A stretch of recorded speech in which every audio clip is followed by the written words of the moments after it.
What is going on, everybody? Draco Invictus here, and we are going to be getting this stream kicked off right. What is going on? Welcome to all three of you. Oh, man. Got a like already. I appreciate the like. Haven't even gotten started yet. You know what? Let's get started. Let's kick into the intro.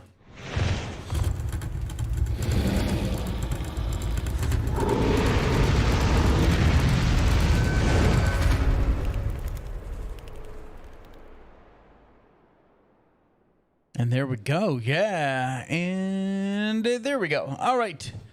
Let's go ahead and bring in the ambiance of the game. What is going on, everybody? I see I got all three of you in here. I have to readjust my chair. Hold on.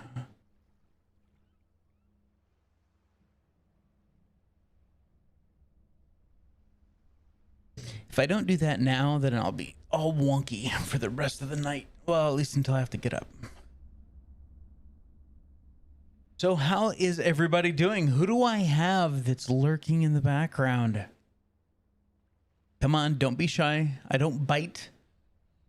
Slight nibbling, but there's a lot of conditions there for that to happen, so let's not even get into that.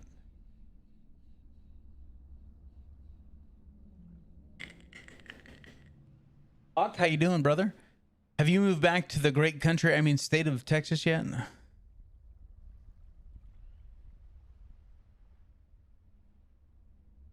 See you later. And like that, he's gone like a fart in the wind. July. Okay, cool. I'm going to start making corn boards or cornhole boards, like sets of them.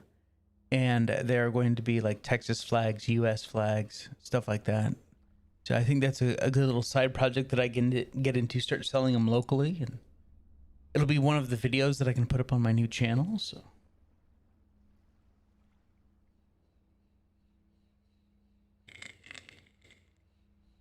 Figured I'd just share that with everyone while we're sitting here. All right, so in the last episode, we talked to Sovereign. He was right here in all of his holographic glory, and we had a lovely conversation with him, learned about the Reapers. Waxahachie, that's not far at all. That's like 45 minutes. Nice. So, yeah, we finished talking with Sovereign, and now we are moving on to stop Saren in his dastardly plan. Oh, it's an elevator. Signal the music.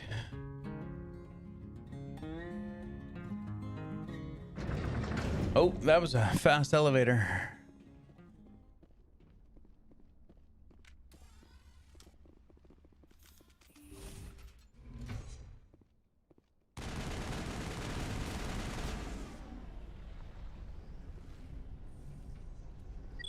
Turning. Shepard must be getting close. Jato, circle around. Jato. Oh, she cut off quite abruptly. I hope me opening the door didn't do that. That'd be weird, huh? Now the bridges just fold down before me.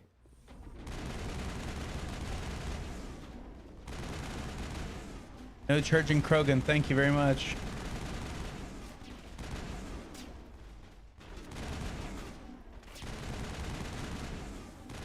Jesus, go down, dude.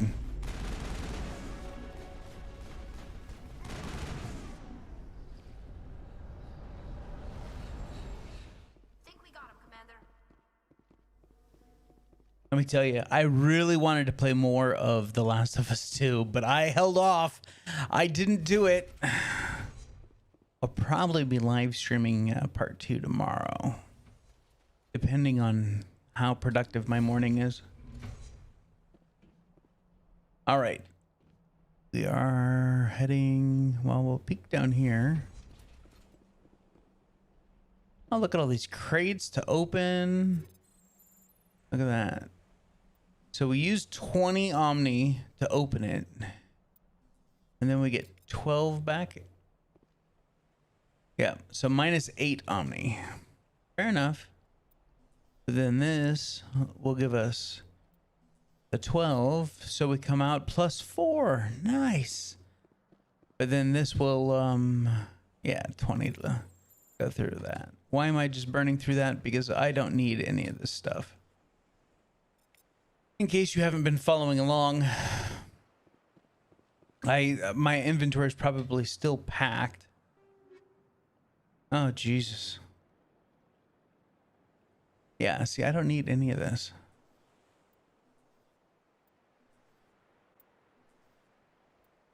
None of it.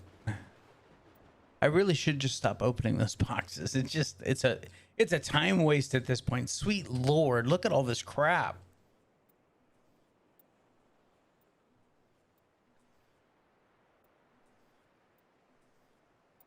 I'm doing the finger roll like I'm doing some like weird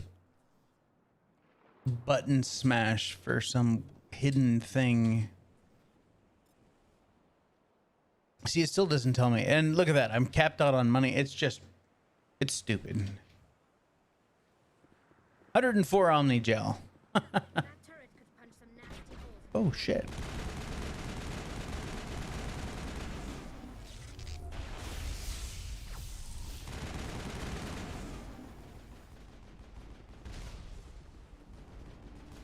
I have no idea what they're shooting at.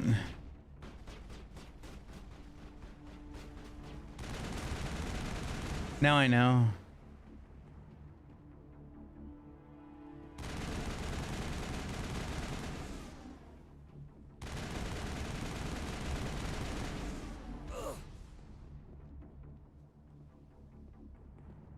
All clear.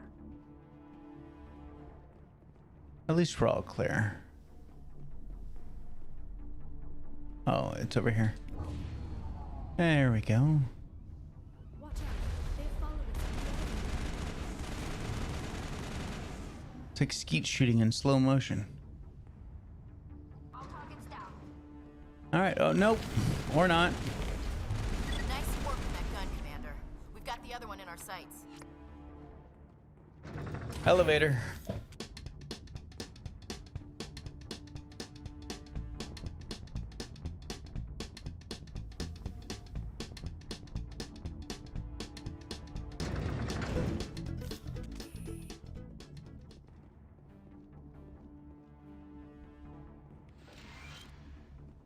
I can't even hold There's the anymore. gun. Clear those gaps and get the charges set.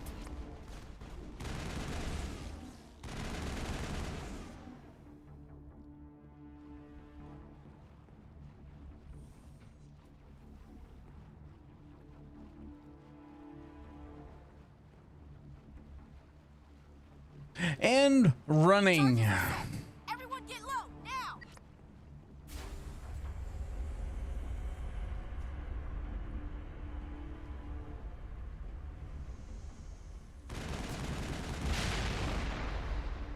All right. Nice work. That's one less thing to worry about. Commander, I'm bringing us in. I'll get as close to the site as I can.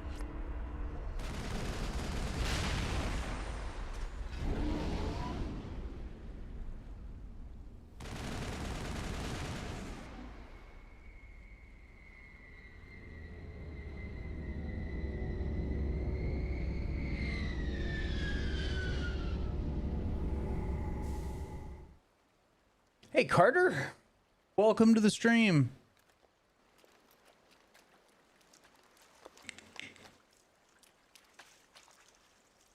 Ah, yes.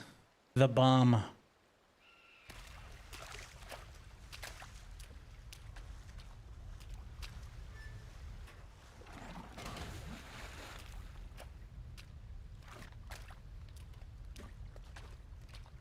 Bomb is in position. We're all set here. Why are you yelling? Commander, can you read me? I read The you. nuke is almost ready. Get to the rendezvous point, Williams. Negative, Commander. The Geth have us pinned down on the AA tower. We've taken heavy casualties. Captain Kirahi is dead. We'll never make the rendezvous point in time. Normandy picked him up. Get them out of there, Joker. Now. Negative. It's too hot. Can't risk it. We'll hold them off as long as we... It's okay, Commander. I need a couple of minutes to finish arming the bomb. Go get them and meet me back here. Up to the AA tower. Marcus. Move. All right. Oh, look, the two people I can't choose. Add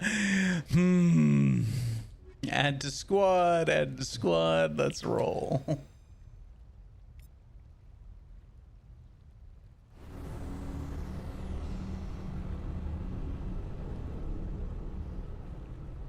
We've been jammed. Someone gave me the strawberry.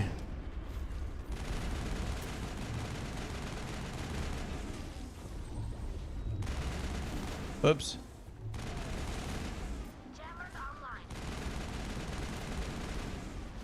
That dude's just hanging out. He just kept on running. Slacker!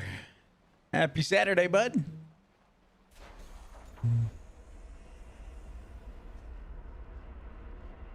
Uh-oh. Elevator!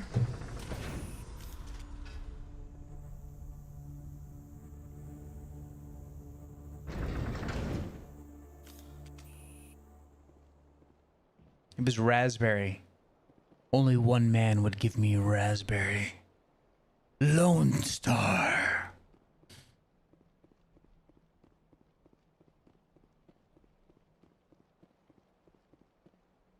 I like a good blackberry jam. Don't look, Marcus. Don't look, buddy. Look, I got credits that I didn't get. It appears the Geth have sent reinforcements. Heads up, LT. We just spotted a troop ship headed to your location. No shit. There's Geth pouring out all over the bomb site. Can you hold them off? There's too many. I don't think we can survive until you get here. I'm activating the bomb. All right. You know, you could take your phone or your tablet with you into the kitchen. That way you don't miss out. Alenko, what are you doing? I'm just making sure this bomb goes off, no matter what. It's done, Commander. Go get Williams and get the hell out of here. Screw that. We can handle ourselves. Go back and get Alenko. Here's the choice, Marcus. I hope you're still watching, buddy.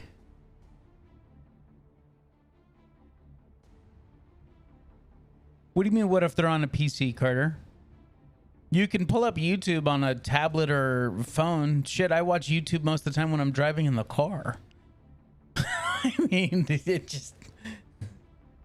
YouTube isn't tied to the PC. And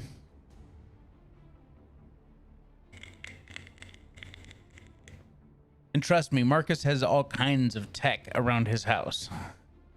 You could probably watch it on his smartwatch or some shit.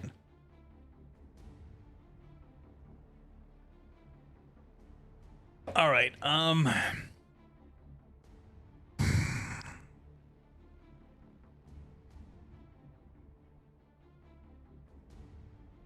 right, here we go. Goodbye, Ashley. Alenko, radio Joker and tell him to meet us at the bomb site. Yes, Commander. You know it's the right choice, LT. I'm sorry, Ash. I had to make a choice. I understand, Commander. I don't regret a thing. So sad. And which way the hell do we go? Do we go back?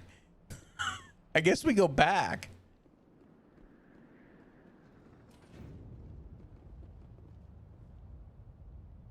Hello.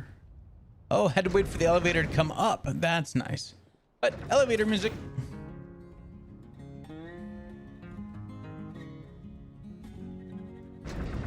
Nope. They move faster down.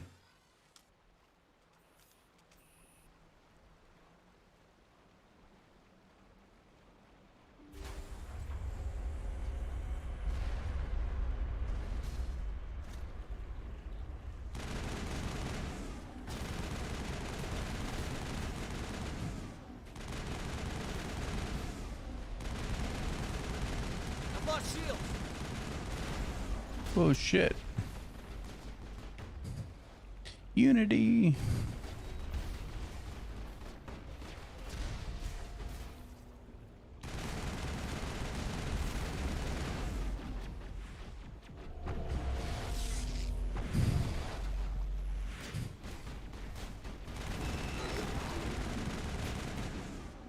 Gotcha, you bastards. I guess we need to... No. All right, she's getting up on her own. Need a true flat music. What's going on, True? Oh, would you look at that sexy son of a bitch? Hey, bro. How you doing? I know.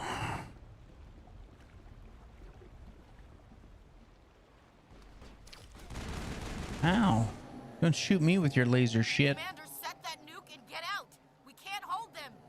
He already did. Suppressing fire. Cover your flank. Cover your...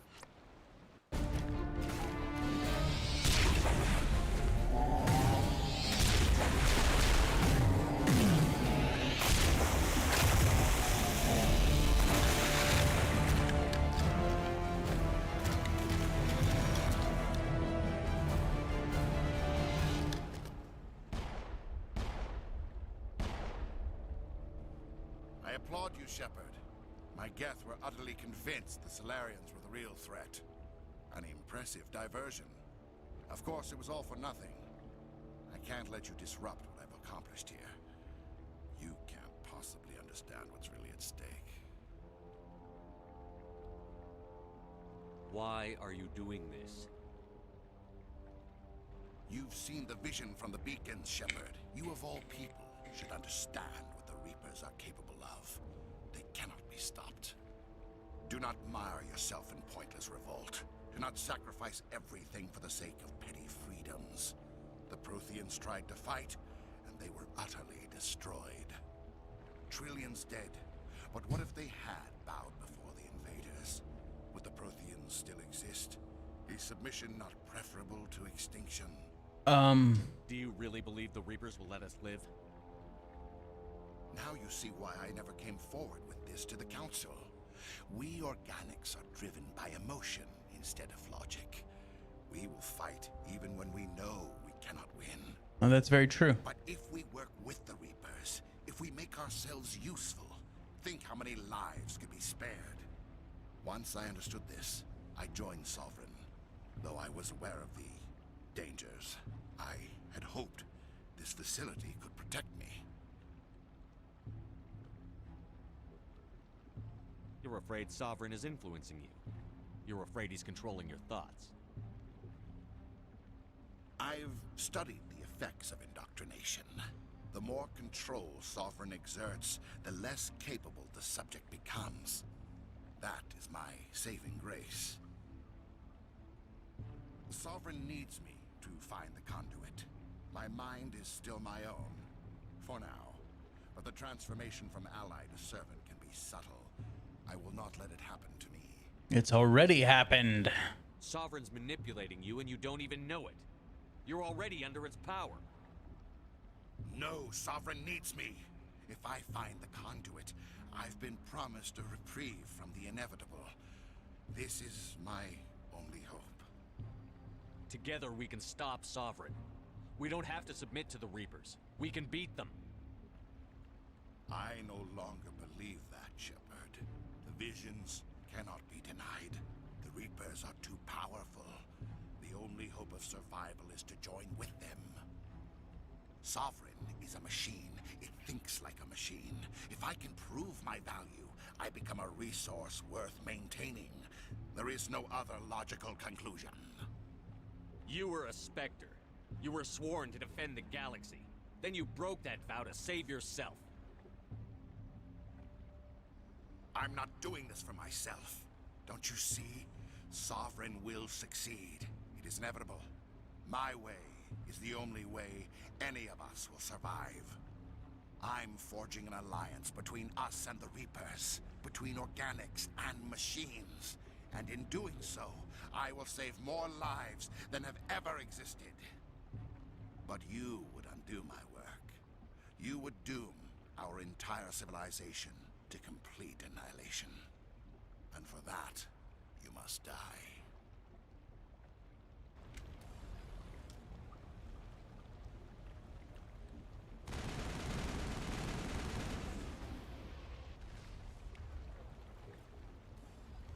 Time to reach out and say hi.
I've been good, True.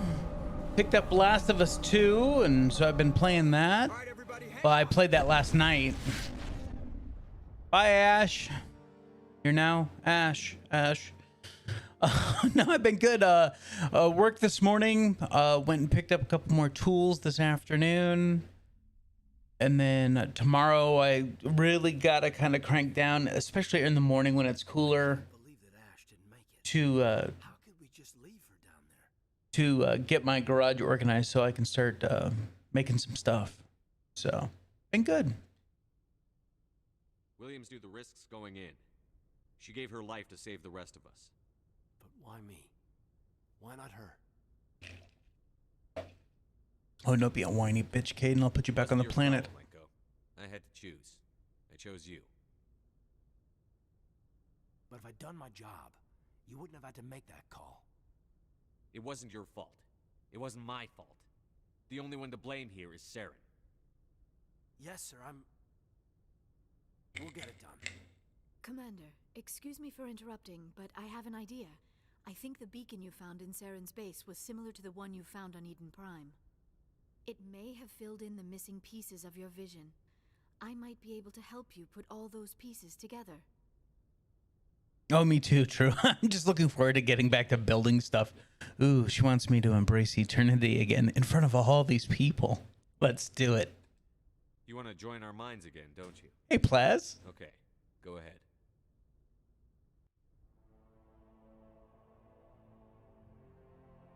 Relax, Commander. Embrace eternity.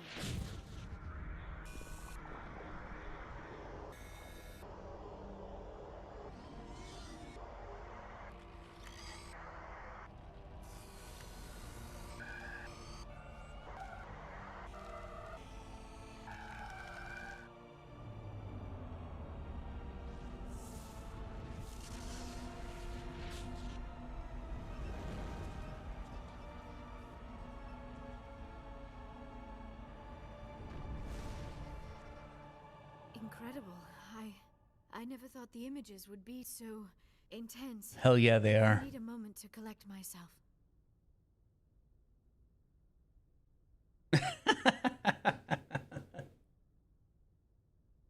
Did the vision make any sense to you? It's a distress call. A message sent out across the Prothean Empire. A warning against the Reapers, but the warning came too late. What about the conduit? There were other images, locations, places I recognized from my research. Ilos! The conduit is on Ilos! That is why Saren needed to find the Mu Relay. It is the only way to get to Ilos. How come you never told us about Ilos before? The Mu Relay links to dozens of systems and hundreds of worlds. How was I to know Ilos was the one we wanted? Without the cipher, the images in your visions were never clear. Only now do I recognize them as landmarks from Ilos. We need to get to Ilos. Forget it. The Mu Relay's inside the Terminus systems. Alliance ships are not welcome there. Neither are Spectres. The conduit's on Ilos, and that's where Saren is heading. I'll be waiting for him when he gets there. Saren will have his entire fleet orbiting Ilos. You will never make it down to the surface without reinforcements. You must alert the Council. We need a fleet to... I am sorry.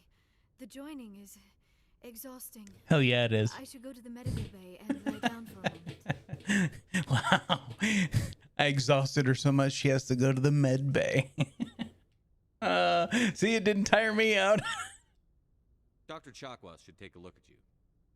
That will not be necessary. I just need some rest. Somewhere quiet.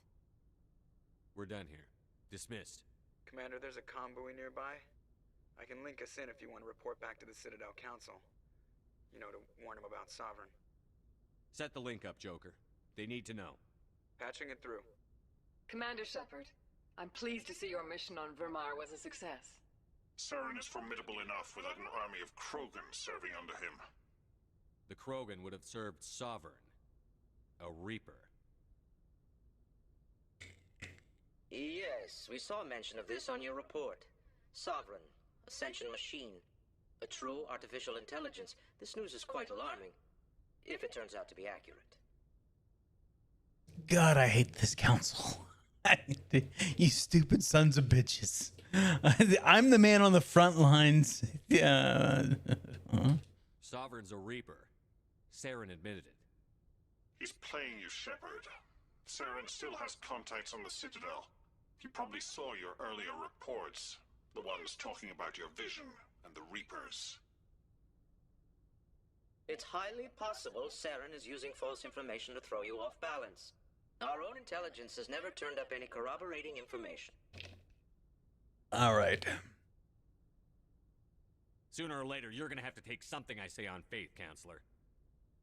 Try to see this from our perspective, Commander. Saren is a threat we can recognize. However, as far as we know, the Reapers only exist in your visions. Our decisions affect trillions of lives.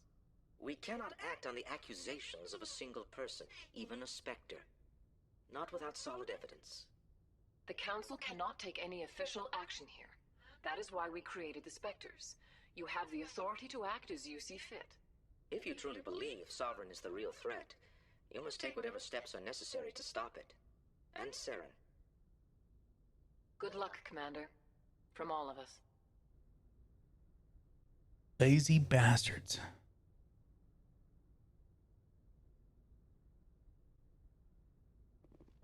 All right, squad. Oh, my Paragon bar is almost full. Let's get our last commando in here. Makes assassinate marksman available for use more often. Rock and roll.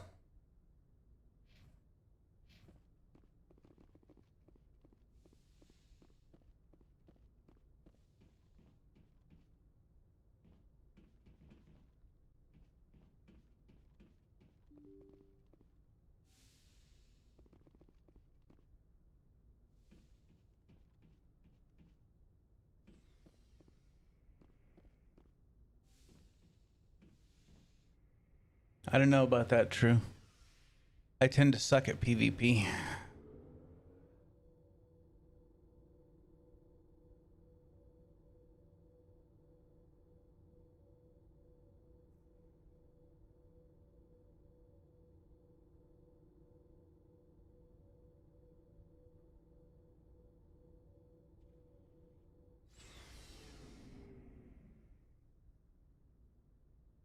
Hello. I doubt he has anything that we can get, but looking for some extra supplies before you head out? Sure. Whatever you want. Well, as long as you don't mind paying for it. Why should I pay you? Hell, the licenses alone have set me back more than I'd like. Oh shit, I paid for half your licenses. You bet, Commander. Come on now.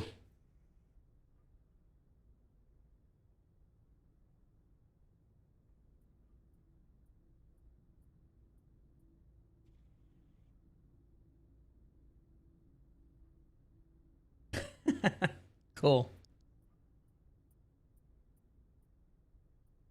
Oh. Well, let's buy that and that. That's all we need to buy.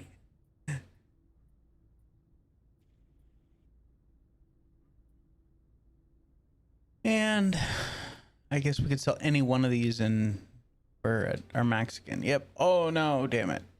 Can't sell anything else.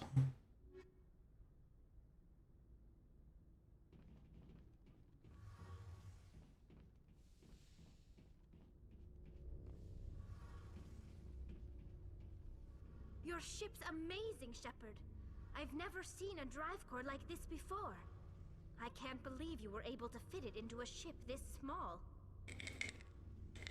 I'm starting to understand why you humans have been so successful. I had no idea Alliance vessels were so advanced. The Normandy's a prototype. Cutting-edge technology. A month ago, I was patching a makeshift fuel line into a converted tug ship in the flotilla. Now, I'm sitting on board one of the most advanced vessels in Citadel space. I have to thank you again for bringing me along. Traveling on a vessel like this is a dream come true for me. I had no idea you found ship technology so interesting. It comes with being a Quarian. The migrant fleet is the key to the survival of my people. Ships are our most valuable resource. But we don't have anything like this. We make do with cast-offs and second-hand equipment. We just try to keep them running for as long as we can. Some of the fleet's larger vessels date all the way back to our original flight from the Geth. I can't believe your fleet's still using ships that are 3 centuries old. They're constantly being repaired, modified, and refitted. They are Well, pretty, I won't be kicking anyone's ass anytime soon. Remember, I'll be starting at level 1. as independent as possible on the flotilla. Grow our own food, mine, and process our own fuel. But some things we just can't make on our own. A patch to maintain the hull integrity requires raw materials we just don't have. That's why our pilgrimages are so important. Tell me about your people. Our lives aren't easy. Resources are scarce, and we are constantly on the move. Everything we do must in some way contribute to the continuation of the migrant fleet. There are 17 million Quarians in the flotilla, and each of us relies on the others for survival. The bonds among my people are strong. Unfortunately, we have had to surrender many of the freedoms and civil liberties other species take for granted. Like what? What kind of freedoms? Well, it's illegal for parents to have more than one child. If our population grows too much, it would strain our resources to their breaking point. Of course, we also can't allow our numbers to become too few. If our population is in decline, the rule against single births is temporarily repealed. In extreme cases of population decline, incentives are even offered to encourage multiple births, though the Conclave hasn't had to take such measures in nearly a century. That's your government. The Conclave is our civilian branch of government. Each ship can elect a representative to serve on the Conclave and make decisions that affect the fleet as a whole. On matters that affect an individual ship, however, the captain has the final say. It's a tradition that dates back to the early days, when the fleet was governed by martial law. Fortunately, most captains nowadays are smart enough to have an elected council from their crew to give them advice and guidance. So the ultimate power rests with elected officials. In practice, the Conclave and the respective council for each ship tend to set the rules that govern our daily lives. But in theory, we are still under military jurisdiction. The 5 top-ranking military officials in the fleet serve on the Admiralty Board. These 5 have the power to overrule any decision by the Conclave in case of emergency. To do so requires unanimous agreement among the Admiralty, and they can only do this once. After that, the entire board must resign their posts. It's a safeguard that served us well. In nearly 3 centuries, the Admiralty Board has only overruled the Conclave 4 times. I want to know more about the Geth. I doubt I can tell you anything you don't already know. It's been almost 3 centuries since they drove my people into exile. All I know is the story of their origins, what they were when we created them, and how they turned on us. Interesting. The Geth were originally created to serve as an automated manual labor force. Initially, their intelligence was as limited as any VI. Over time, we made small modifications to their programming to allow them to perform more varied and complex tasks, bringing them closer and closer to true AI status. How come the Council didn't step in and stop you? This wasn't true AI research. We may have been skirting the bounds of the law, but we never did anything that was actually illegal. The changes were so insignificant, so gradual, that we were able to control them. Or so we thought. But one thing we underestimated was the power of the neural network. A million Geth thinking simultaneously created an inherently unstable matrix. So, the Geth share brain power? Many of the Geth's logic systems were designed to work in concert with other nearby Geth. Basically, the more of them you have in a group, the smarter they are.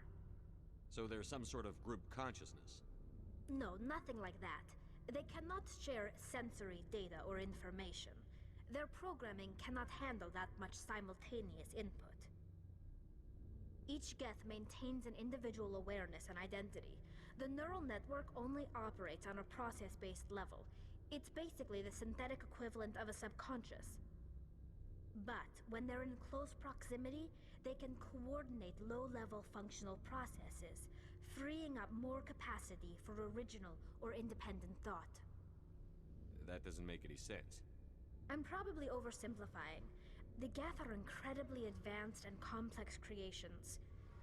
All you need to know is that they get smarter when they gather in large numbers. As we built more and more Geth, their effective intelligence became more sophisticated, more abstract. One day, a Geth began to ask its Quarian overseer questions about the nature of its existence. Am I alive? Why am I here? What is my purpose?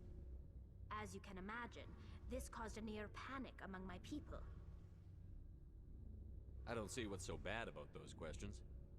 The Geth were created to engage in mundane, repetitive, or dangerous manual labor. That's fine for machines, but it won't satisfy a sentient being for long. The Geth were showing signs of rudimentary self-awareness and independent thought. If the Geth were intelligent, then we were essentially using them as slaves. It was inevitable the newly sentient Geth would rebel against their situation. We knew they would rise up against us, so we acted first. A general order went out across all Quarian-controlled systems to permanently deactivate all Geth. The Geth responded to this order violently. You can't blame them for fighting for their survival. We had no other choice. The Geth were already on the verge of revolution. By acting quickly, we had a chance to end the war before it began. The hope was that most of the Geth would still be little more than machines, incapable of organized resistance. But they had progressed much further than anyone anticipated.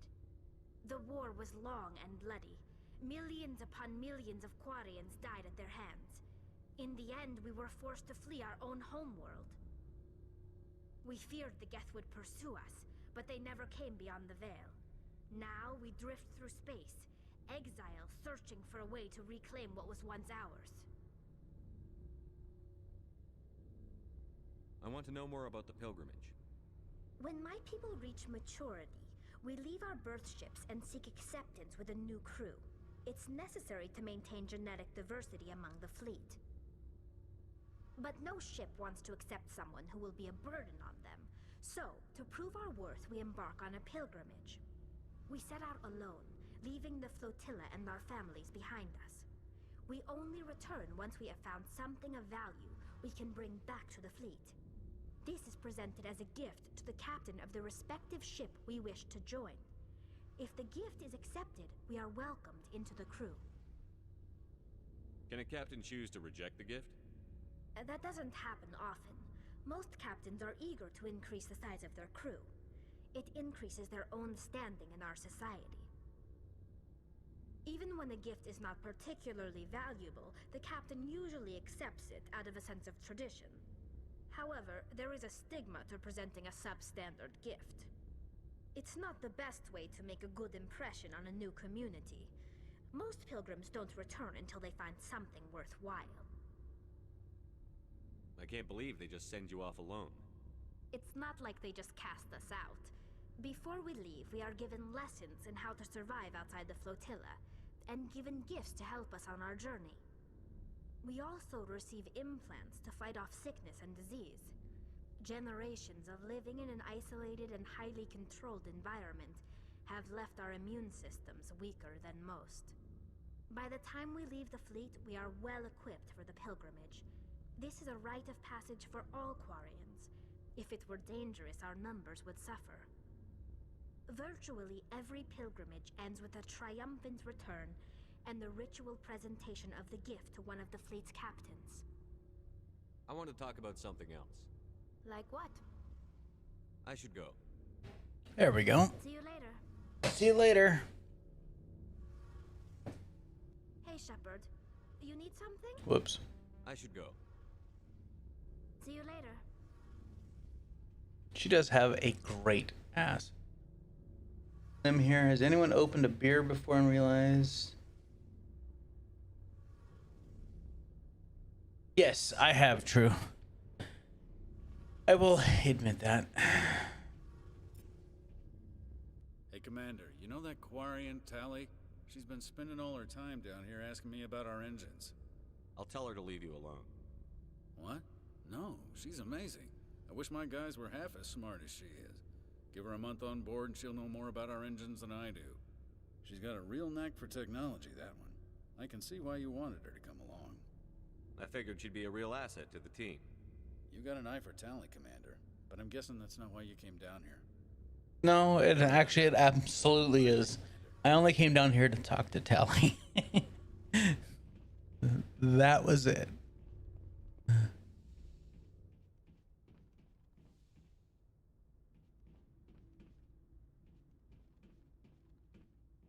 You have my gratitude, Commander. Most people would have left our team behind. Still, I find the loss of Captain Kirrahe troubling. But I won't blame you. I know you lost one of your own as well. Captain Kirrahe will be missed, but many others will live because he gave his life. That is our lot, I suppose. But there may come a day when so many have been sacrificed, it will be impossible to tell who won. The mission was a success. That will have to be enough. We won't trouble you for long. Our unit will be disbanded as soon as we depart. Good luck, Commander Shepard. You know, I know that this was meant as part one of a trilogy. I mean, they went into making Mass Effect as this is part one of a trilogy. But I wonder how much they actually had mapped out. Caden, what are you rocking? Sorry, I figured I'd just come down here and take a look.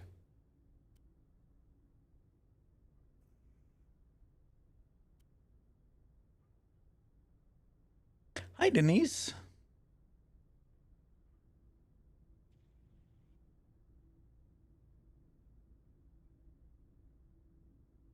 Glad to hear that he's doing well.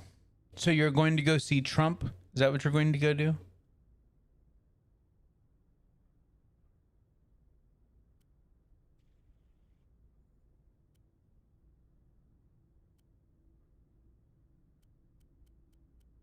I don't have any armor for you, Caden. And you're rocking good enough.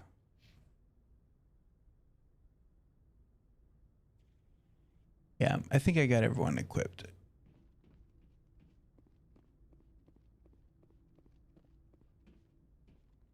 Elevator.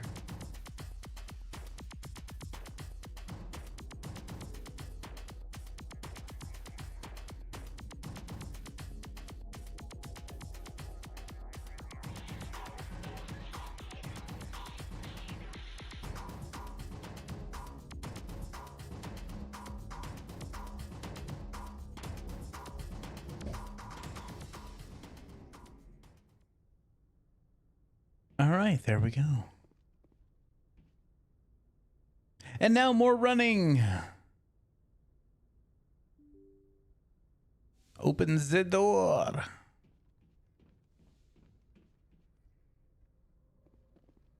I forwarded the mission update to the Citadel, Commander.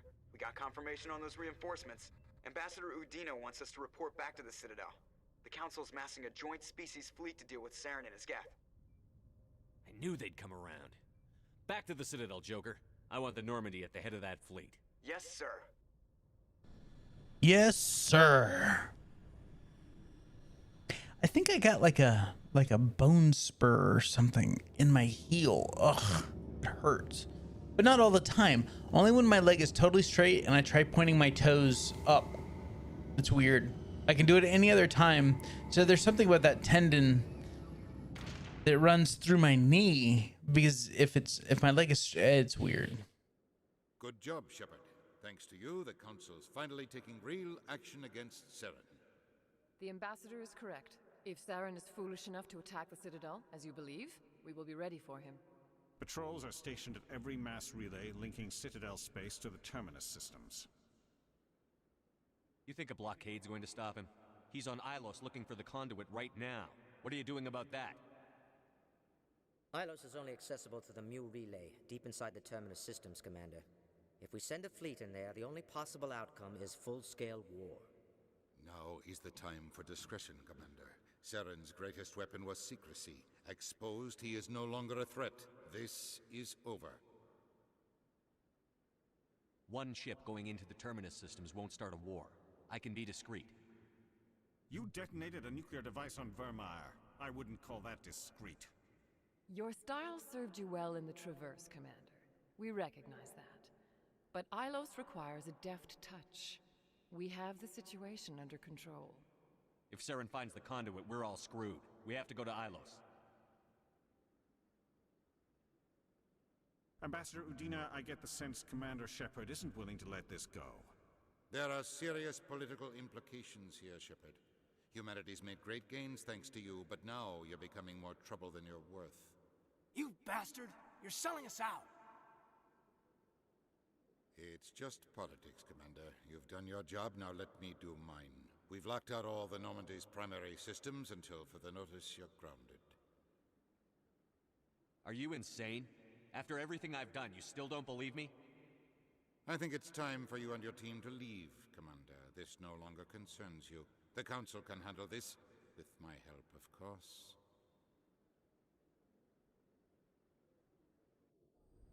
I really want to put a bullet in Udina's head. He's such a Commander, I dick. got a message from Captain Anderson. What did he want? Only said to meet him in that club in the wards. Flux.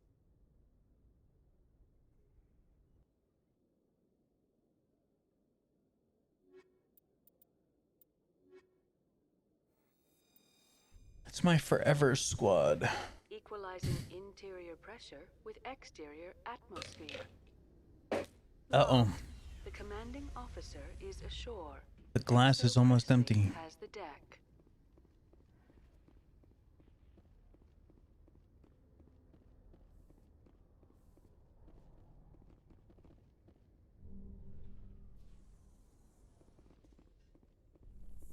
Elevator.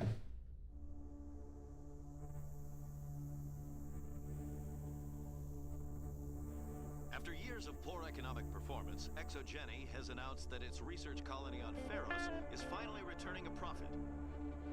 New discoveries and a dedicated colonization effort have finally paid off for ExoGeni. ExoGeni stock rose sharply with the announcement, with investors pleased at this surprising news.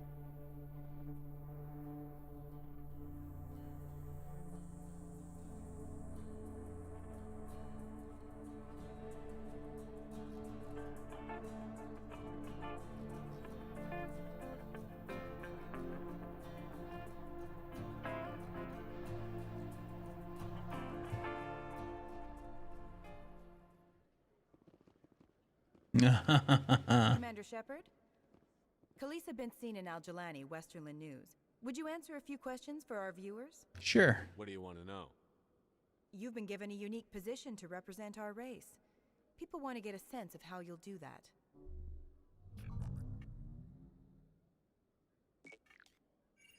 Humans have been trying to get the respect of the galactic community for 26 years. With that in mind, what are your feelings on being the first human Spectre? The Spectres represent the best of every species in the galaxy. To be asked to join them is an honor. Some have said your appointment is the Citadel throwing humans a bone.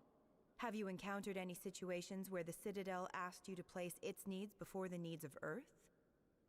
The Council is concerned with the needs of the whole galactic community. We're part of that community now. Our needs are on their agenda, but we're one of many. You really do believe that, don't you? You've been given command of an advanced human warship for your missions. Is there anything you'd like to say about it? Actually, the Normandy was co-developed by human and Turian engineers. Its design incorporates many innovations, all of which are classified, I'm afraid. So the Turians have knowledge of the Normandy that is being kept secret from the Alliance public? Do you think it was appropriate to hand Earth's most advanced warship over to the Citadel? I wasn't aware it had been handed over to anyone. I'm in command, and last I checked, I'm human. Same goes for my crew. Human, yes, but you do work for the Citadel now, Commander. Speaking of your new job, did the Council order you to sabotage human research concern on Noveria? The Council had nothing to do with it. There was an accident at Binary Helix Labs. In the interest of protecting the company's confidentiality, I can't say more. That's a surprising revelation, Commander. We've had nothing but stonewalling from Binary Helix. Given your recent experiences, do you think humanity will ever get the respect it deserves from the galactic community? Respect's a funny thing. People always assume they deserve it. The truth is, respect is earned, and I firmly believe we can earn it. You're an idealist, Commander, but a sincere one. I hope you're right. One last question, Commander. Rumors back home say you're tracking a rogue Spectre named Saren. Do you have any comment on that? I'm afraid I can't comment on whatever my current assignment may or may not be. Don't worry, we'll find out. The eyes of Earth are on you. Don't let us down. Thank you for your time, Commander Shepard. I love getting one over on her later on in the other games. Thank you on the cooking video, True. Yes, I do own the sous vide machine, the one that I did when I was out in Knoxville. Yeah, that was mine. And I love cooking on that thing. I actually made another video. I just have to edit it. I made it during the week. And I bought some country style pork ribs. These things were like steaks. I mean, they were the size of like New York strip. And there were 3 of them. And I let them cook for 8 hours. Actually, it was almost 9 hours by the time I got home and, you know, got changed and all that stuff. Yeah, so I'll be releasing that video here in the next couple of days. And that one should be pretty short because there's nothing too crazy in it. But it was just me cooking, and I thought, you know what, I might as well put this together because the side dish is fantastic as well. So, and again, keto friendly. So, but yeah, I enjoy making the cooking videos. Problem is I broke my freaking tripod. Like the mount, the part that tightens the base unit onto the tripod itself broke in half, like fell off the tripod. So making this cooking video, I was like either holding the phone myself, because that's what I'm shooting all my stuff on right now. Either holding the phone myself or like finding places to prop it up and stuff like that so I could shoot video. Yeah, it was kind of funny. But thank you for that. I appreciate it. And I love cooking sous vide, by the way. I'll be doing it a couple more times this week. I went and bought some ribeye steaks. Or no, I bought New York strip. They were on sale. And more of the country style pork ribs. All right, we need to go to the ward's location. To Flux. We're going to get our Flux on. Get the Flux out of here. Get the out of here. Oh, I can hear the music. We're jamming already.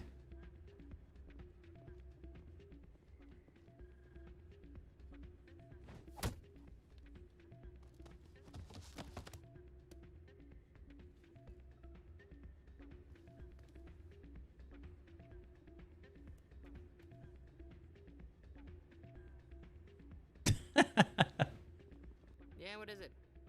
Why were you tossed out of there? Dorian didn't have a clue what I was doing. He assumed I was cheating. But you were cheating, were you not?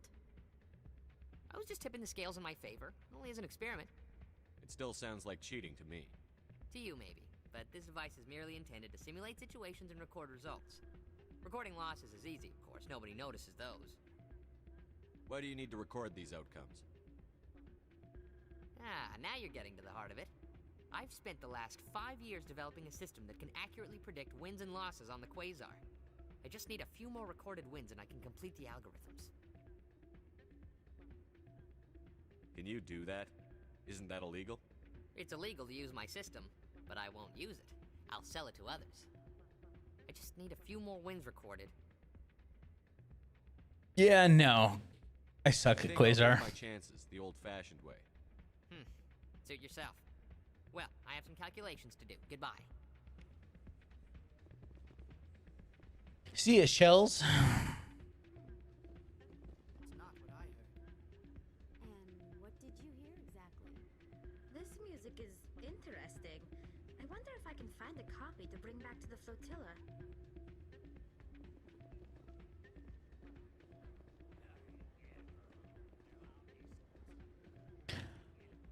I bought one today.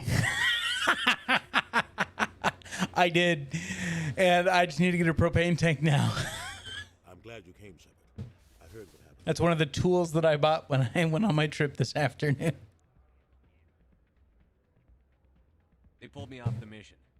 Just like when they forced you to give up the Normandy. I know, I'm sorry.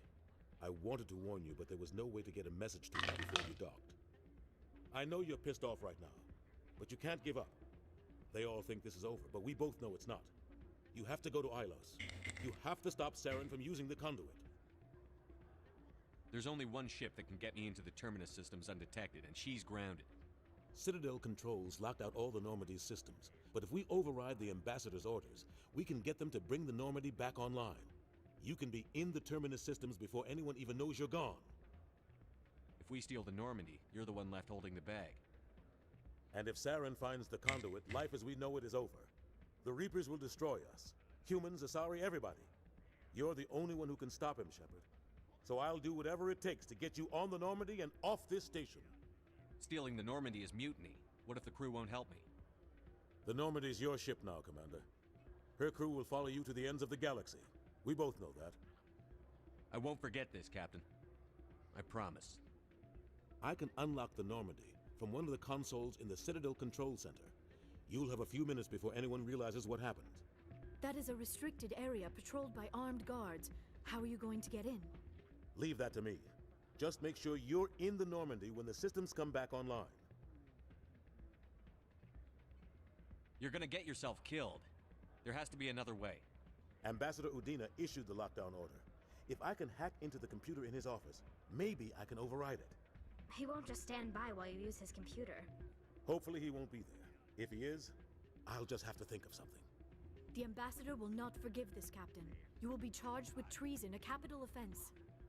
We don't have a lot of options. I break into the Ambassador's computer, or I take my chances with the patrols in Citadel Control.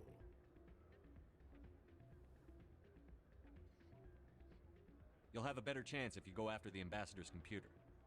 I was hoping you'd say that. The Ambassador has made this personal. You ready to get the hell off this station, Commander? Yeah, there's nothing I really need to do here. Screw it. Let's do it. I'll take care of the lockdown. You get down to the Normandy and tell Joker to stand by. Ooh. That's a loaded question, True.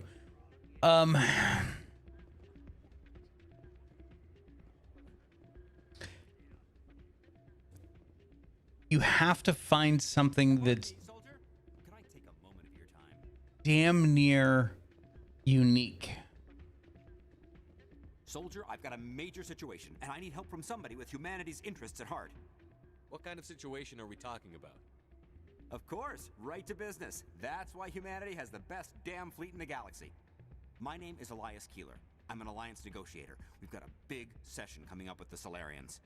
You wouldn't believe what's riding on this. I'm fighting for humanity on this one, just like you are. I understand. It's important. So what do you need? Well, in order to do my best for humanity, I need the best resources on the market. There's a mental stimulant that increases alertness and cognitive function. It's legal, but restricted.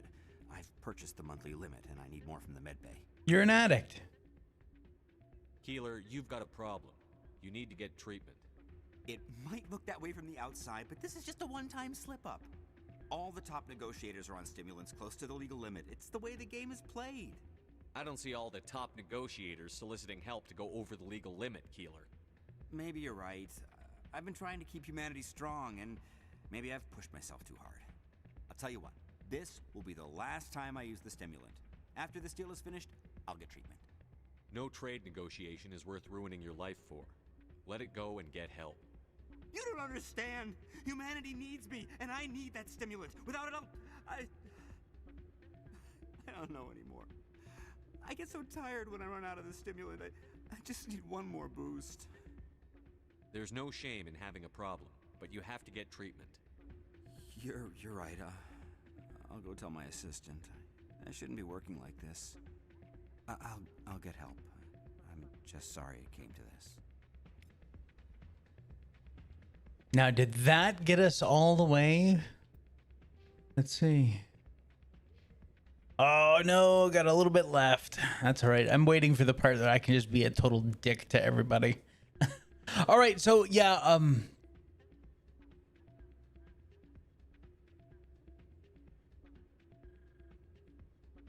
taking your channel to the next level.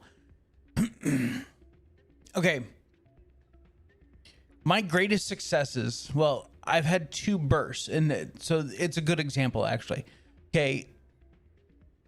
Right when everyone started talking about, truly talking about building and branching beyond just doing basic structures for Fallout 4 is when I showed up. It was the end of January 2016, and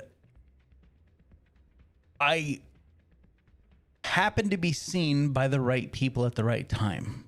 So I was featured on other YouTube channels, and I saw a huge uptick in subscribers in a very, very short. I mean, it's like Mount Everest kind of peak. If you look back on my analytics, you see the huge spike where I just go up. And then again with State of Decay 2, I saw a big spike go up. Now, I've got what, 4,700 subscribers, but obviously I'm not getting viewership from 4,700 subscribers. If you look at any of my videos, my Let's Plays, hell, by episode 10 or 12, I'm getting like 15 views. So the problem is you either have to be the front runner on something, like the guys that run like the gaming news channels or something like that, or you have to hit the right game at the right time.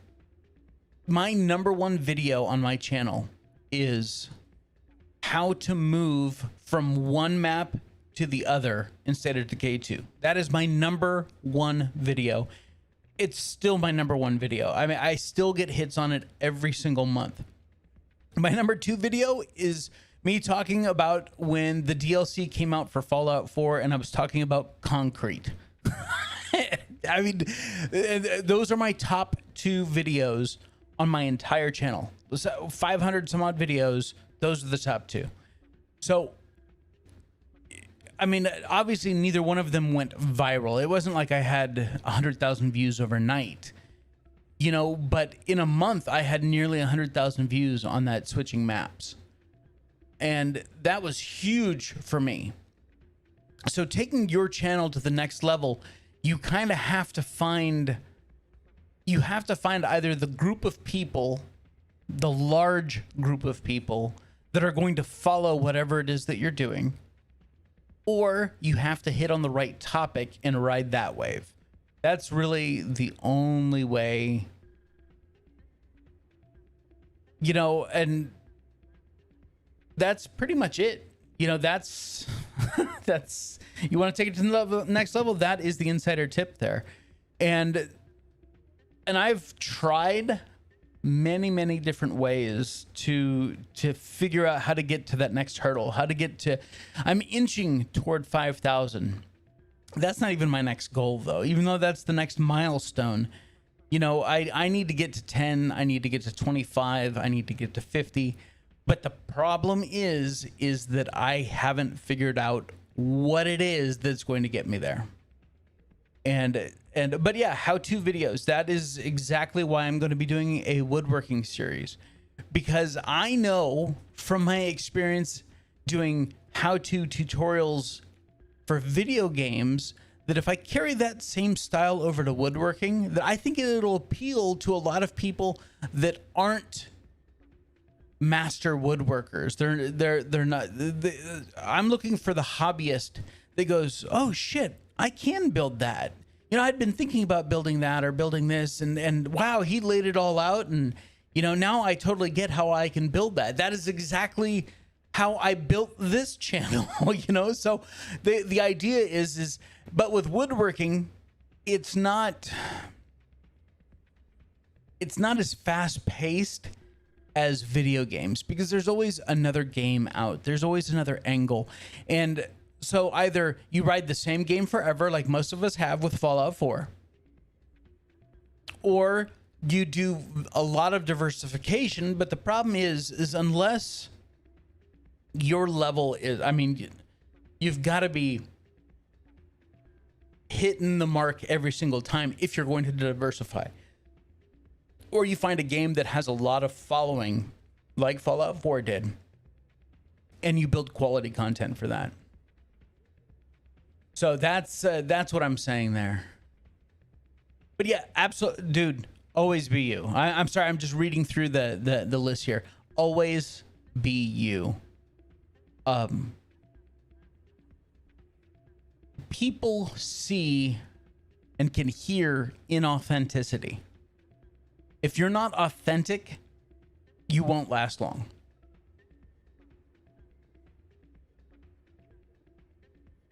Yeah, but you're a long way from getting that plaque or trophy, that's for sure. You know, so you have to do this because you enjoy doing it. That's it. Once you start thinking about this as the race or the achievement, you will burn out fast. I mean, come on, we've all seen it. How many people did we used to watch that just don't post anymore? I know guys that have been focusing on one game for 5-6+ years, and that is all that they do. And at the end of the day, they still only do it because they enjoy sharing that information.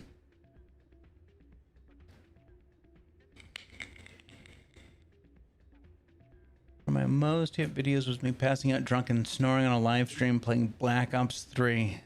Dude, that's awesome.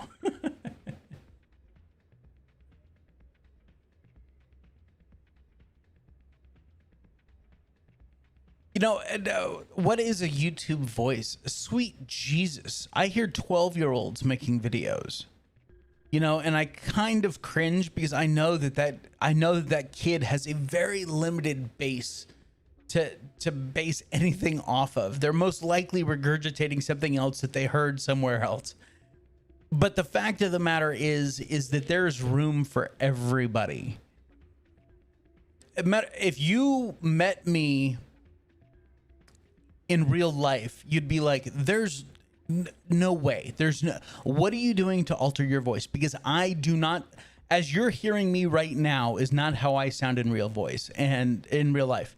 And I had that experience when I was working at the radio station. I was running Saturday shows. I had my own following. I had people that literally tuned in across the country to listen to my show. And I ran into one of them at, it was like the local parade or fair or something like that. And he came up and introduced it. And I said, yeah, I'm Vic. And he's like, no, you're not Vic. And I said, what do you mean? And he goes, Vic is like 160-pound wet, skinny ass kid. You're not Vic. And I said, no, I'm Vic. And because, you know, when you start talking about, you know, audio quality and digital and all that stuff, it's not about having the YouTube voice. Trust me, I don't have the YouTube voice. No, I kind of mess around a little bit, but boobs definitely help. Sorry, I'm looking down the list as I'm talking and I see boobs sticking out. I didn't even see the pink hair. I saw boobs. Maybe because you capitalized it, Marcus. But no, it's not about having a voice. It's about being your voice. You know, there are times, you know, where I kind of slip into the radio voice, you know, like at the end when I sign off. You know, this is Draco Invictus, and this has been the greatest day of my life. See ya. That was actually my sign off on the radio, except for the Draco Invictus part. But that for years, that's how I signed off at the end of my show. Hey, boys and girls, it's time for me to get out of here. This is Vic, and this has been the best day of my life. See ya. And that's how I signed off of every show. And so it's something that I brought over onto YouTube, and I'll probably bring some version of that onto my woodworking channel too. And I don't have pink hair and braces. You know, sell your bathwater. What the hell? I would just like to accomplish a certain goal with a smile on my face and or some damn reason. I've been told I actually like to talk to people, but don't. Yeah, no, that's great. Every time I'm in chat, I actually like engaging with chat. Strange considering I don't like most people. I still haven't figured that part out, but I do want to get back to you. Stu, yeah, Stu Pedasso. Yeah, Stu's a lot of fun. Serious note, I love the Fallout community, love the game. I've never done a COD video other than zombies. Tell you 100% my heart is always driven. So do COD, dude. Do it. But remember this, okay? And this is something that we all have to deal with. For the first 2 years of my channel, I pretty much only covered Fallout 4. So when I did something other than Fallout 4, all my avid Fallout 4 followers didn't watch. And that's part of the problem that I have on my channel. I had to develop a new community for State of Decay 2. You know, I hit with the right video, and of course I was I was Johnny on the spot, releasing videos day one, talking about, you know, how this is how you do this, here's how you do that, here's a tour, blah blah blah. Mainly because I had 2 weeks to play the game early because of the pre-order, and I forget why, but no, it wasn't 2 weeks, it was 2 days. But I was able to get into the game early, so I had some knowledge that I couldn't talk about until the game technically released, but I was ready to go. So, but every time you change, if your channel isn't Diversity 101, if you're solely focused on a single game and you change paths, most of your followers aren't going to unfollow you. They just stop watching. And a subscriber number is garbage. I could have 1 million subscribers, but if I'm not getting the views, the likes, and the watch time is, no, I should have put that first. If I'm not getting that average watch time high, then it doesn't matter how many subscribers I have. If I'm only getting, if I had 1 million subscribers and was only getting 1,000 views on a channel, I would be highly disappointed. At 4,700 subscribers, when I have less than 50 views on a video, I'm kind of disappointed. Because of course I make every video going, dude, everyone's gonna fucking love this. Everyone's going to want to watch this video, and that's not often the case. So if you are going to branch into something else, understand that you're going to see that dip, and you need that one video that's really going to kind of capture people's attention. And then it comes down to the title, it comes down to the description, it comes down to the tags, you know, to get yourself out there. And of course, once you start getting more views, average watch time goes up. Engagement, comments, likes, dislikes, all that stuff all helps build the rating of that, because you could have 100 likes and 1,000 dislikes. YouTube is going to show the shit out of your video because they go, oh, people are interested in this video. Whether they hate it or love it, there's an interest there. And people are displaying that with leaving a comment, leaving a like, leaving a dislike, watching most of the video. If it's a 10-minute video, they're watching 7 minutes of it. All those things are very, very important. But when you change gears, when you change from one game to another, when your channel's been known to be associated with one game for a while, you kind of have to start over rebuilding that group that's going to come back and watch video after video after video. But all the cool people I've met don't play the game, so I've adjusted my play style to play games with the ones I care about. Yeah, it's very true. Never meet your heroes. Keep your imagination. Absolutely. Now, Stu was fantastic. I loved playing Stu Pedasso. I mean, he was a fantastic, fantastic character. And I've looked for ways to bring him back in, but nothing ever felt natural. Doing that whole build series for Gary's challenge was the perfect place to put Stu. That's where he absolutely belonged, because each video, it was like an episode in a TV series. And the problem is trying to fit Stu in somewhere else. It just doesn't feel natural to me, which is why I haven't brought him back.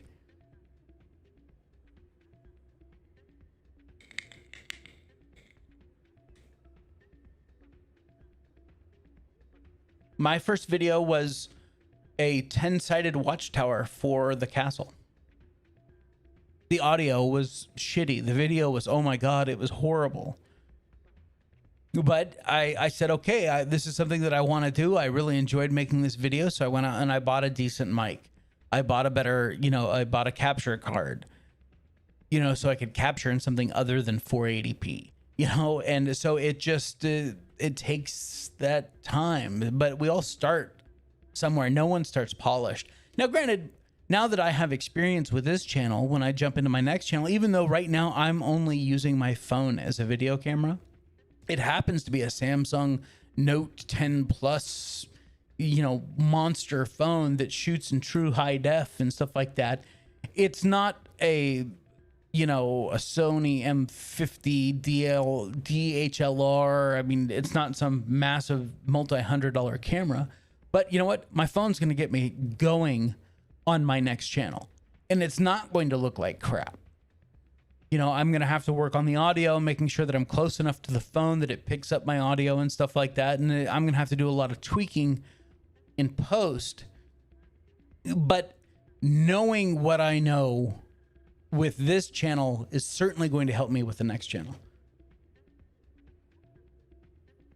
No, you don't want to get into clickbait. You do not want to get into clickbait.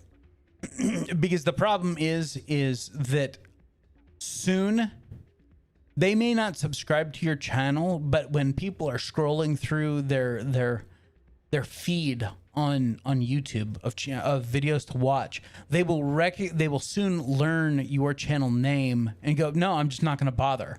So even if you did only the occasional clickbait video or a clickbait title or a clickbait thumbnail, eventually people just don't even bother. Like Fresh Prince Gaming or whatever the hell his name is. He comes through my feed every once in a while and I just skip him because I don't care for him. I don't subscribe to his channel, but sometimes his tags match up with whatever it is that I'm searching for on YouTube. And so he'll be on that list, but absolutely not. I won't click on him because his attitude is horrendous. And there's enough of that crap in the real world. That's not why I'm on YouTube.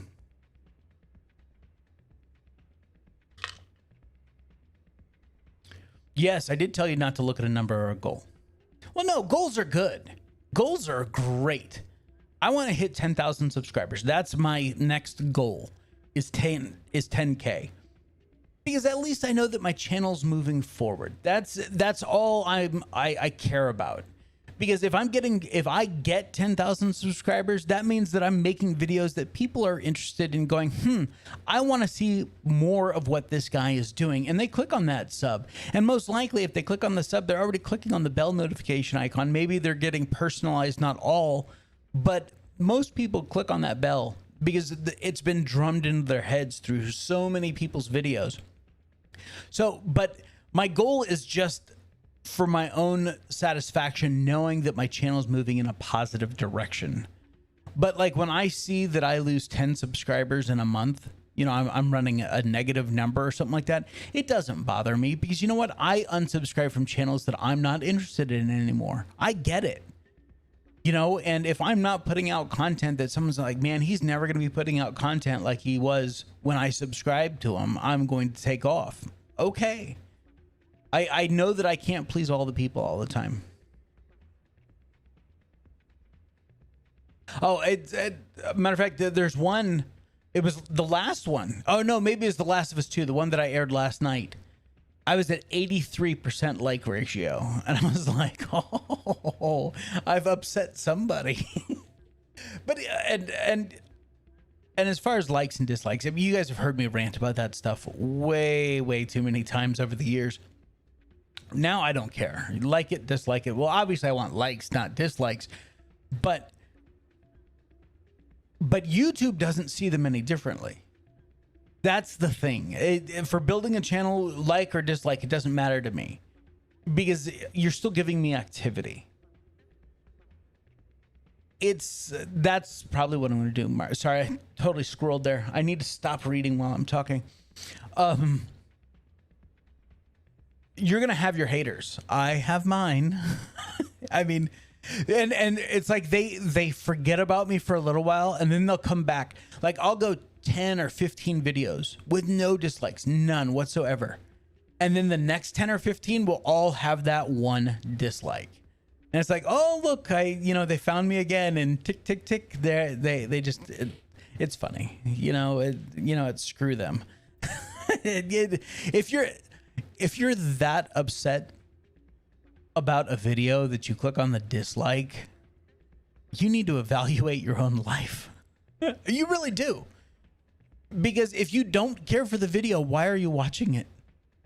The only time I dislike a video now is when it's a woodworking video and it's supposed to be a how-to and they don't talk the entire time. There's not even any text on the screen. It's just them working at like 3 times speed. I'm like, no, this is not cool. In today's day and age, in a video made in 2019, 2020, hell, in the last 5 years, you should, if you're not going to talk, you should at least be having text on the screen explaining what you're doing, not just pointing at something and hoping that people understand it. I get it, but it's bad form, and that's when I actually dislike a video. And I'll typically leave a comment on that video saying, hey, you need to be talking in these videos. If you're going to be teaching someone, then you need to be explaining what you're doing. So,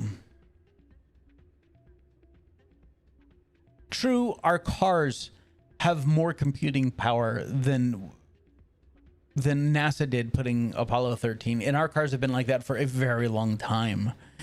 So yeah. But yeah, our phones are ridiculously... I mean, shit, my phone has 32 gig of RAM. It has like a 1 terabyte, it's not 1 terabyte. It's like 128 gig or 256 gig or something like that. It's ridiculous, the amount of storage that I have on my phone. So I'm not worried about my recordings and stuff like that. I know it's just going to be a bitch transferring them from my phone to the computer so I can edit it all together. Yeah, guy does clickbait for GTA 5.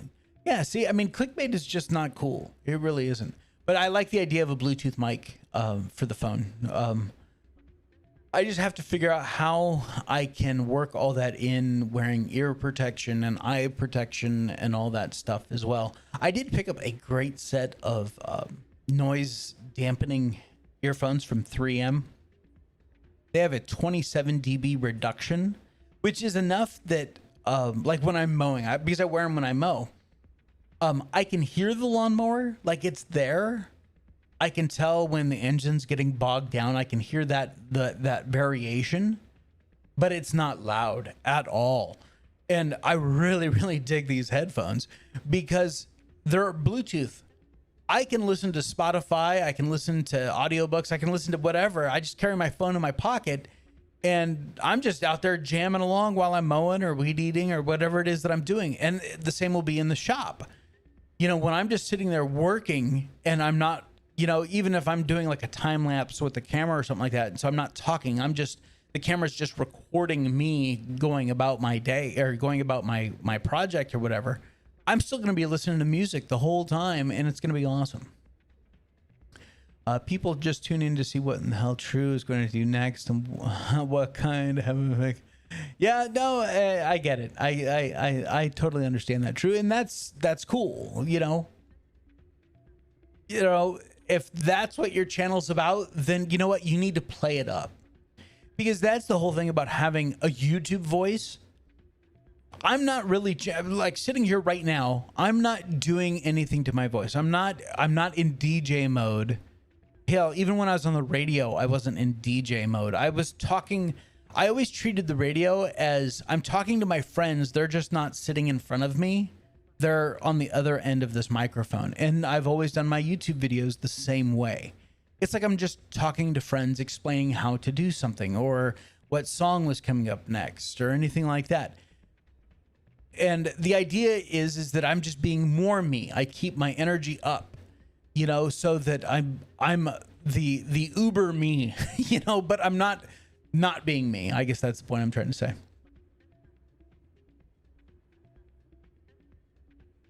Absolutely. And you know what, True? Make the videos that you want to make make them about the things that interest you. And that will be the best time you have making videos for YouTube. Whether you get 1 view, 100 views, or 1 million views, do it for you. Or do it because you're trying to share with somebody else. Like, you know, all my tutorial videos for Fallout 4, all my building videos. I was doing it because I thought I had a different perspective and I wanted to share that perspective with the greater world. The first time I built that 10-sided tower, I was like, this is awesome. I haven't seen anything like this on YouTube. I need to figure out how I'm going to share this. And so it wasn't even my first time building it because I had already done it, had the idea, figured it out, and went, okay, now I need to figure out if I can replicate it. But yeah, if you're not, you do you, man. That's the biggest thing.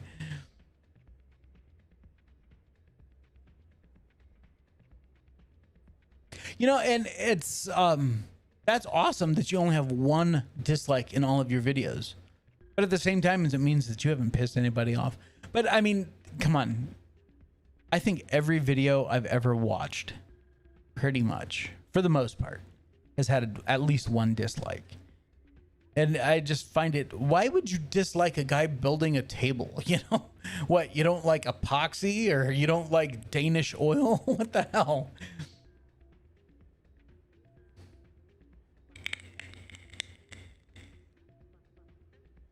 No, that's very true, Slacker.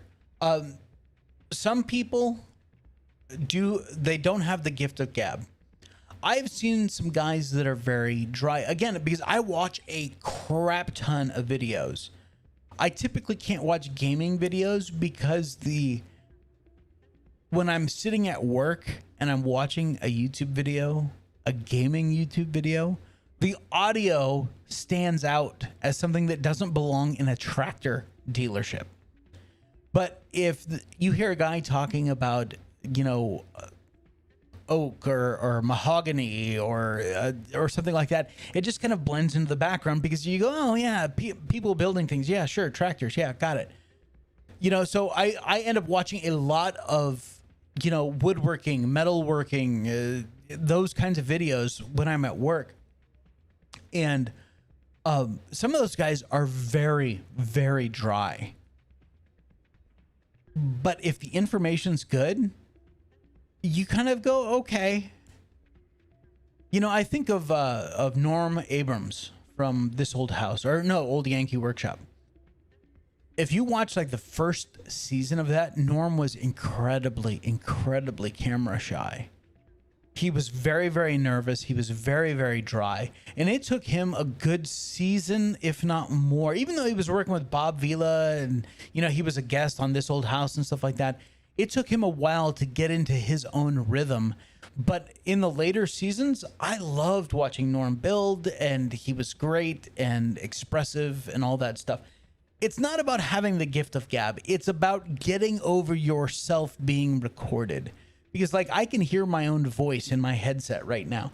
And at first that drove me crazy when I was on the radio. Hearing myself talk. Oh, that was, I was like, no, that's bad.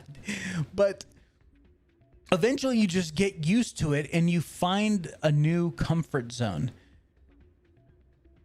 And so that's what I got to say about gift of gab. So in your professional opinion, as a YouTube watcher like myself, yes, absolutely. Run with it. Do it.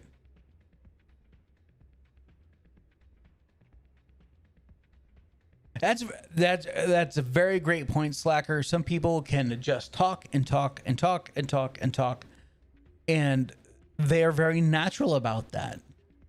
And I've actually found that Vault Girl is very good at that. I don't know if she's doing a lot of that stuff, like especially her cooking videos and things like that, if she's doing that in single takes for each segment, but she is really, really good telling people what she's doing and how she's doing it and stuff like that. I think that she's fantastic, especially on her cooking shows. Yeah, very true. Storytelling. But you know what? It's not necessarily about the story, Marcus. You bring up a very good point. But for example, I could sit here and tell you a story about how I designed this 10-sided guard tower for Fallout 4, and then I decided to make a video about it. Okay, I've already done. But in that video, I don't have to tell you the story about how I developed this. I can just say, okay, guys, and now we're going to take this piece and we're going to put it right here, and then it'll line up perfectly with this piece right over here. I don't need to tell you the story of the why to be a good communicator of the information that I want to put out there.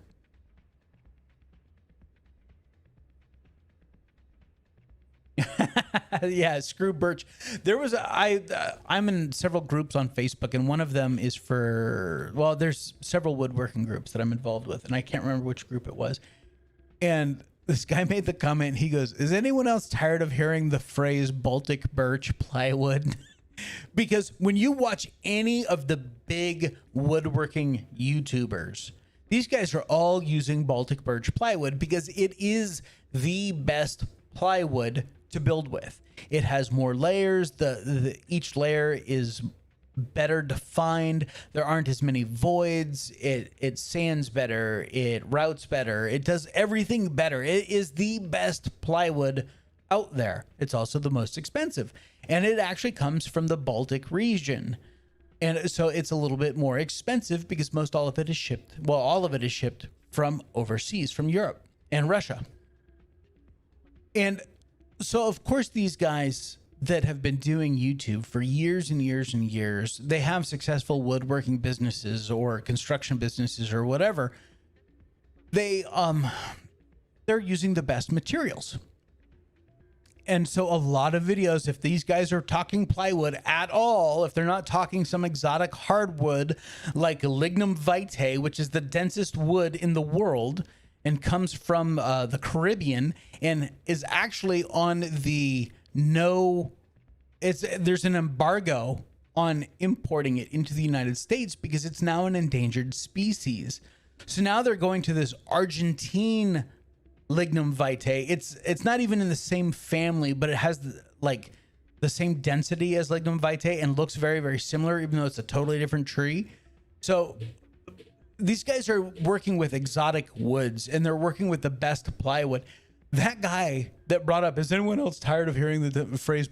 I swear to God, he left that group because everyone was like, dude, jealous much? I mean, they totally ragged on him, and so it's crazy. Baltic birch. It's really expensive around here too, and I'd have to drive to Dallas to get it. That's a day trip for me to go get Baltic birch because you can't find it. It's not at Home Depot or Lowe's. It's not a construction grade. This is fine furniture making plywood. I believe the biggest fear that most people have, at least for myself, is being accepted. We putting ourselves out there in a situation that okay, true. Now here comes my success coach out. Every success in your life, every goal that you have in your life, you will find is just outside your comfort zone. Because if it was inside your comfort zone, you would have had it already. So if you want to be successful on YouTube, you're going to have to push outside your comfort zone until the point that your comfort zone expands to cover that goal. But then you've got it. So being accepted, taking that risk, that's pushing outside that comfort zone. That's going, oh God, I've never done public speaking in my life. I've never been on stage in front of people, but I want to do YouTube. Well, you know how I feel about people that make videos that don't talk at all. Which is why even in, if I'm doing a sped up version, I will tell people, hey, we're going to do a musical interlude. And I make sure that all my sped up video, no matter how fast it is, gets jammed into the space of that 2.5 minute or 3 minute song, because I want to be talking again. The problem is that it took me an hour to build what I just showed you in 3 minutes in cutscenes and stuff like that. And I don't want to be talking for an hour. So it's about finding the right balance, but you have to push yourself if you want to be successful. But successful for you is different than successful for Marcus or myself or Slacker or anyone else. The success is very subjective, and it's not even, I'm not even talking financial success or anything like that. It could just be the feeling of accomplishment. You know, so in that vein of being accepted and stuff like that, there are a ton of people that they make their entire YouTube career about being not accepted, about being the dick, you know, that takes the counter position to everything just to be contrary. And no, insider. That's funny. But yeah, I mean, it's polar opposites. You don't have to be accepted, but if people tune in just to see the crazy shit that you're going to do, awesome. Even if they don't agree with the crazy shit that you're doing, they're like, I can't believe this guy's such a jackass that he's doing this, but I can't stop watching. That's awesome.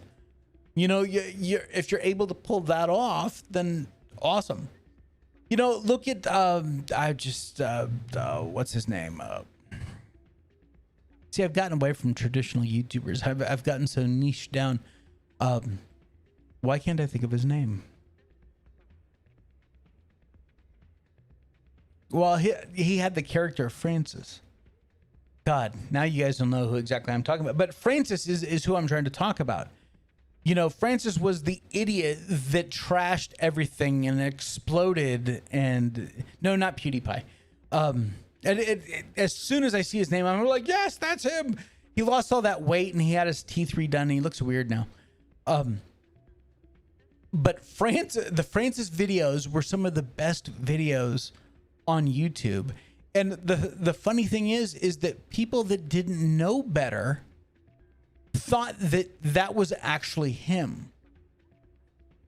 Now, if you know better, then you know that Francis is just a character that he puts on. And now he can't even do Francis videos anymore, really, because of all the new monetization stuff and all that stuff.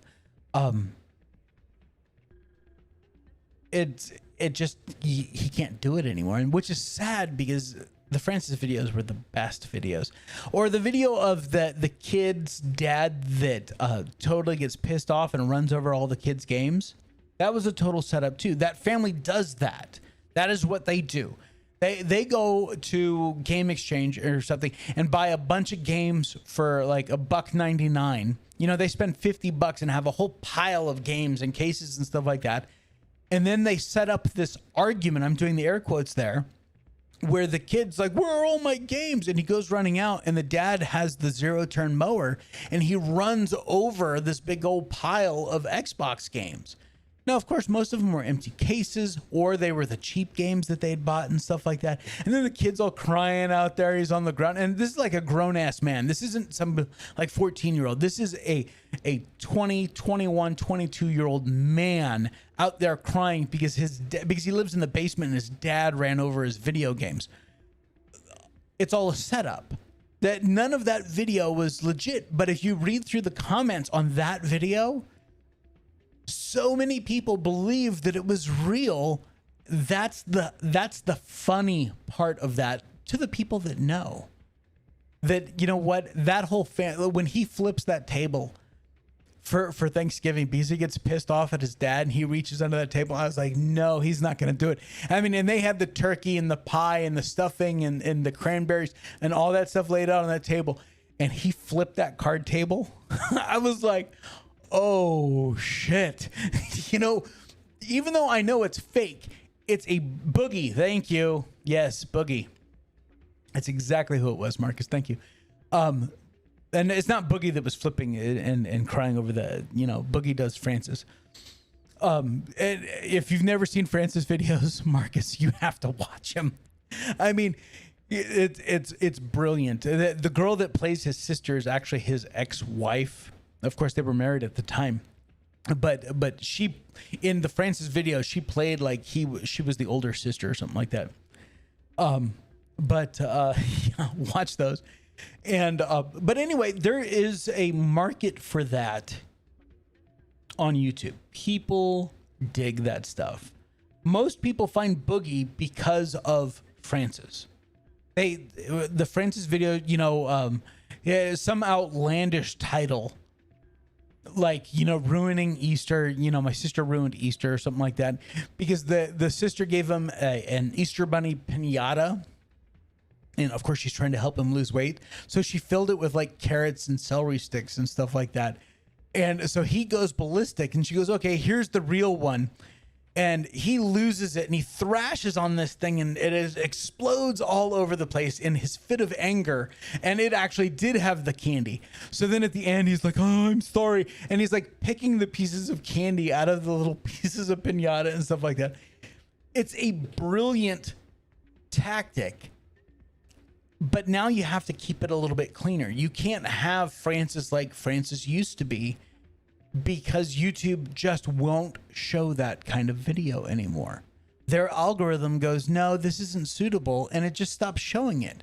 Or they don't run ads on it, they won't monetize it and all those things. And for someone that bases their entire income, like Boogie has for years, his entire income is based on video monetization. And so when they blanket, and like YouTube went back and literally demonetized every Francis video that he had ever done, just as a blanket. They said, oh, it has Francis in it, you know, and boom, demonetized. I mean, that took a huge chunk of money out of his pocket, because those videos may have been 5-6 years old, but he was still seeing thousands and thousands and thousands of hits on them every day. So you don't actually have to be the nice guy to have a successful channel. You have to work within the confines of YouTube, but there are still a ton of funny videos out there that are being made by great creators that make lots of money that aren't tutorial videos, how-to videos. You know, it's not people being them, they're playing a character. So there's lots of different ways that you can go, true. And that's, I guess that's the biggest point that I'm trying to make. Slacker, I'm very disappointed in you that you won't give me any insider information. Want to mention that the stream seems to be holding up really well. Yes, I bumped it down to 4,500 kilobits per second on the bit rate for the stream, and I have not, knocking on wood here. Oh God, sorry microphone. Not one dropped frame from the network. 387 the number keeps going up of the frames. It you know, it rolls every second. Not one drop frame. I think, yes, being a dick all the time can be tiring, which is why, like in Boogie's case, he would do one Francis video a week. He was putting out 4 videos a week or 5 videos a week, you know, but he would do one Francis, or maybe one every 2 weeks. So that the people that tuned into him to see Francis still got their taste of Francis, but hopefully they were also tuning in for some of his other content as well. And it's a brilliant move that he was able to pull it off. So when I become rich and famous, I hope you all come and bust my balls. Yes, absolutely true. I will come dislike your video and I will talk trash to you when you become rich and famous. I'm like, you no good, lousy punk. I remember when. Yeah. So what I was trying to say was that it takes practice, skill to tell a story. Yes, absolutely. It does take practice and skill, much like I'm not playing the game right now. Mainly the reason I'm not playing the game right now is because there's lots of talking and dialogue and all those things, and I don't want to interrupt that, and I don't want it to interrupt me. So that's why we're kind of sitting here with the flux music playing in the background. Yeah, PewDiePie. If I climbed in a Porta-John and had it pushed down. Yeah, see, you'd have to roll it around a couple times, Slacker. Because just being pushed over, that's not funny anymore. And yeah, I mean, there's there are still guys coming out with very innovative ways it's kind of like shock jock radio. I mean, I remember when Howard Stern first got syndicated in San Diego. You know, we'd only heard of Howard Stern. This is back before XM and all that stuff, and before he had his TV show. He was just on radio. We had heard of Howard Stern, but we'd never heard Howard Stern. And he did some outlandish, crazy shit on the radio, which is ultimately why he ended up going to satellite, because radio stations were, the FCC was going to start cracking down. But there's still room to be I'm doing air quotes again, shock jock on YouTube, but you have to do it within their algorithm, otherwise you don't get any traction.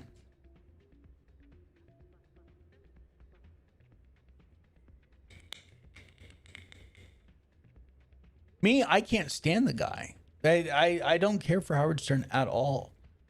But then again, I grew up from, I don't know, elementary, 5th grade, 6th grade. We had a morning crew that they were the #1 show in San Diego. Jeff and Jer, for any of you that might have heard of them. These guys were fantastic. They had little Tommy. He was their helper. And so he would be the one that would go do random crap out at some store or something like that. You know, they wrapped him in bubble tape or in bubble wrap and rolled him down the stairs at the San Diego Convention Center. You know, that's the kind of crap that helper boy Randy had to do. And they had their producer, and they had the weather girl and the traffic girl, and they were all one big crew. And they'd be on air, you know, for a couple years at a station, and then another station, an up and coming station, would throw more money at them. So they'd move over there, and they brought all their listeners with them, because on that morning drive, they were on the air at 5:30 in the morning till 10 in the morning. And they captivated they captivated San Diego County.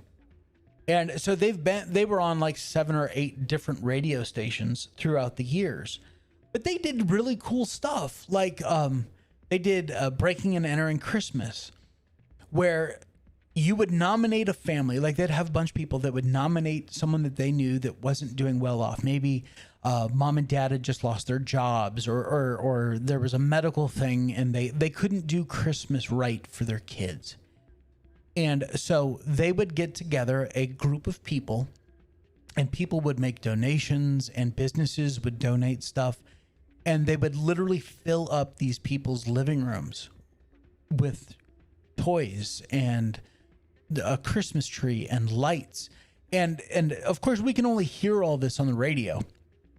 But they actually, like my buddy who was a locksmith, I mean, he made safes. They brought him on, he volunteered his time so that they could get into the house without having to get the keys from this family. He would literally pick the lock. It was a breaking and entering deal.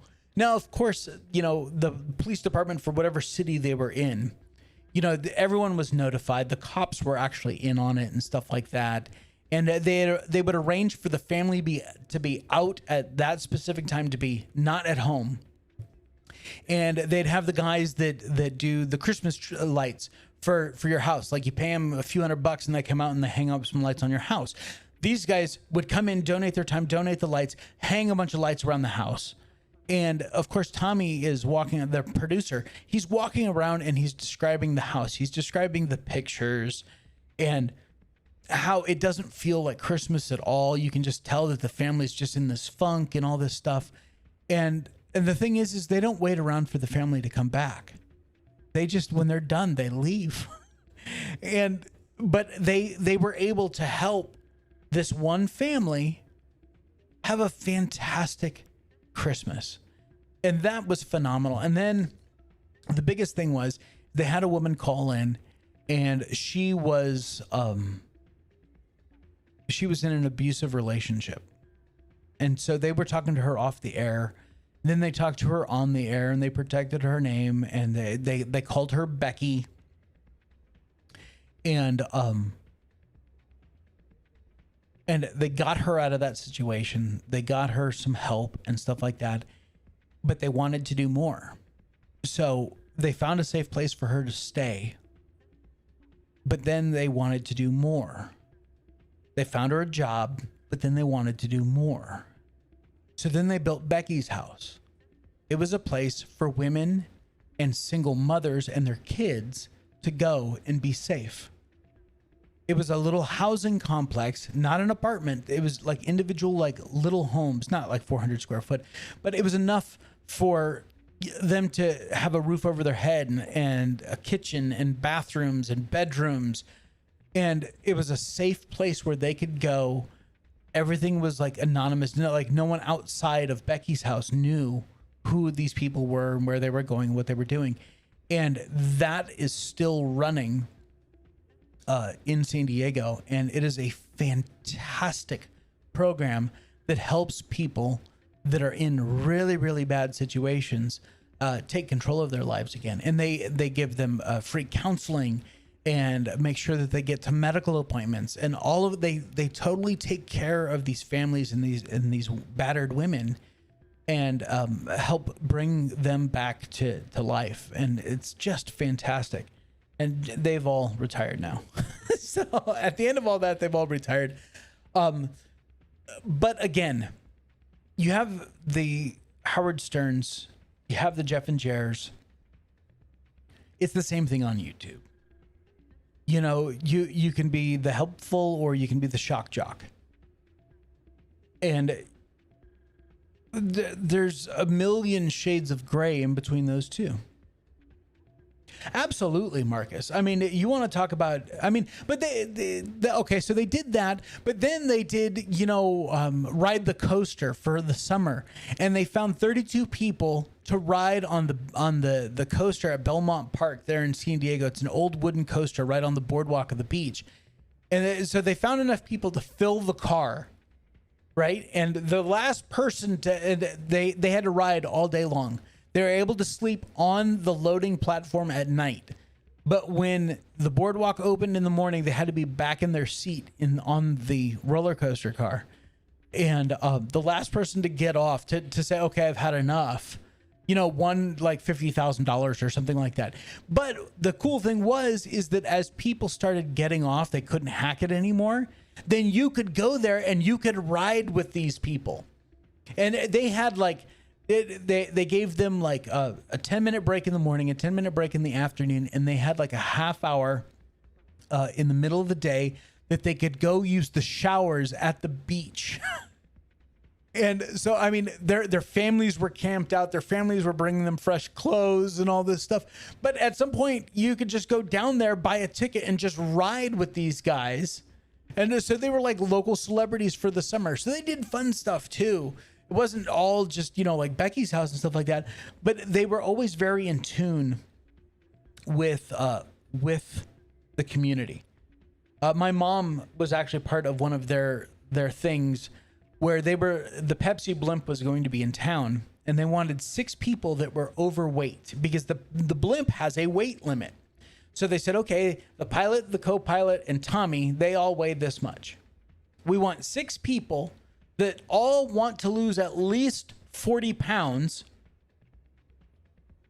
and everyone has to lose their amount of weight or more, or they can't fly on the Pepsi blimp. And so it was this weight loss challenge thing, and my mom was on that. And every morning she had to call in, and she did weigh-ins on the air. I remember sitting there before school with a cassette tape recording the radio of her doing her call-in. So I had documented her entire thing for the 3 months that they were doing that. She lost her weight, and matter of fact, all of them did. And so she got to fly all around San Diego on the Pepsi blimp. And then they called her up and they said, hey, we're doing this Halloween party, and we thought that you were so much fun to hang out with during the whole Pepsi blimp challenge. We want to give you tickets to the Halloween party. And there were like 3,000 people at this Halloween party. But like my mom's costume, she made a version of the Pepsi blimp, and her skirt were these little pockets, and all the pictures that she had taken the day of her flight, she took, of the other passengers and of Tommy and of the blimp and all that stuff.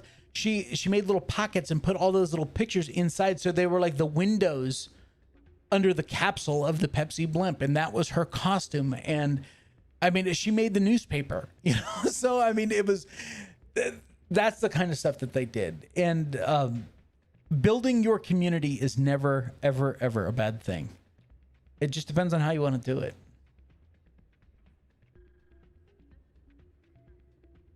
Yeah, bathroom is no good. All right, I've talked enough that my cup is empty. So I am going to go refill this cup. I'm going to take a quick bio break because I've been talking an awful lot and I'm parched. So I'll leave you guys with some great music and I'll be back right after this.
You know, I have to say, it was really fun making this song. It's very limited musically, but with what I had to work with, it was a lot of fun to make that song. So I'll just leave that there. So True, I guess the big question is did I answer any part of your question? I mean, did I really, did I help? I guess that's the biggest question.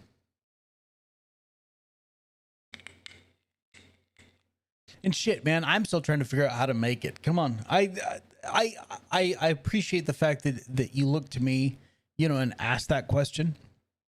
But if I knew, I would be the next PewDiePie. But honestly, I don't want to be PewDiePie. I don't want to be that big because that puts a lot of targets on you. Because when you become number one, 2 through 10 come after you. 2 through 20 come after you. And then it gets into weird drama and politics. It's shit that I don't want on my YouTube channel. I mean, which is why I've parted ways with people, because they kind of got a little weird. So, but I mean, they're all welcome. Any one of them is welcome on my channel. I never talk disparaging about anybody. And most of you guys know, like, some of the people that I'm talking about. But I view my channel as a place where all people can come. I don't care what's going on between Slacker and True. I don't care if you guys are having a fight and any of that. When you're on my channel, when you're in my chat, everyone's nice. Because that's the way it should be. That's the community that I want around me. You know, we don't do the back talk or the backstabbing and the talking trash and all that stuff. I mean, joking, that's one thing. You know, bullshitting around, that's totally different than the true drama that goes on. And I want no part of the drama. I don't want to pick a side. Don't ask me to pick a side. Because you know what? If I wanted that drama, I would be hanging out with the friends I have in real life that I only spend very limited time with. You know, because I don't want that drama. So, see if he's snoring.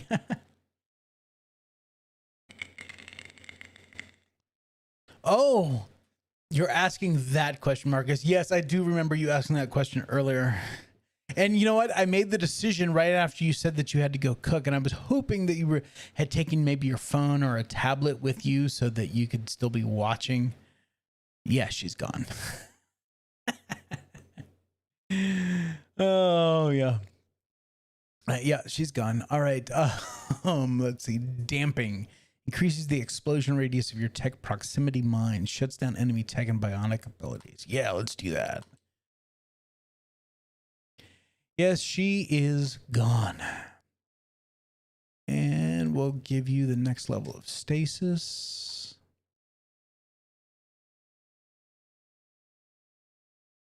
But honestly, true, I ask myself the same question all the time.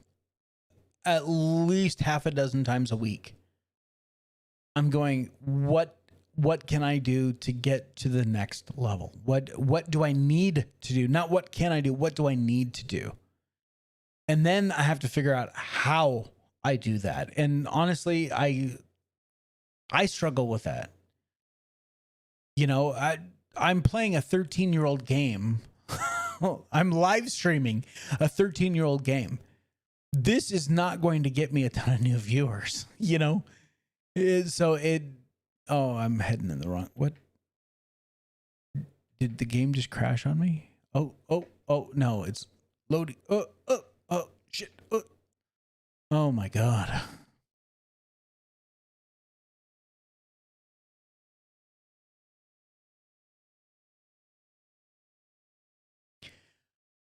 Okay. Yeah. You want a serious note? You want no bullshit? If you want it, you have to make time. If you want it, you have to make the time. There's no ifs, ands, or buts about it. If you want to be a content creator, be a content creator. Don't half-ass it. You will never get there otherwise.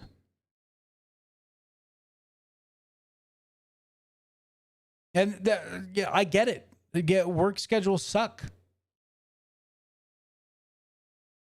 Trust me, I would love to be sitting here making woodworking and video game videos all day long.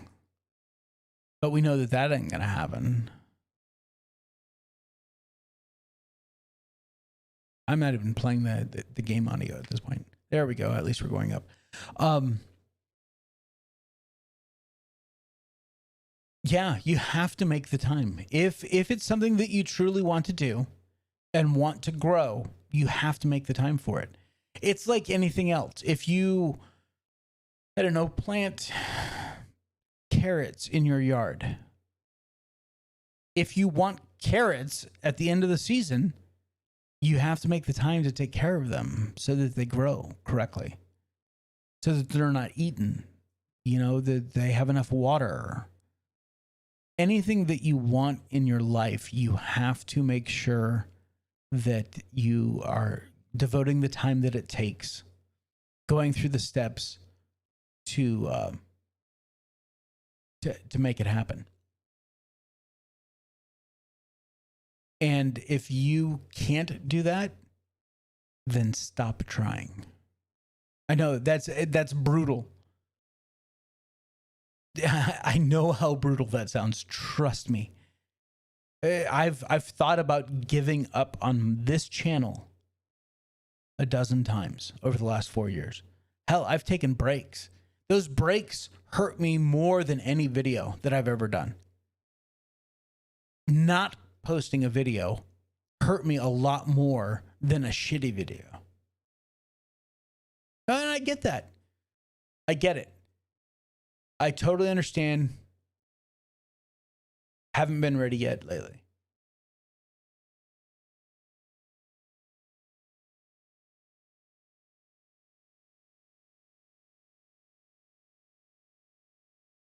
Oh, I probably should turn this part up. I didn't say.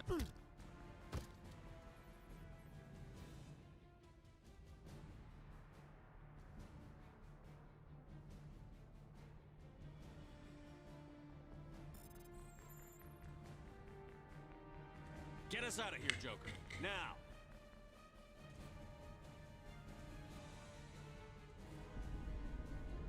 Fly, baby, fly. But understand that what I say to all of you, I mean with only the best intentions. You know, I want the absolute best for you, True. I want the best for you, Slacker. I want the best for everyone that is involved around me in my life. Because rising waters raise all ships. And the better, hey, Jordan, the better that you do, the better that you are, the better everyone is. Because you know what? The better you are, the better mood you're in, the better attitude you have. And that carries through. It's like a shockwave around you. All right, we're back in the galaxy map now. Message coming in. Oh, here it comes.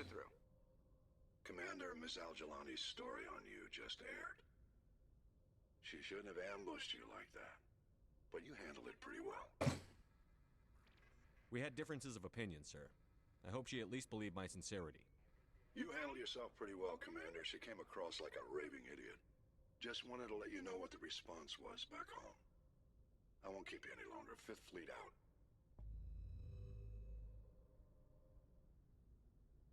All right, let's do a little zoom out. And we've gone to Novaria and Pharos and Vermeer. It's time to go to Ilos.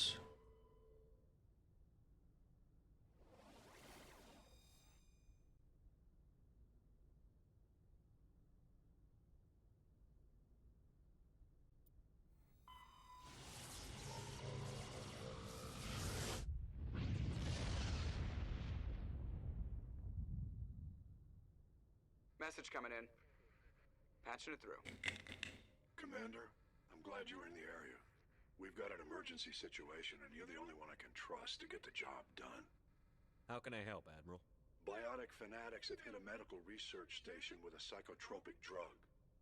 The drugs have temporarily driven researchers crazy, and the biotics are effectively using them as human shields.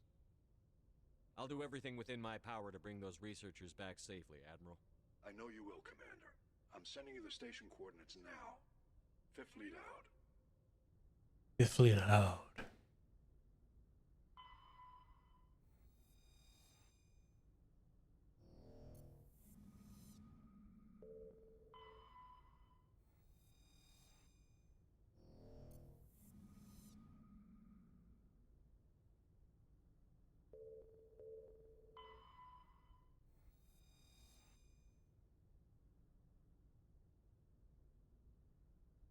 Can I, oh yes, absolutely. I'll just turn that up a little bit there.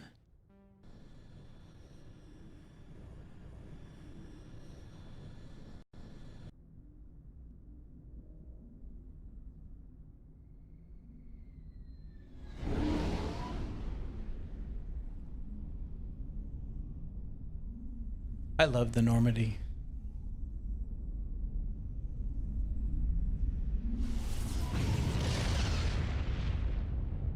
I want a model of the Normandy. The problem is that the biggest one I can find is like 20 inches long. I'm like, that's not big enough.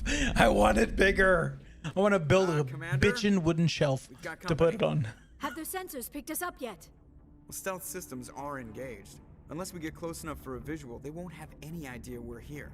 Picking up some strange readings from the planet's surface. Take us down, Joker. Lock in on the coordinates. Negative on that, Commander. The nearest landing zone's 2 clicks away. We'll never make it in time on foot. Get us something closer. There is nowhere closer. I've looked. Drop us in the Mako. You need at least 100 meters of open terrain to pull off a drop like that. The most I can find near Saren is 20. 20 meters? We'll never get in close enough for a drop. We have to try. Find another landing zone. There is no other landing zone! The descent angle's too steep.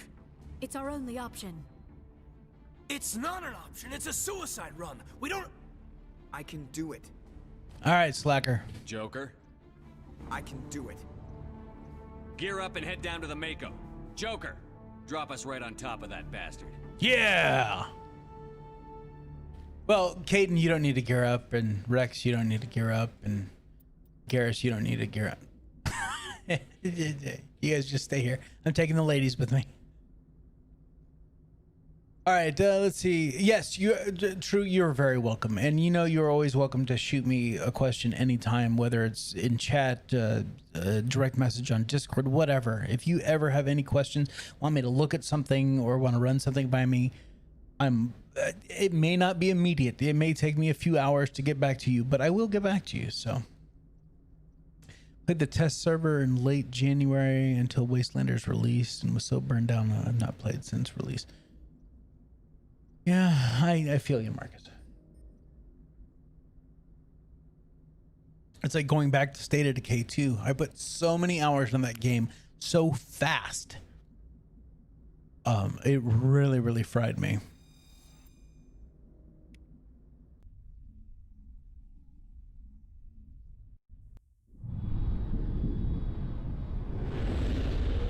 Well, what kind of games do you like, Jordan? Yeah, 3,000 hours. You know what? Between Xbox and PC, I'm sure I have a couple thousand hours on it. We'll just run his ass over. You two, keep moving inside now.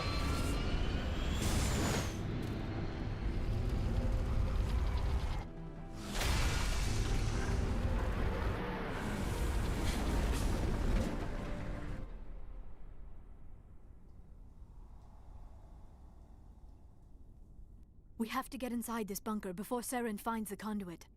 There is no way we're getting past that door with brute force. Saren found some way to open it. There must be some kind of security override somewhere in this complex. We will have to find some way to get it up and running again.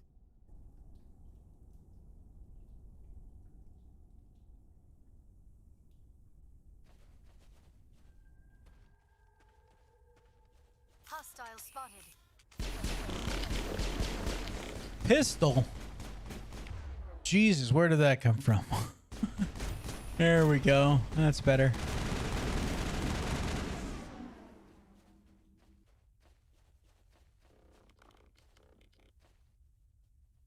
Yeah, it's pretty much been 2 games.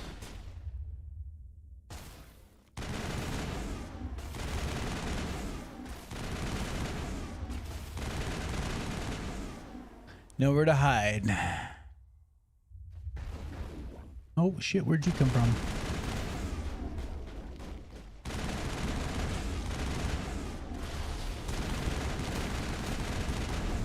What the hell was he shooting at over here?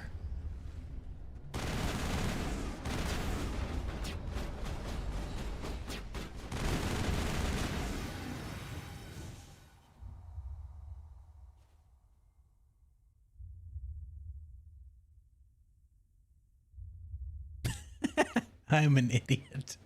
No, you're not an idiot.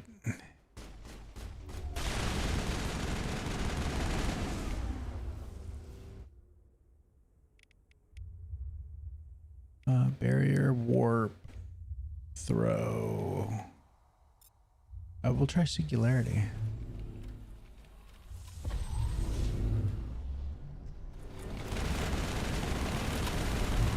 Why can't I have a rocket launcher?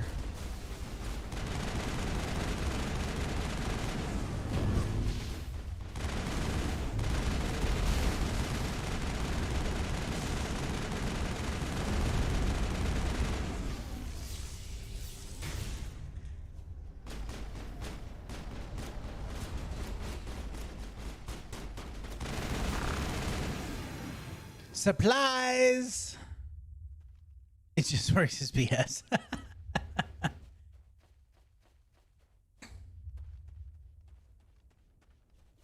Yeah, it was, and I need to go check out Heartland.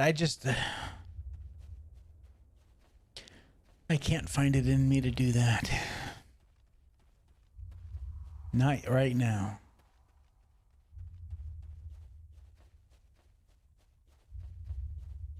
I'm not even bothering with the crates anymore.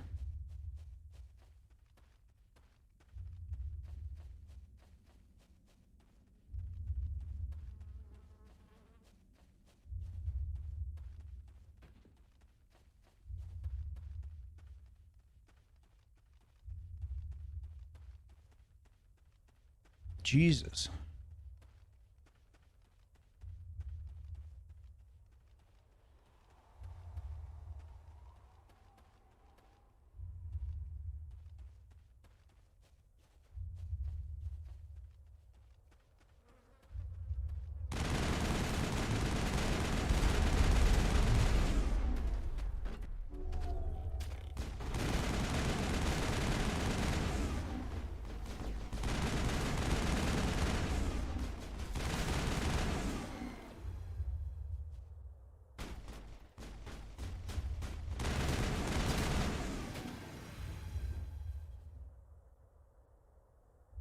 All clear.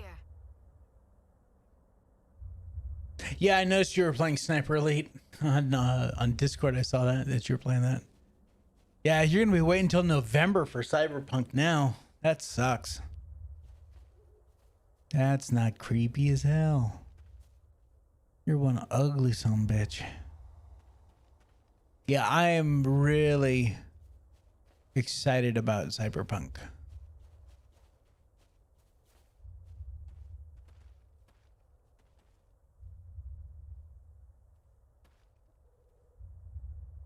Really. I wish I had more time to study all of this. I was thinking the very same thing.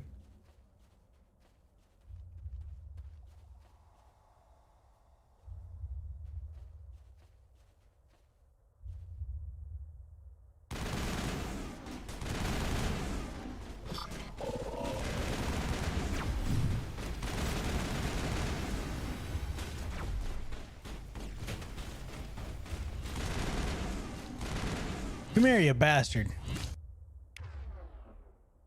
Hold on.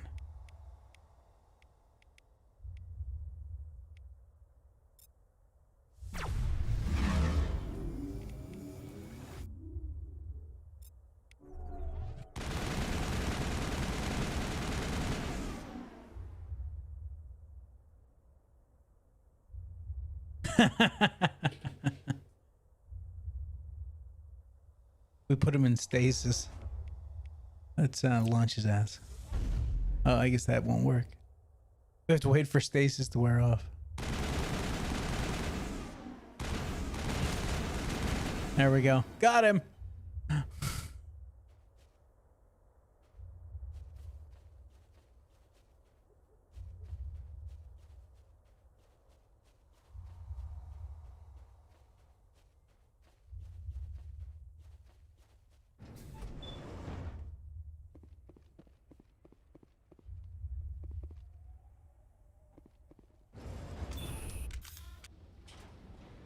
Elevator. Oh, short elevator.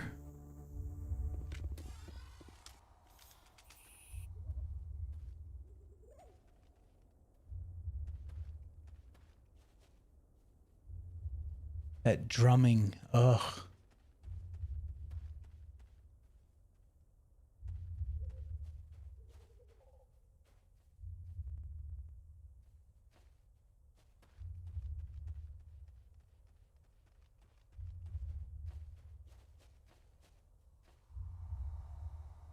It's just a crate. It's just a crate. Yeah. That's just a bunch of Omni gel. It's a bunch more goo. Ooh, 720.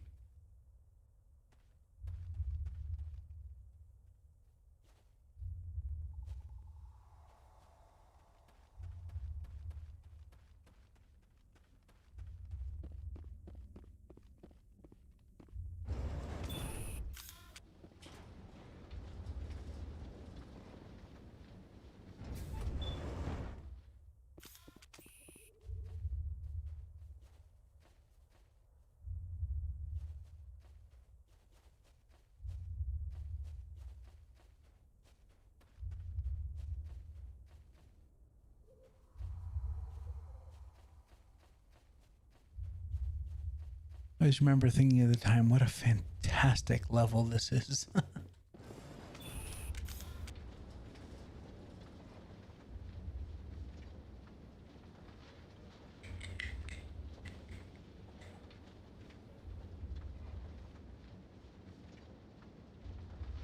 This place still has power. It must be running off its own generator. This must be the command center for the entire complex. Saren's troops must have sealed the doors from here after he went inside. We will have to figure out how to disengage the security lockdown if we ever want to get inside that bunker.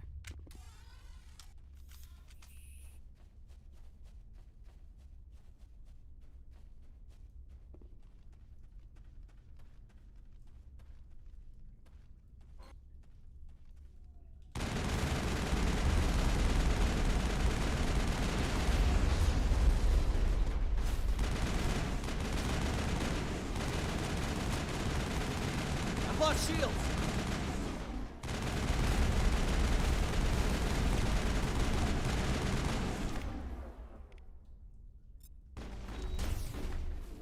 Ah, shit.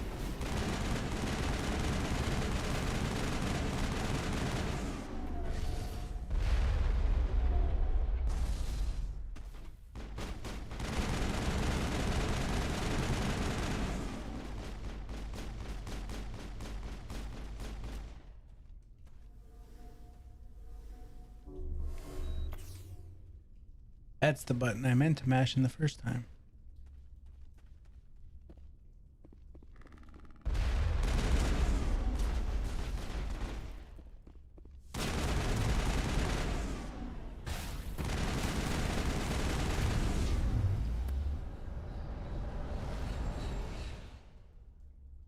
Jesus, Liara.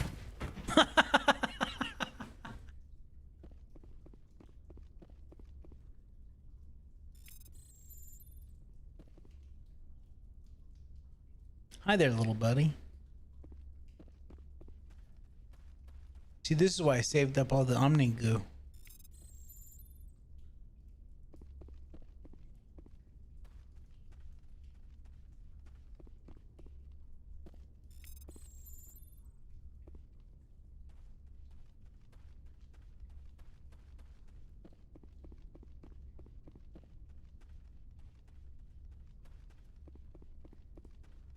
No, that's just a regular old crate.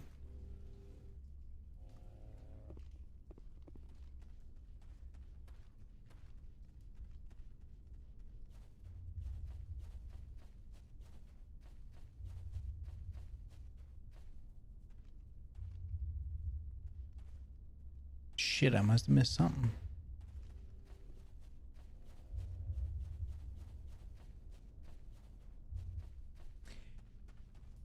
You know, I was thinking about something. I've been thinking a lot about Last of Us 2, and I hope that I can go back and explore the rest of downtown. I hope that moving on to the hotel didn't trigger something where we can't go back, because I'm sure there's more stuff, like over by the Capitol building and the synagogue. I'm sure there's other things that we can get into over there. So hopefully it'll let us do that.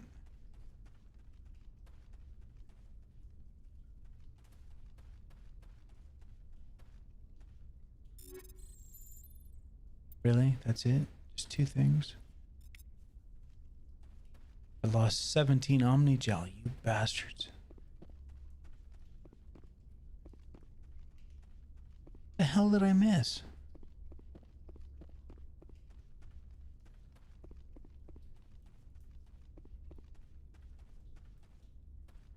I must kneel before the elders.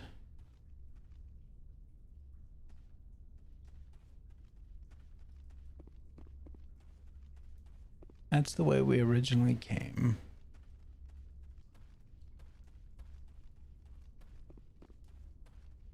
I don't think I missed anything. I think the game goofed. Oh, you know, I know exactly what you're talking about.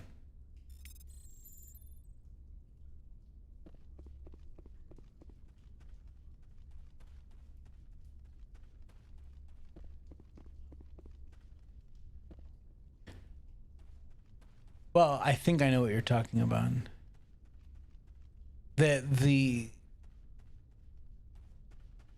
How the big time reviews don't match the player reviews. Is that what you're talking about?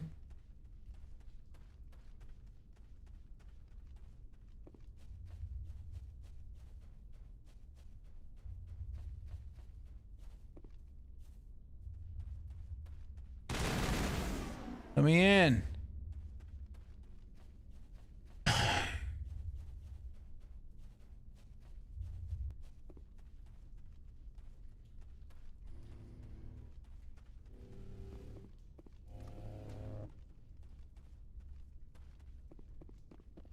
Can I talk to you? No? What the hell did I miss?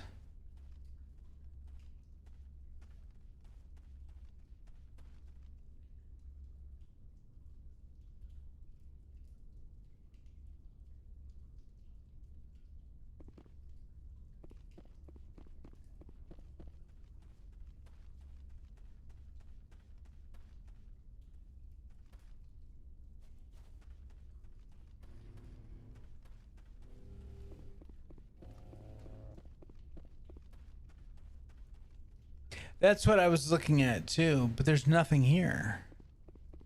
The X is right here. I can't do anything with this. Unless it's up there. But I can't get up there.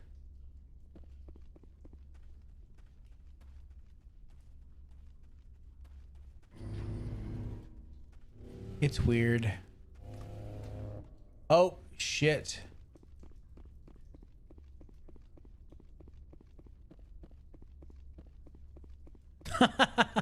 Yeah, I'm betting there's another one on the other side.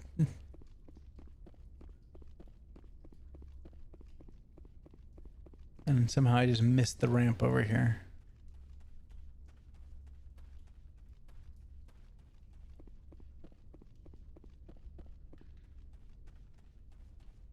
Yep. That's it.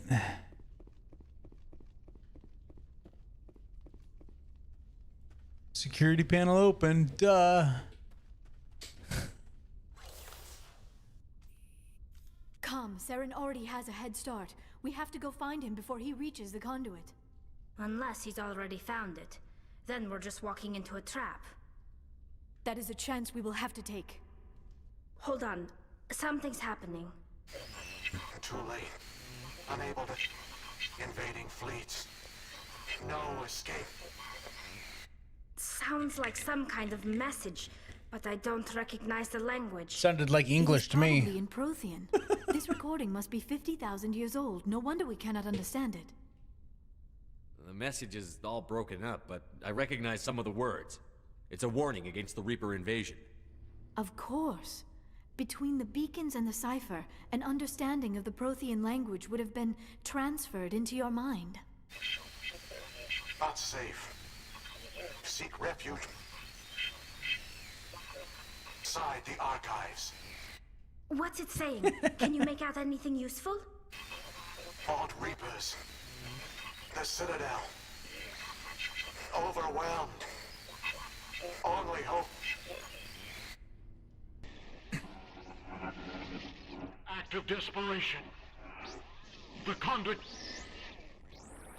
All is lost. It said something about the conduit, but it's too degraded to help. We should go. Cannot be stopped. Cannot be stopped. Well, that's not a very positive outlook, Mr. Prothean voice.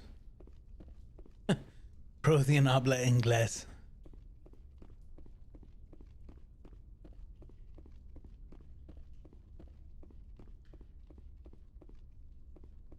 Whee!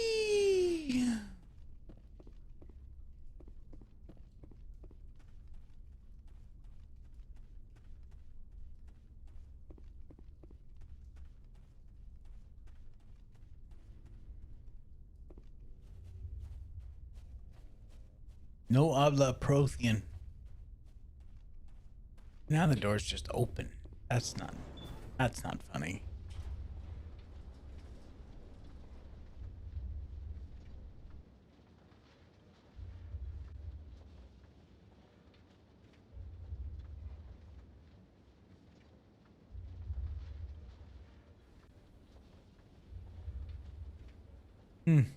Kind of odd. Damn it, I should have played the elevator music. Yeah, we're not going to bother with that crate. Hey, we've been here before. Guess we need to head back. That's what we need. Yeah.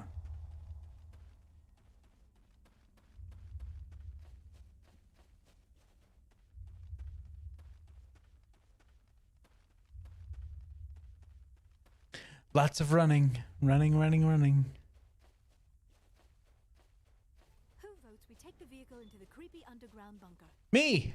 Good idea. The firepower will come in handy. I'm going to get a tattoo that says Tally is my lover.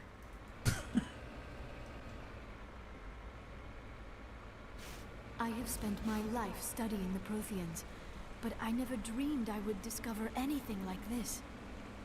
This bunker might have been the last refuge of their entire species. Just imagine what mysteries it might hold. Imagine what secrets it might reveal. Please, try to remember why we're here. Saren, the Conduit, the fate of the entire known galaxy. I am sorry. I was swept up in the moment. I just hope we have the opportunity to study this place in detail after this is done. I thought Saren would have set some kind of... What are all those things on the wall? Some kind of containers? They look like stasis pods. The Protheans probably tried to keep themselves alive through cryogenic freezing.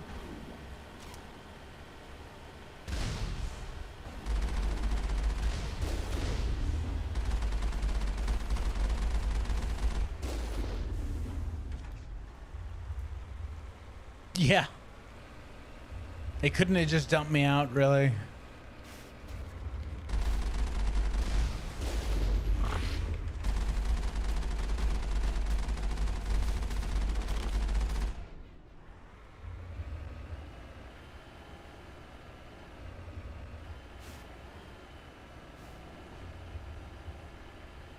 And just think of all the side stuff that I'm not doing this go around, you know?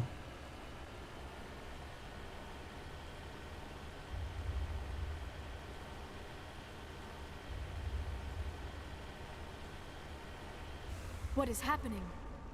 It's a trap! Saren must have set an ambush! I do not think Saren is behind this. Open sesame.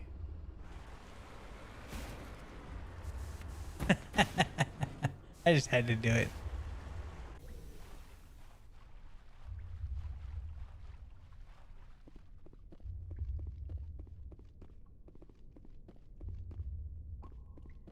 Come on, ladies.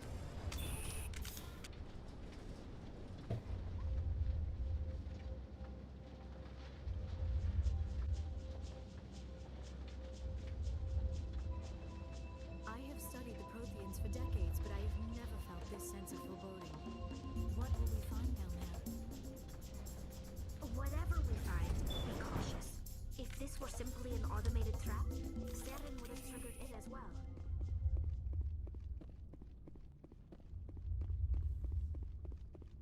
Vigil. Hello, Vigil. You are not Prothean, but you are not machine either.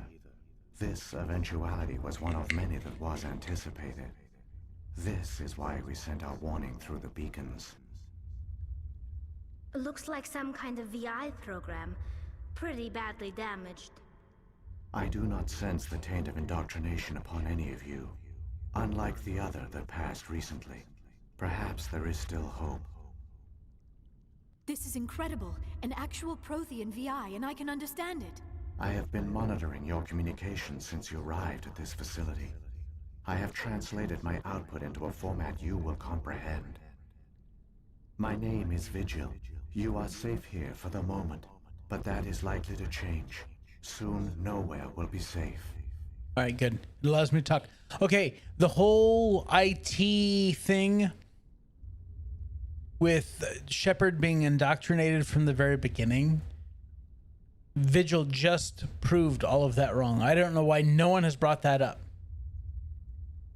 No, I read that whole thing. I've read all the Reddit stuff. I really dug into that whole thing because I thought it was a great idea that the end of Mass Effect 3 was all in Shepard's head. Choosing which path to take was all in Shepard's head. Him fighting the indoctrination or whatnot. That one statement of, I do not scan the indoctrination on any of you, disproves the whole IT theory. Are you some kind of artificial intelligence program? I am an advanced non-organic analysis system with personality imprints from Kesad Aishan, Chief Overseer of the Ilos Research Facility. Yeah, and very true, Marcus. I would never get to any of the other games if I spent 70 hours plus going through all the side missions with this. Why did you bring me here? You must break a cycle that has continued for millions of years. But to stop it, you must understand, or you will make the same mistakes we did. The Citadel is the heart of your civilization and the seat of government, as it was with us, and as it has been with every civilization that came before us. But the Citadel is a trap. The station is actually an enormous mass relay, one that links to dark space, the empty void beyond the galaxy's horizon. When the Citadel relay is activated, the Reapers will pour through, and all you know will be destroyed. No, it's a wonderful theory, and it's almost like fan fiction as far as some people have gone to. You know, I mean, it's so detailed, and they pull in the best falsehood is one that has many truths in it, and you know, that's what I love about the whole IT theory is that it's so well done. It pulls so many sources and so many examples that prove its point. But yeah, well, I don't know. Because giving BioWare too much credit in that regard, they obviously had a game plan. They knew that this was going to be part one of a trilogy. I don't know how involved they had their timeline saying, okay, this chunk here will be Mass Effect 1, this chunk here will be Mass Effect 2, and this last bit over here will be Mass Effect 3. I don't know that they had that entire timeline laid out, but if you think of all the world building, the backstory that they did for this game alone, they spent a lot of time thinking about the story, how it would carry forward. So I think that they had a pretty good idea that they were going to kind of flip the script and make like Mass Effect 2 kind of like Empire. You know, it was the sequel and it was all about, you know, the Empire. And much like with Mass Effect 2, you're working with Cerberus. You know, there's a lot of things there. So to say, you know, giving BioWare too much credit, they obviously planned something out.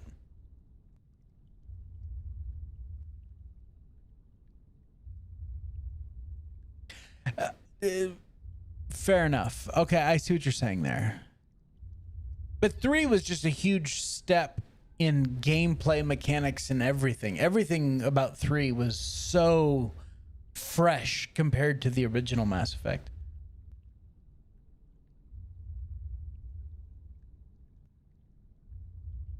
There's a great video out there. It's called, and it's long. It's much like a Mini True Nerds video for Fallout 4. Well, in the Fallout franchise.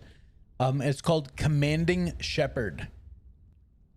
And it is a fantastic look at the evolution of role-playing games in general, and specifically the Mass Effect trilogy. And what BioWare did right, what BioWare did wrong. This guy was very thorough, and it's a wonderful video. I highly suggest anyone that's interested in role-playing games in general, Mass Effect specifically, watch that video.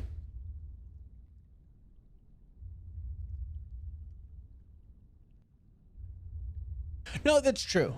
But again, you also have to remember that that BioWare's playing off of what they are perceiving the player wants.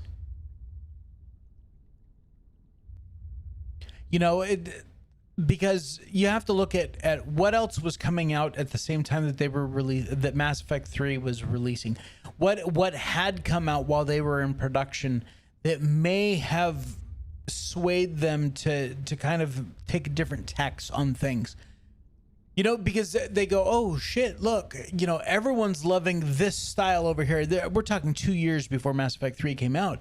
You know, they're like, hey, look, you know, everyone's liking this style of RPG better than this style of RPG. We need to move more in that direction, because they're following the crowd. They want to fit in. They want to be, you know, that big bulk of people. It's why there's so many damn battle royale games, because Fortnite and PUBG became popular. So everyone wants to make a battle royale. I mean, come on, Fallout 76 did the same thing. You know, it's where game developers go. They want to appeal to the biggest group of people that they can. This game sold like 2 million copies and was a huge success at 2 million copies. Today, if a AAA title came out and only sold 2 million copies, it would be considered a huge failure. You know, so I mean, the nature of gaming has changed. That's very true. But hell, that's the only reason why True and Slacker want me to play on PS4 is to do the multiplayer. So it is what it is. You know, but hey, you know what? I bought the game. I will get it installed, and so yeah. I don't think anything, but you know what? It might be interesting to have a new, fresh character with everything that's offered in 76 now, because I've taken a bit of a break. I mean, I went back and played a little bit, but it was more just like building on Xbox. But to play as a level 1 character, starting out with Wastelanders and all that stuff.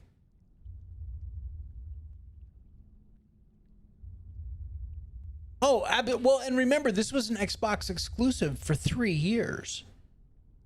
It was 3 years before it was ported to PC, and 2 years after that it was ported to PS3. So, I mean, they were already limiting in the fact that they were an exclusive.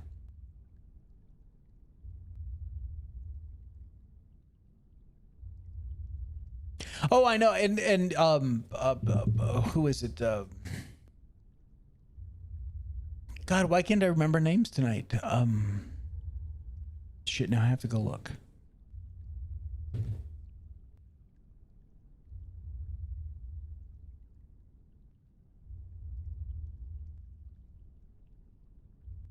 Death Dancer. Death Dancer, he's collecting plans for me now on Xbox, you know? Just lit the grill, huh? Oh, I guess that was a while ago. Yeah, I don't envy you having to go out to Cali right now. How come nobody ever noticed the Citadel was an inactive mass relay? The Reapers are careful to keep the greatest secrets of the Citadel hidden.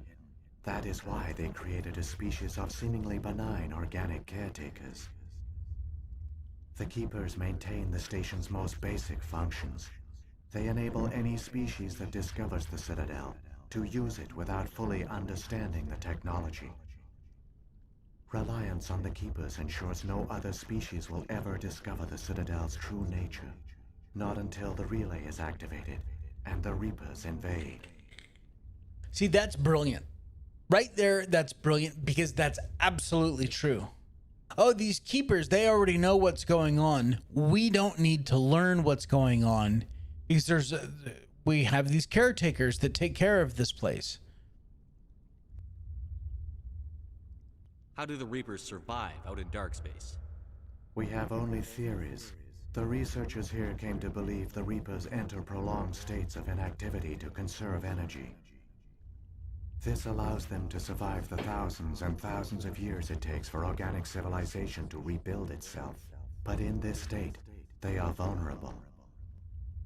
By retreating beyond the edges of the galaxy, they ensure no one will accidentally discover them. They keep their existence hidden until the Citadel relay is activated. I'll let you know when I go back in on PC, Mark.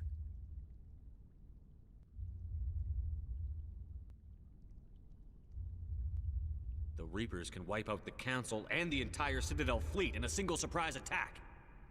That was our fate. Our leaders were dead before we even realized we were under attack. The Reapers seized control of the Citadel, and through it, the mass relays. Communication and transportation across our empire were crippled. Each star system was isolated, cut off from the others. Easy prey for the Reaper fleets. Over the next decades, the Reapers systematically obliterated our people. World by world, system by system, they methodically wiped us out. The war was lost. If you had surrendered, they might have let you live. No offer of surrender was ever given. Our enemy had a single goal: the extinction of all advanced organic life. Through the Citadel, the Reapers had access to all our records, maps, census data. Information is power, and they knew everything about us. Their fleets advanced across every settled region of the galaxy. Some worlds were utterly destroyed. Others were conquered, their populations enslaved. These indoctrinated servants became sleeper agents under Reaper control. Taken in as refugees by other Protheans, they betrayed them to the machines. Within a few centuries, the Reapers had killed or enslaved every Prothean in the galaxy. They were relentless, brutal, and absolutely thorough.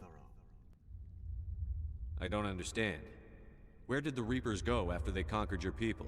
Our worlds were stripped bare, harvested by the indoctrinated slaves. Everything of value, all resources, all technology was taken. Certain that all advanced organic life had been extinguished, the Reapers retreated back through the Citadel relay into dark space, sealing it behind them. All evidence of the Reaper invasion had been wiped away. Only their indoctrinated slaves were left behind, abandoned. Mindless husks, no longer capable of independent thought, the indoctrinated soon starved or died of exposure. The genocide of the Protheans was complete. What do the Reapers get out of this? Why do they keep repeating this pattern of genocide over and over? The Reapers are alien, unknowable. Perhaps they need slaves or resources. More likely they are driven by motives and goals organic beings cannot hope to comprehend. In the end, what does it matter? Your survival depends on stopping them, not in understanding them.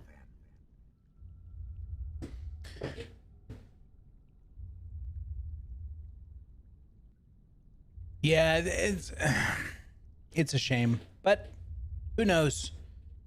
Maybe we'll have Starfield. I don't think we're getting Starfield this year. I think that we might have gotten Starfield, but I don't think we're getting Starfield this year.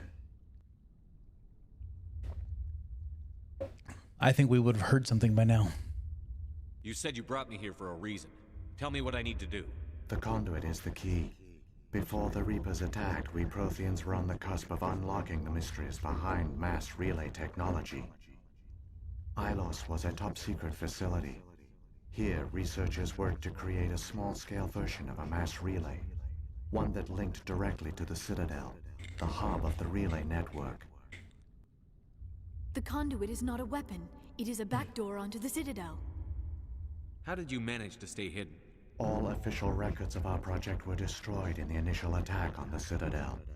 While the Prothean Empire came crashing down, Ilos was spared. We severed all communication with the outside, and our facility went dark. The personnel retreated underground into these archives.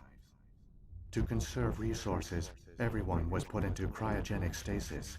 I was programmed to monitor the facility and wake the staff when the danger had passed. But the genocide of an entire species is a long, slow process. Years passed, decades, centuries. The Reapers persisted, and my energy reserves were dwindling. Now, no one's working on a remastered Fallout 4. There is no one in Bethesda working on that right now. You should have fought. We were a few hundred against a galactic invasion fleet. Our only hope was to remain undetected. I began to disable the life support of non-essential personnel. First support staff, then security. One by one, their pods were shut down to conserve energy. Eventually, only the stasis pods of the top scientists remained active. Even these were in danger of failing when the Reapers finally retreated back through the Citadel relay.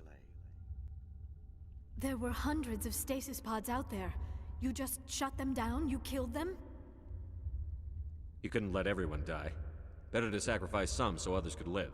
This outcome was not completely unforeseen. My actions were a result of contingency programming entered on my creation. I bet they didn't tell the non-essential staff about this contingency. I saved key personnel. When the Reapers retreated, the top researchers were still alive. My actions are the only reason any hope remains. When the researchers woke, they realized the Prothean species was doomed. There were only a dozen individuals left, far too few to sustain a viable population. Yet they vowed to find some way to stop the Reapers from returning, a way to break the cycle forever.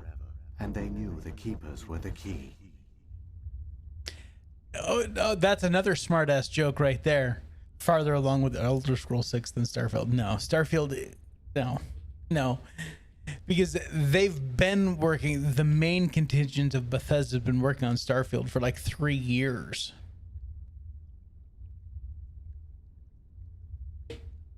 Yeah, they may have a small team of probably 50 people working on the basics of Elder Scrolls 6, but I guarantee you there is a playable version of Starfield. Of course, it's buggy as hell. It's a Bethesda game, but there is a playable version of Starfield floating through Bethesda right now.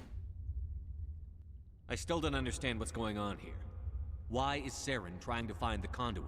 The conduit gives him access to the Citadel and the Keepers. The Keepers are controlled by the Citadel. Before each invasion, a signal is sent through the station compelling the Keepers to activate the Citadel relay. After decades of feverish study, the scientists discovered a way to alter this signal. Using the conduit, they gained access to the Citadel and made the modifications. This time, when Sovereign sent the signal to the Citadel, the Keepers ignored it. The Reapers are trapped in dark space. Saren must have some plan to undo everything you did. The one you call Saren will use the conduit to bypass the Citadel's defenses. Once inside, he will transfer control of the station to Sovereign. Sovereign will override the Citadel systems and manually open the relay, and the cycle of extinction will begin again. All right, you're on. Make a note of it because I'll forget. We will hear about the release date of Starfield before we hear the release date of Elder Scrolls 6. Is there any way we can stop them? There's a data file in my console. Take a copy when you go. When you reach the Citadel's master control unit, upload it to the station. It will corrupt the Citadel's security protocols and give you temporary control of the station. It might give you a chance against Sovereign. Wait, where's the Citadel's master control unit? I've never heard of anything like that. Through the conduit. Follow Saren. He will lead you to your destination. If the Reapers are trapped in dark space, how did Sovereign get here? It is logical to assume the Reapers would leave one of their own behind after each extinction. A sentinel to pave the way for their inevitable return. Like those in dark space, Sovereign probably spent most of the last 50,000 years in a state of hibernation. Periodically, it would wake to analyze the situation. Keeping its existence hidden, it would evaluate the state of galactic civilization. And when the time was right, it would signal the Citadel and usher in the next Reaper invasion. But this time the signal failed. The Keepers did not respond. Sovereign's allies were trapped in the void. Alone, it was forced to try and discover what had gone wrong. Sovereign's the largest ship in the galaxy. Why all this secrecy? Why not just attack the Citadel? Sovereign is not invincible. Revealing its true nature would have united the forces of every organic species against it. Even a Reaper couldn't survive such odds. But the Reapers are patient. They will not rush into the unknown. Sovereign could have been planning this for centuries, moving deliberately, gathering allies. Slowly, it has assembled the pieces of the puzzle, working through agents to keep itself hidden. Saren is the most visible pawn of the Reapers, but I doubt he was the first. Now Sovereign has grown bold. Whether from confidence or desperation, I cannot say. But it is determined to reopen the portal to dark space. What about the beacon on Eden Prime? And the one on Vermeer? What were they for? At our apex, the beacons spanned the breadth of our empire. We used them as a single galaxy-wide network to transmit data and communications rapidly from world to world. Virtually all the beacons were destroyed during the invasion, but once the Reapers were gone, the survivors here on Ilos decided to risk sending out a message. We knew it was unlikely there were other survivors, but if there were, we wanted them to know about Ilos. We wanted to give them hope, so a message was sent across the network. You could have exposed yourself to the Reapers. In truth, we didn't expect any of the beacons would still function, but we had to try. If there were survivors, we had to reach them. The message was meant for our own people. It was coded so only organic beings could interpret it. We still didn't understand the power of Reaper indoctrination. We never realized it could lead an agent of the machines, like Saren, to this world. But it has also led you here. So perhaps we did not fail after all. So when the Reapers created the Citadel, they created the Keepers as well? A more likely scenario is that the Keepers were one of the early harvested civilizations. Perhaps the very first. Perhaps they responded well to indoctrination, or the Reapers simply bred them to be obedient. In any case, they were left behind to operate and maintain the Citadel. But the Keepers are no longer directly controlled by Sovereign or its ilk. They evolved so that they only respond to the signals emitted by the Citadel itself. When the Protheans altered the Citadel's signals, they broke Sovereign's hold over the Keepers. Now, they are completely harmless. Sovereign must have realized that organic races were difficult to control. A likely hypothesis. The Keepers evolved in an unanticipated direction. Non-organic servants like the Geth would be more predictable. What happened to the survivors from the Conduit Project? They used the Conduit to gain access to the Citadel, but the Conduit is only a prototype. The portal only links in one direction, so they were trapped on the station. I do not know what became of them then. It is unlikely they found any food or water on the station. I fear they suffered a slow, grim death. I only know they succeeded in their mission to seal the relay. Your presence here proves their sacrifice was not in vain. And that is all the questions we can ask. Saren's got enough of a head start. Grab that data file and let's go. Shepard, are you sure? Who knows how much longer Vigil will be here? Even now the projection is weak. This might be our only chance to speak with it, our only link to the knowledge of the Protheans. It is the opportunity of a lifetime. I'm sorry, Liara. We have to stop Saren. Nothing else matters. You are right. I am sorry. My personal feelings clouded my judgment. We should go. The one you call Saren has not reached the Conduit. Not yet. There is still hope if you hurry. Yeah, he definitely is. Ooh, I got some renegade points. I mean, come on, with our current tech and stuff like that, we couldn't download Vigil, really? Hey, Vigil, yeah, just copy yourself over here to my Omni tool.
God,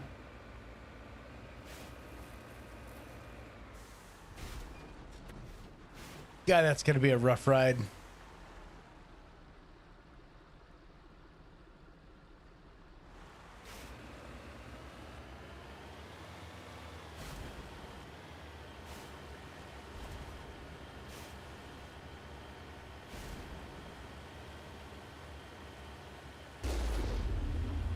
As worth a shot.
Yeah.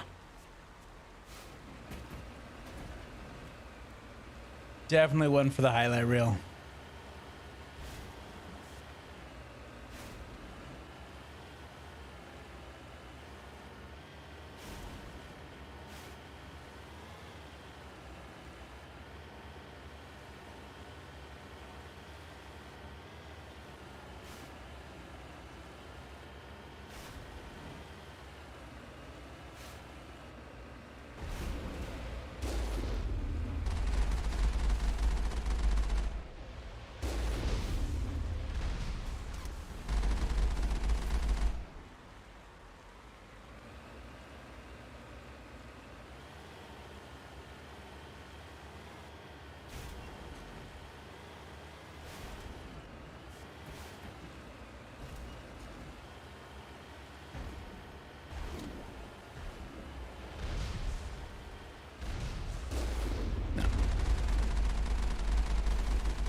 All this gold that I'm making that I'm not actually making.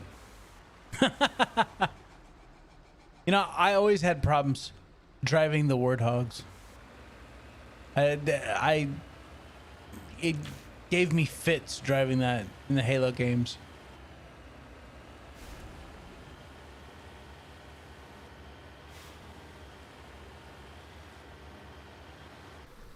There, the conduit. It's incredible. We don't have time to admire the view. We have to get through that relay, and these Geth aren't gonna make it easy on us.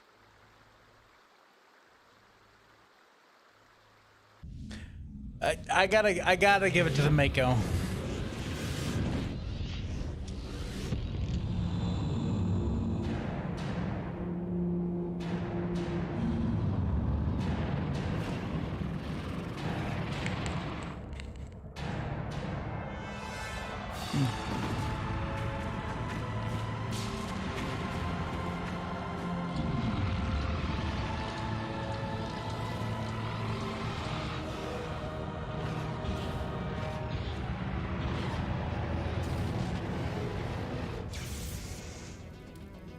Activate the defenses. Seal the station. The arms aren't moving. Systems not responding. Abandon the Citadel. Evacuate the Council. Citadel Control. Citadel Control, do you copy?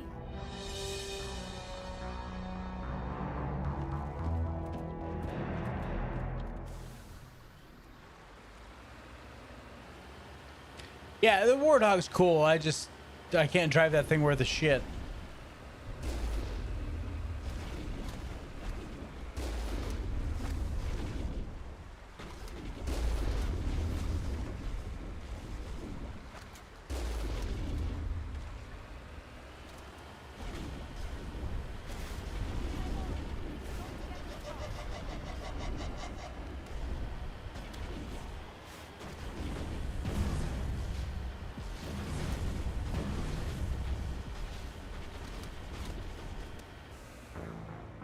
Oh, damn.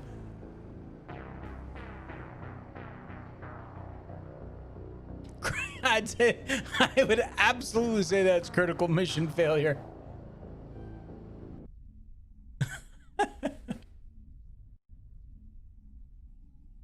Still going strong, and I guess 4,500 is a good.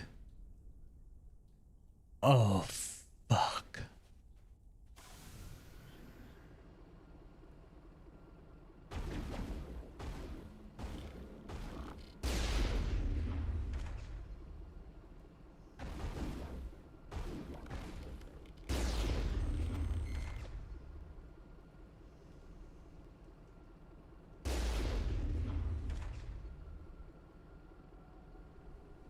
Got it. Yeah. I think we're done here. Where'd that other guy go?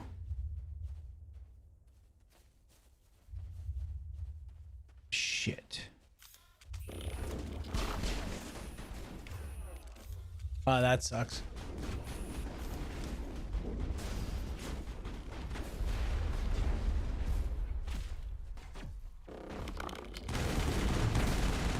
Supplies.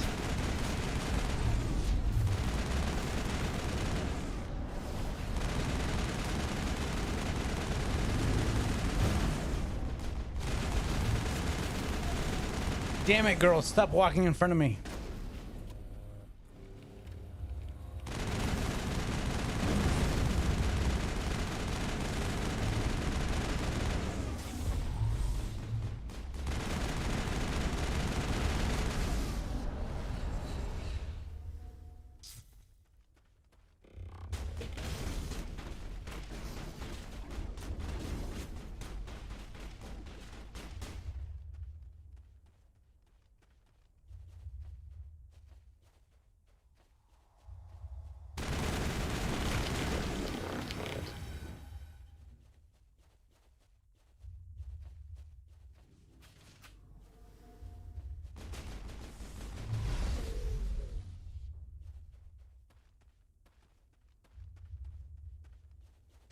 Damn it.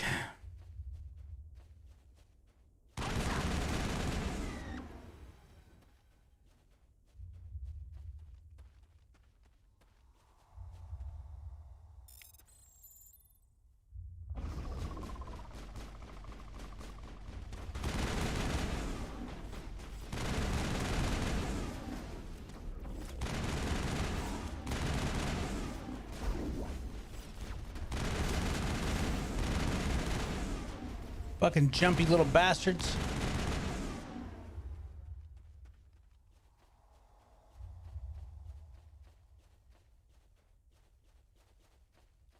Fuck the lock crate.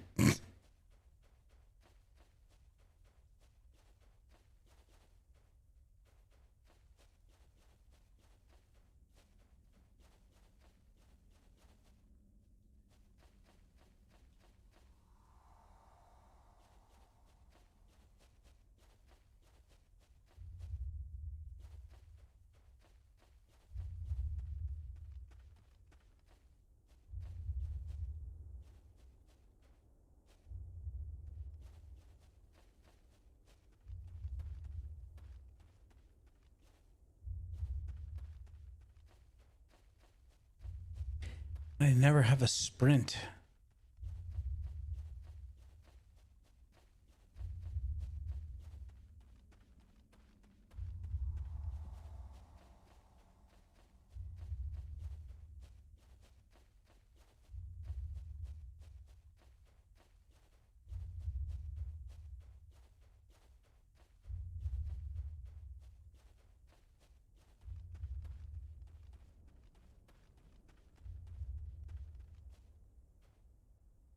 The fuck?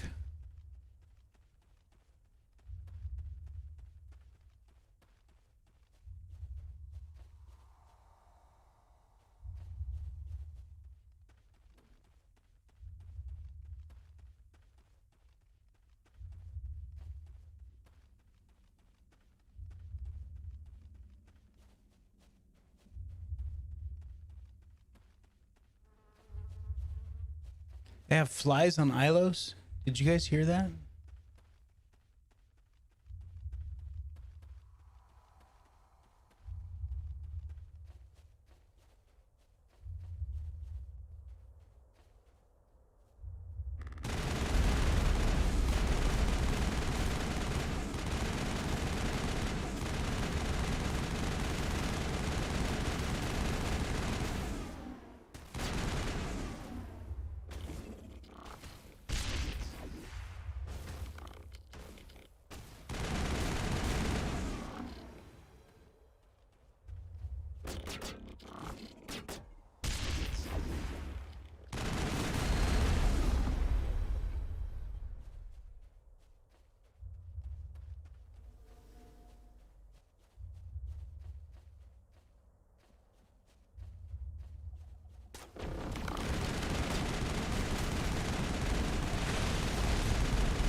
Come on.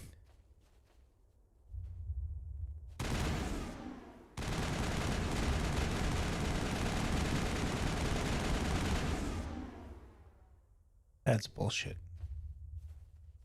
No, I think I will do too. For retro game night. Unless I find something on Game Pass that I'm like, ooh, that'd be fun.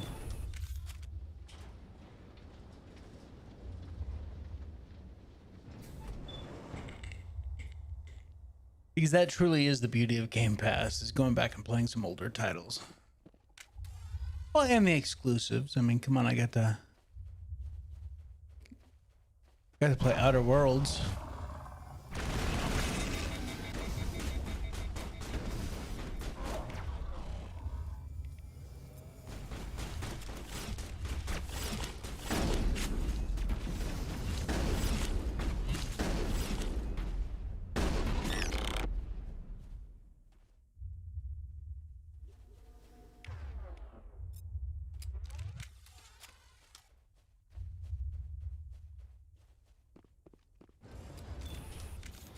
And mod, what are we talking about here? I already own it though.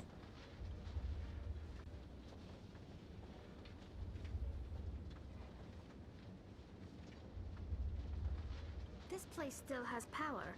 It must be running off its own generator. This must be the command center for the entire complex. Saren's troops must have sealed the doors from here after he went inside. We will have to figure out how to disengage the security lockdown if we ever want to get inside that bunker.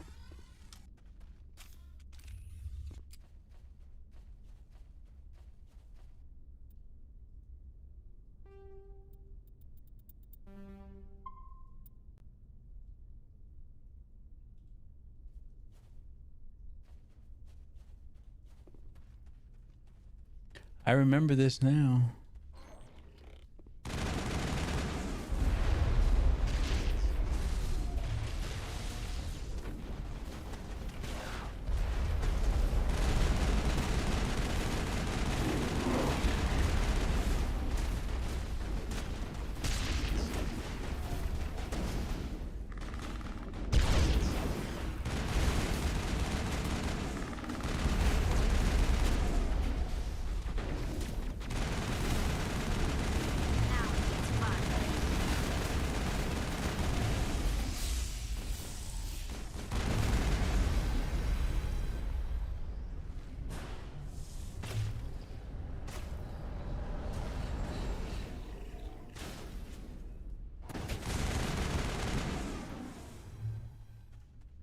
Fuck those guys.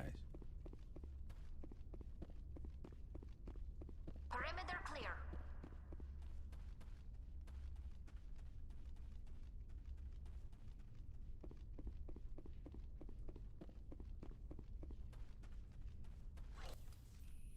unless... That is a chance we will... Hold on. Something's happening. Sounds like some It is probably in Prothean. This record... The message... Of course. What's it saying? It said something about the conduit. Nice. Too degraded to help. Cannot be stopped. Cannot be stopped. Yeah, I'm sure there's lots of mods that I would absolutely love to play with.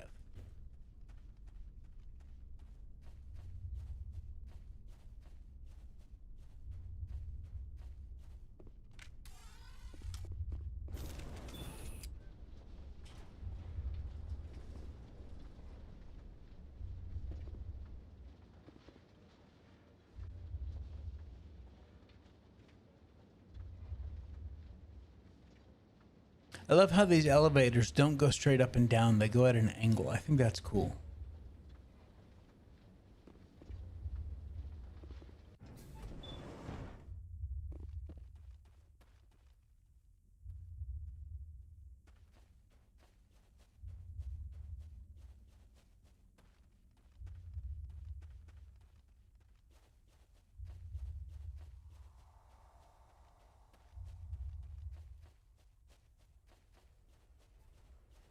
We take the vehicle into the creepy underground bunker. Good idea. The fire power will come in handy.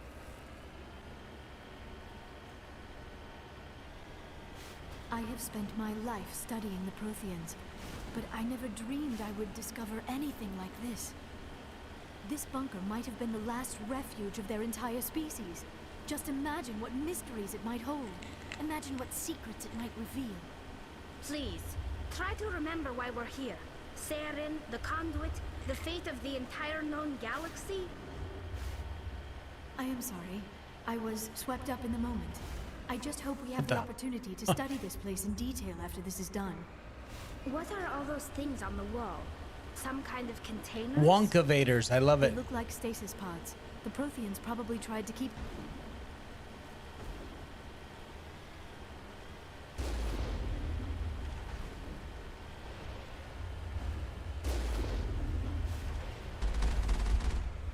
Oh, did I? No, there's still one more. Oh yeah, the guy that's right over the hill are these two. There we go. Got him.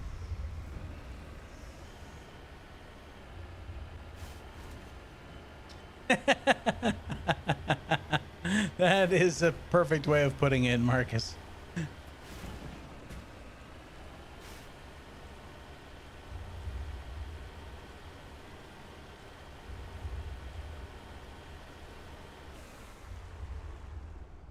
Everyone out.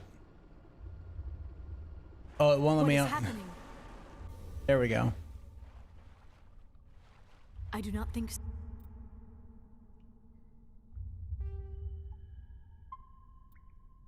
Yeah, we'll just save right over the top of that last one. Saren is behind this.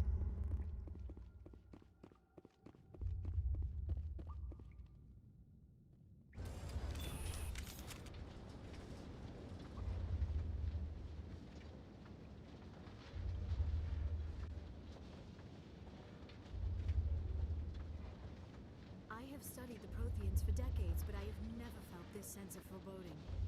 What will we find down there? Whatever we find, be cautious. If this were simply an automated trap, Saren would have triggered it as well. All right, let's blow through Vigil here really quick. You are not pro. Looks I like do some... not. This is I incredible. have been. My name is Vigil. You are safe.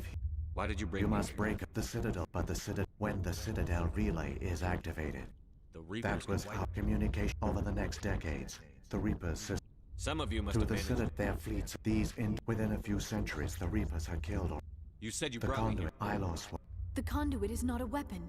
It is a backdoor onto What the... happened We next? set up to conserve, but the genocide of an entire species. You should have We were a fought. few. I began. Eventually, There were hundreds of stasis pods out there. You were programmed this to protect. outcome. I bet they I didn't. say, when the reason. Yet they vowed to find some way to stop. Aren't they The under the... Keeper, after this time, when Sovereign sent. Saren can use Correct. Sovereign will override the Citadel's. Is there any There's a way... day it will Wait, where's the through the Citadel's conduit. map? Follow Saren. Saren's got enough. Shepard, This might be our only chance to speak with it. You are The right. one you... There. And now we'll do this again.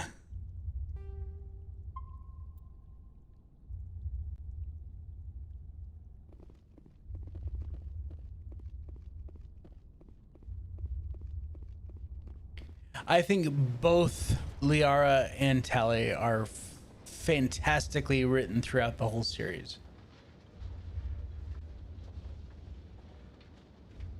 All their culture, all their They both advance so well, and especially in Mass Effect 2 when you have like the deal broker, or yeah.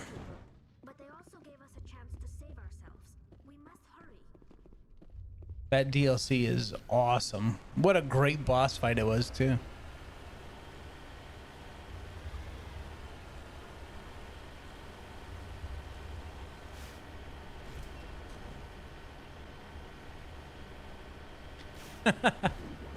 Well, what else is he gonna tell you? Oh, that's a beautiful shot right there.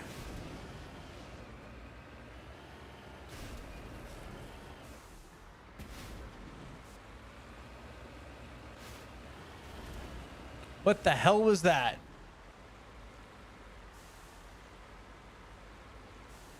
God, this thing drives so stupid sometimes.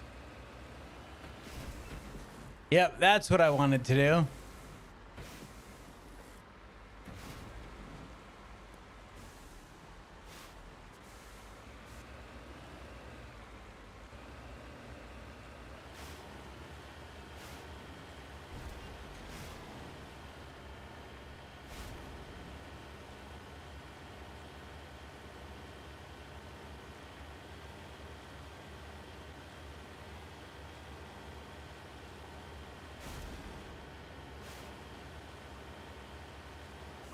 Supplies.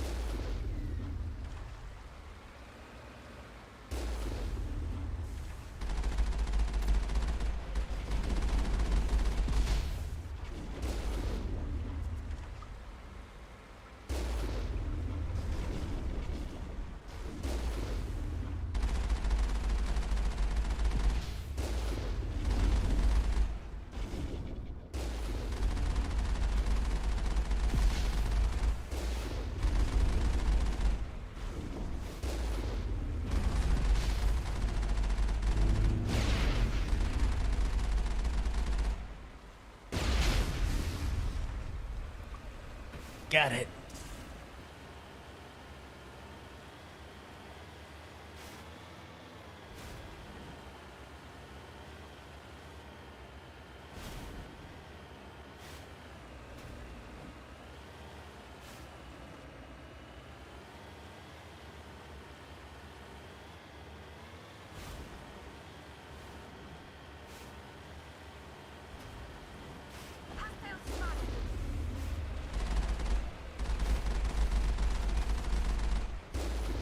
Area secured.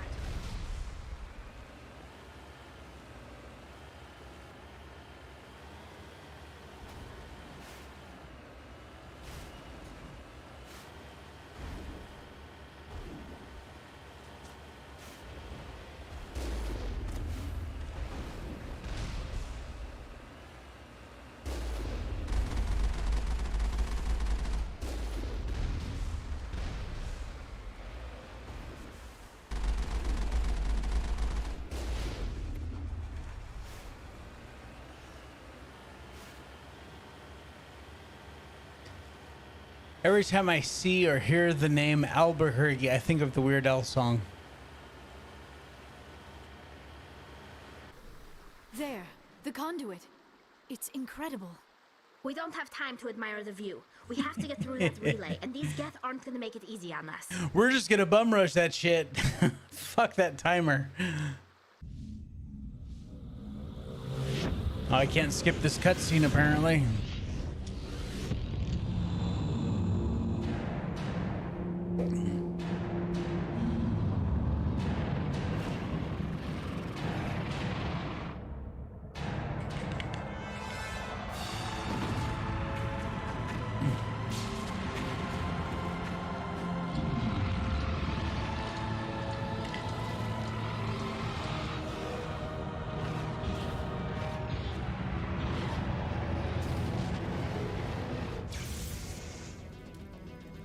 Activate the defenses! Seal the station! The arms aren't moving. Systems not responding. Abandon the Citadel! Evacuate the Council! Citadel Control! Citadel Control, do you copy?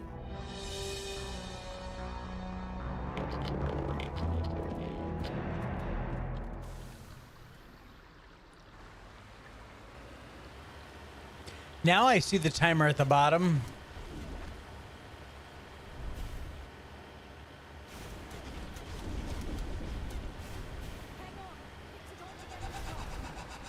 What the fuck? Oh, come on. Oh, that's so much bullshit. Wow.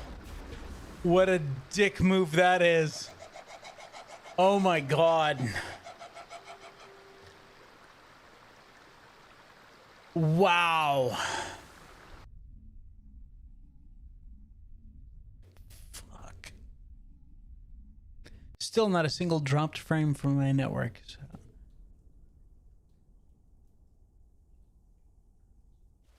What the? Where's the whole? Whoa, hold on.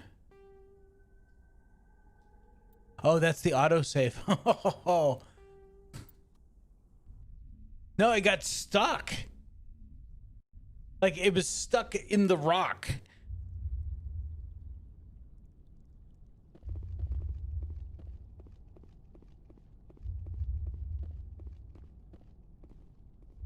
Open. Open.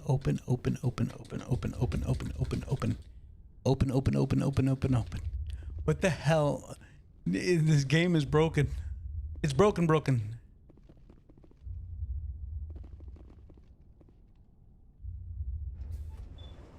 That was weird.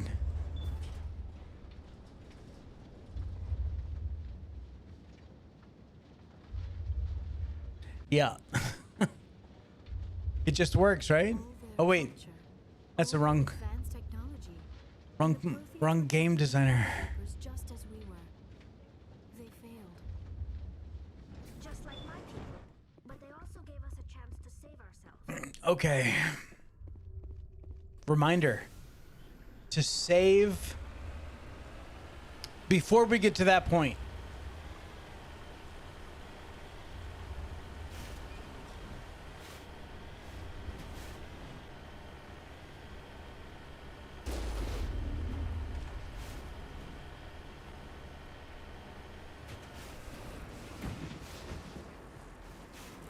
Yeah, we're just gonna drive backwards there.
Whoops.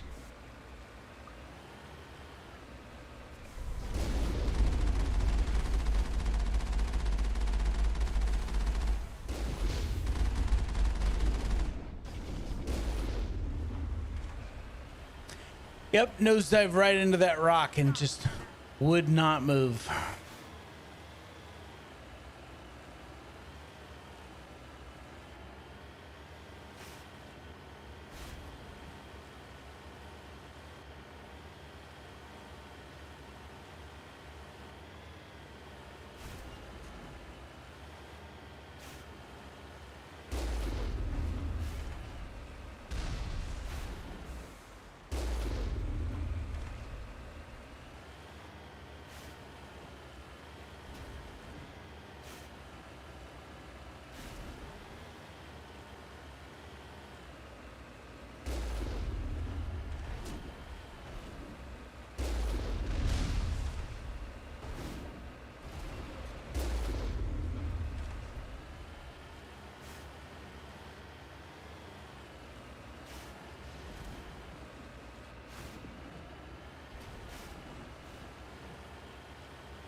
just to be safe.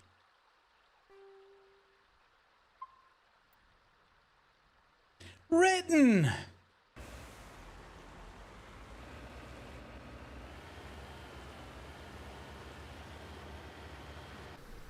There, the conduit. It's incredible. We don't have time to admire the view. We have to get through that relay, and these Geth aren't gonna make it easy on us. You had the right thought there, Marcus. We had it at the same time. All right, that's incredibly loud again.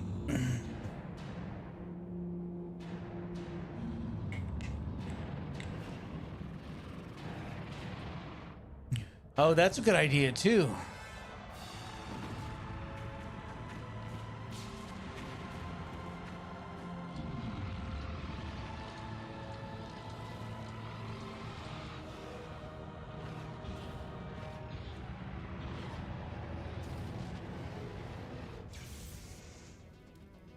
Activate the defenses. Seal the station. The arms aren't moving. System's not responding.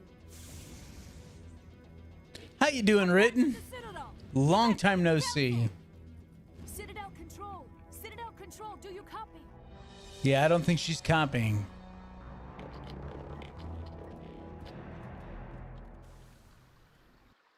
Nope, won't let me save.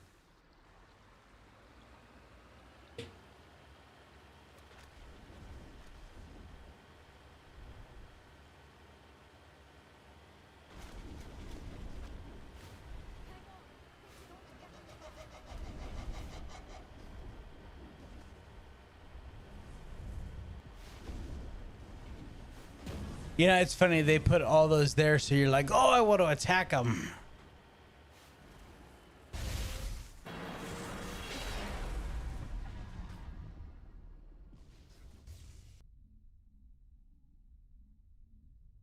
Maybe we should have radioed Joker. Critical failures detected across all monitored systems. Please begin emergency evacuation.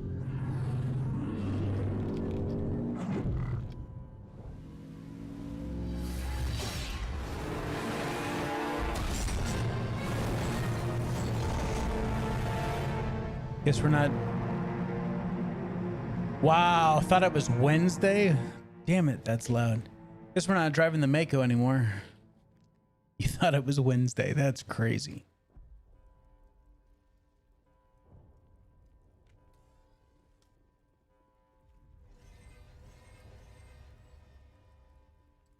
Critical failures detected across all monitored systems. Oh, it sounds like I need to turn the audio back up. This is not a drill. There we go. The Presidium is experiencing severe system malfunctions across the entire level. All non-emergency personnel must evacuate immediately. Give me a rundown of the damage. We have lost all primary power to the level. Environmental controls are not responding. Class 3 fires are burning in sectors 2, 3, 6, and 7. Civilian casualties are high. I am also detecting numerous unauthorized synthetic life forms throughout the station. They are believed to be hostile. Please approach Come with on, caution. we need to stop Saren before it's too late. Please begin emergency You know, evacuation procedures. This is if you have Caden with you when you walk past this relay earlier in the game when it's not functioning, he does mention the hum. emergency evacuation procedure.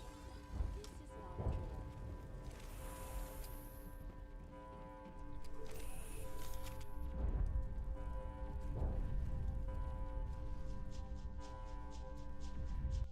drill. Better get Mako. No, that's C's, not K's. MAACO.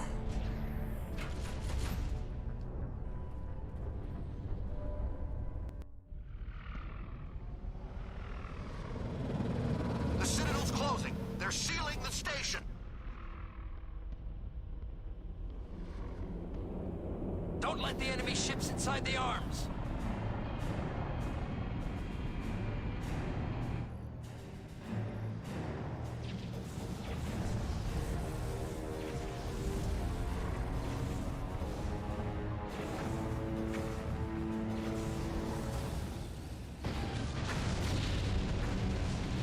Sovereign's like, I don't even fucking care.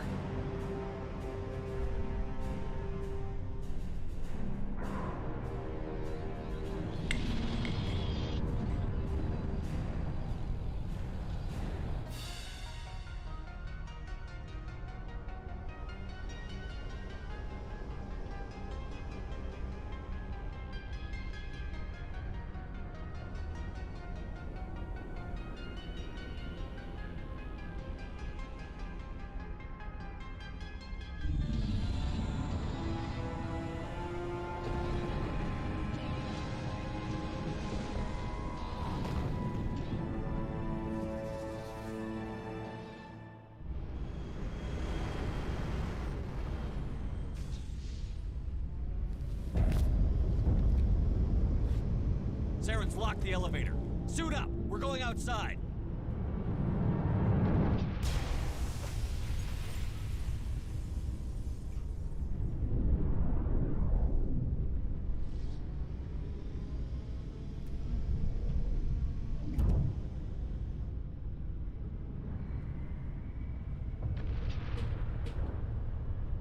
I agree.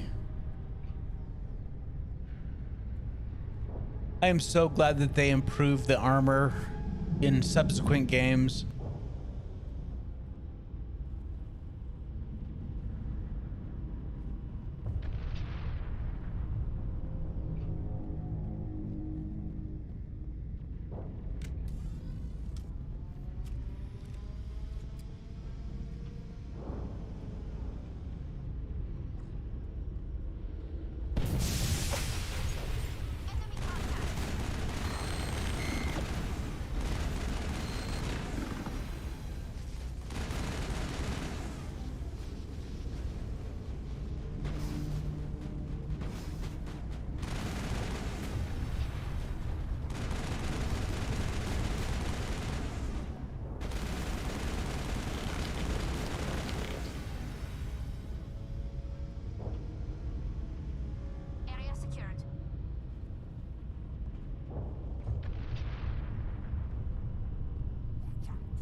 Stop stepping in front of me.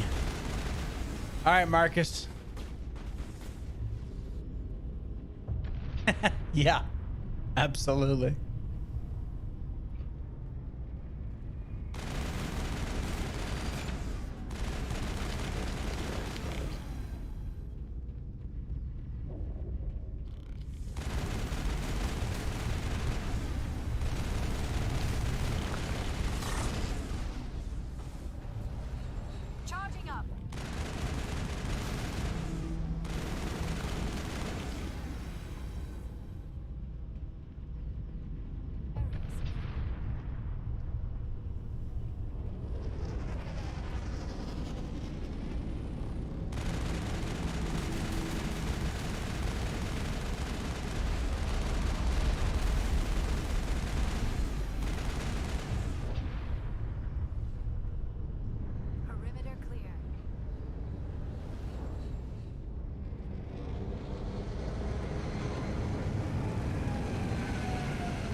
Damn. That's the last of them.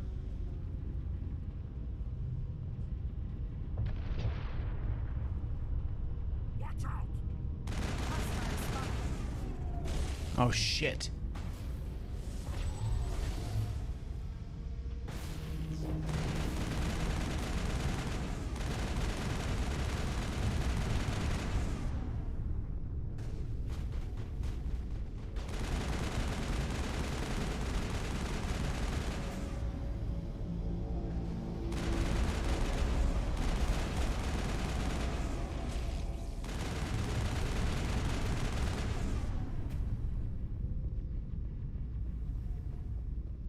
Lots of running.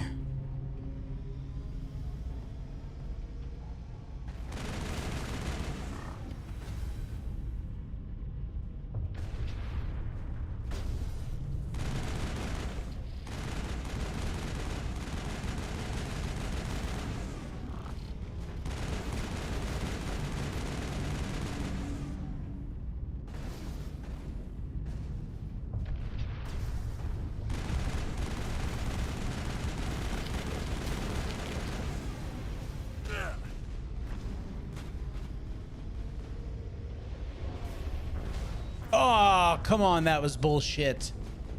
No, that was garbage. No, I call bullshit.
Yeehaw!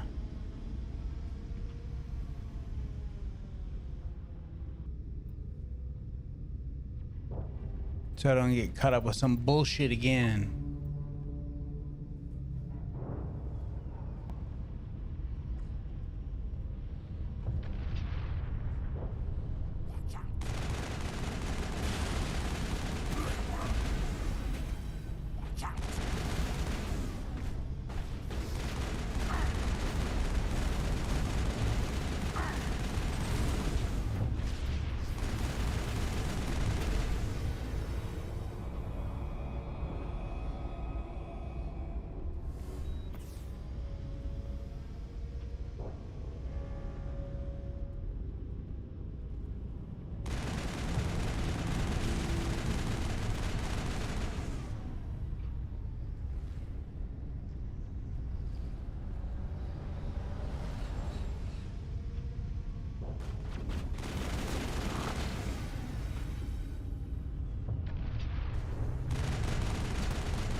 Oh shit.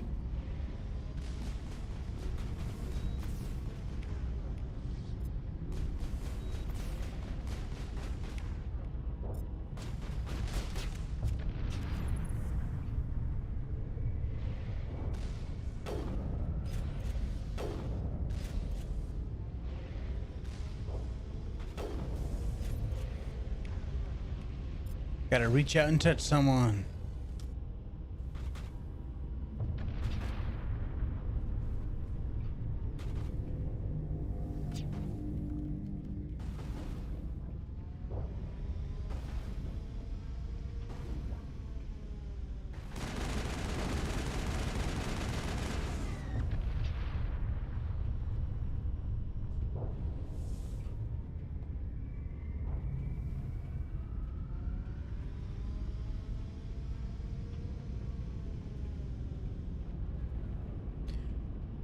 There you are.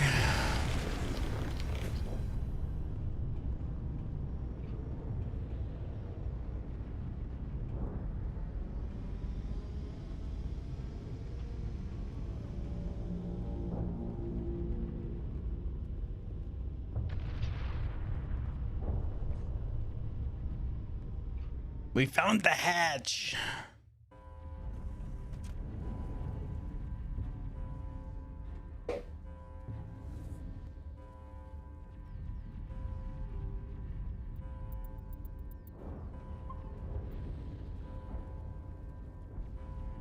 $69, dude.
was afraid you wouldn't make it in time, Shepard.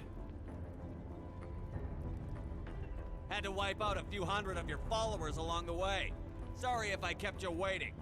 You've lost. You know that, don't you? In a few minutes, Sovereign will have full control of all the Citadel systems.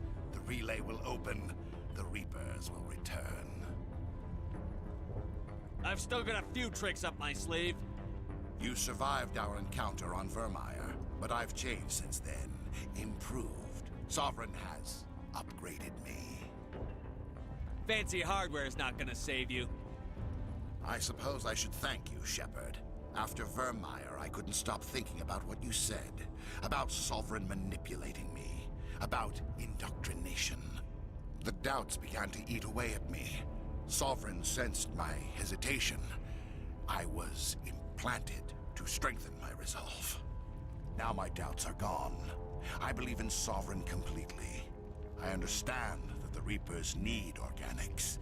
Join us, and Sovereign will find a place for you, too. Sovereign's controlling you through your implants. Don't you see that? The relationship is symbiotic.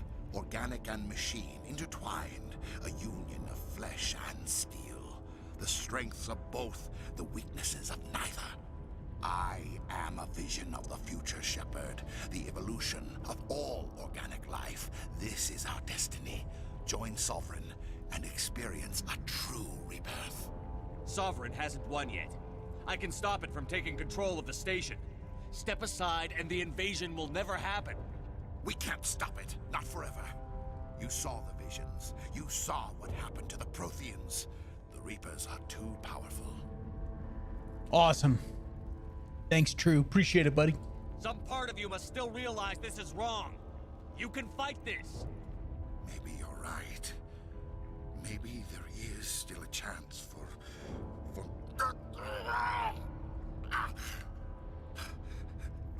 The implants. Sovereign is too strong. I'm sorry. It is too late for me. It's not over yet. You can still redeem yourself.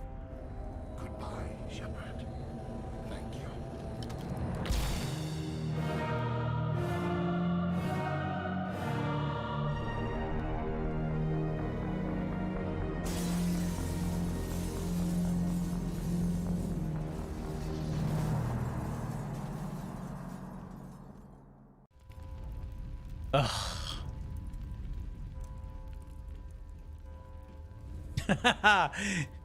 And honestly, if you don't have the Paragon to talk him off the cliff, as it were, it's a hell of a fight, because I mean, he gets crazy with his implants and shit. Vigil's data file worked. I've got control of all systems. Quick! Open the station's arms. Maybe the fleet can take Sovereign down before he regains control of the station. See if you can open a communications channel. The Destiny Ascension. Main drives offline. Kinetic barriers down 40%. The Council is on board. I repeat, the Council is on board. Normandy to the Citadel. Normandy to the Citadel. Please tell me that's you, Commander. I'm here, Joker. We caught that distress call, Commander. I'm sitting here in the Endura sector with the entire Arcturus fleet. We can save the Ascension. Just unlock the relays around the Citadel and we'll send the cavalry in. Are you sure about this, Shepard? Human casualties will be very high if you send your fleet in now. This is bigger than humanity. Sovereign is a threat to every organic species in the galaxy. True. That's why you can't waste reinforcements trying to save the Council. You must hold them back until the Citadel arms open up and the human fleet can go after Sovereign. What's the order, Commander? Come in now to save the Ascension, or hold back? Let the Council die. Hold off, Joker. We're not sacrificing human lives to save the Council. Keep our ships back until they can get a shot at Sovereign. A sacrifice for the greater good. I only pray it is not made in vain. All Alliance ships, hold formation. Wait for a shot at Sovereign. Nothing else matters. I repeat, nothing else matters.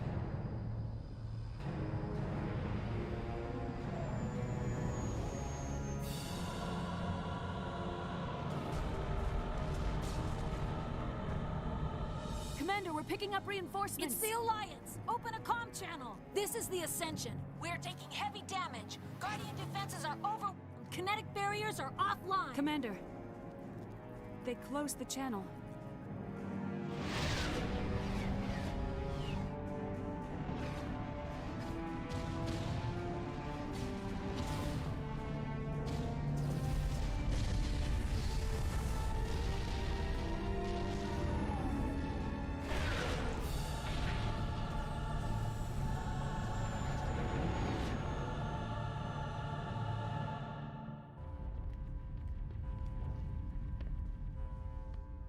To answer your question, Ritten, I think it pretty much accomplishes the same thing. Make sure he's dead.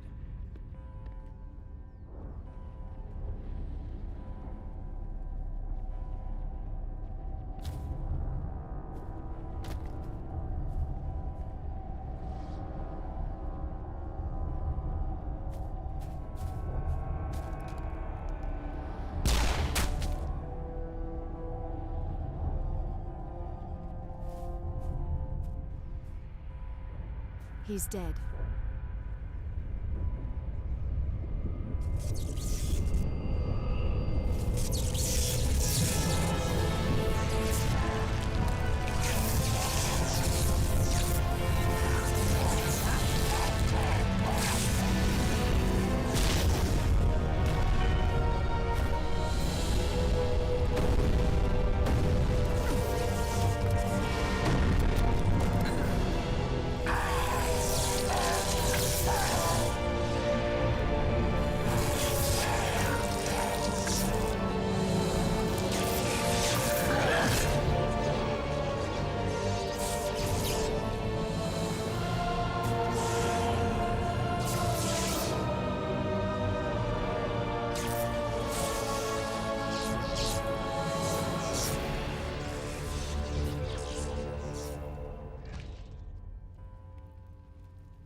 Sovereign, and this station is mine.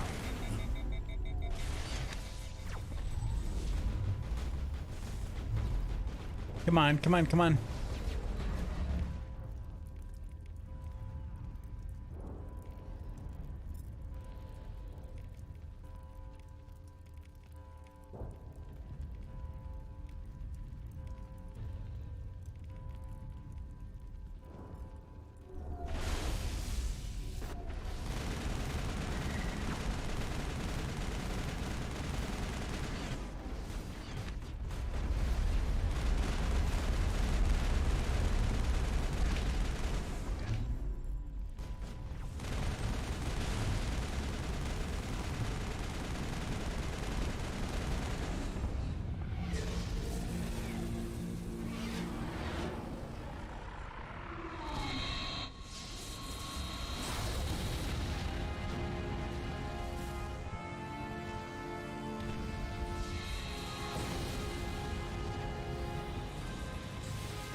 Sovereign's too strong. We have to pull back. Negative. This is our only chance. Take that monster down no matter what the cost.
Across between Dark Souls and Kingdom Hearts, yeah.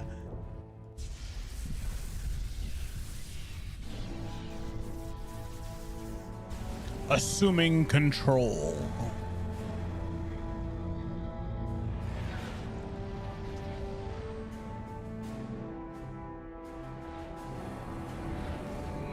are down. Now's our chance.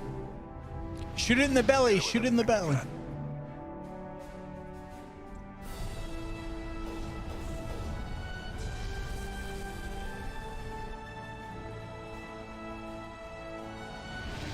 Hard on my flank. We're going in.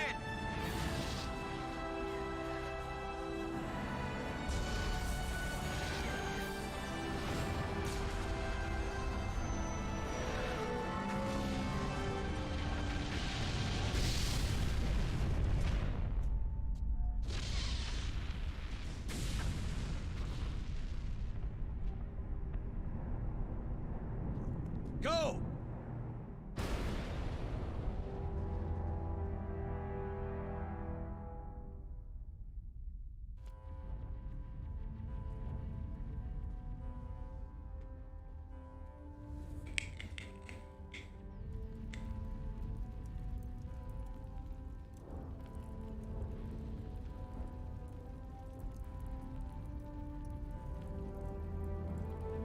If you skip all the side stuff, this game's not that long.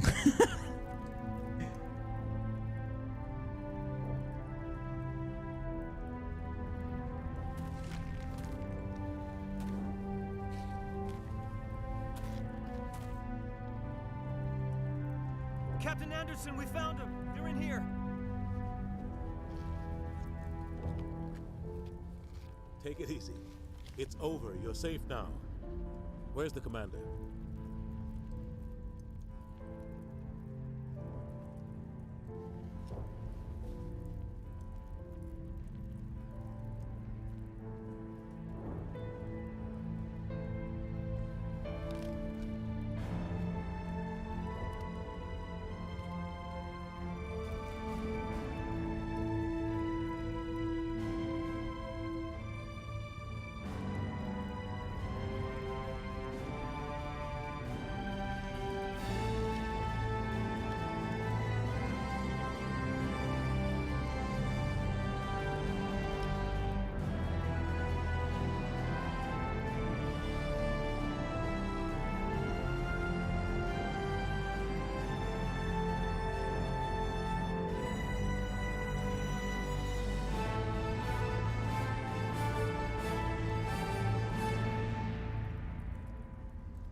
We got your message, Ambassador.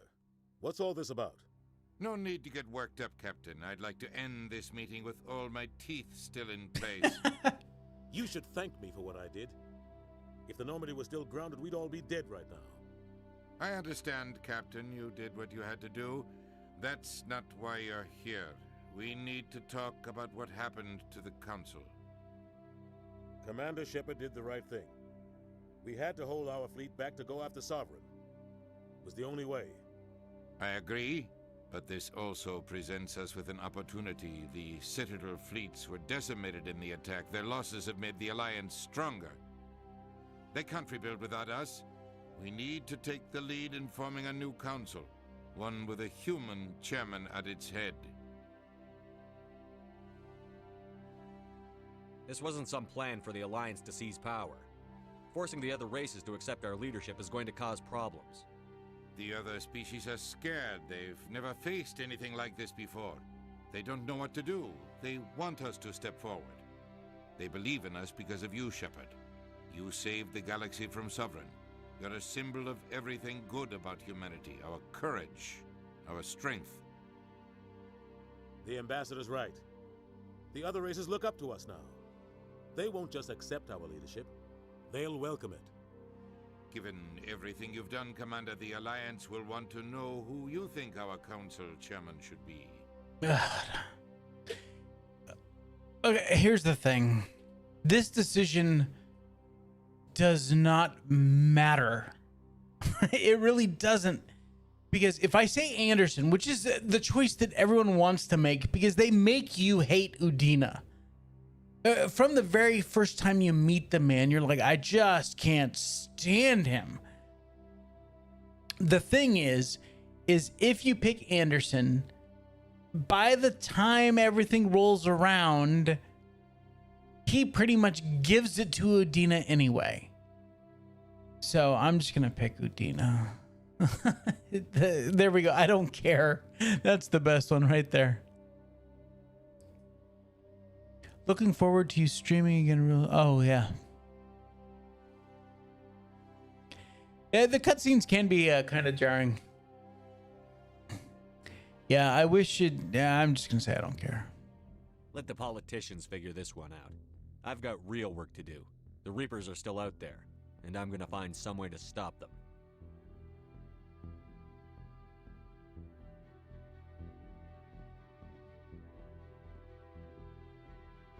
Shepard's right. We're headed for war with the Reapers. If we lose, it's the end of all life as we know it. We have to show the rest of the galaxy what it takes to survive. With the support of the other races, we can win this battle. With them behind us, we can stand against the Reapers' return and drive them back into dark space. Yeah. Kick ass. I am Commander Shepard. This is my favorite shop on the Citadel.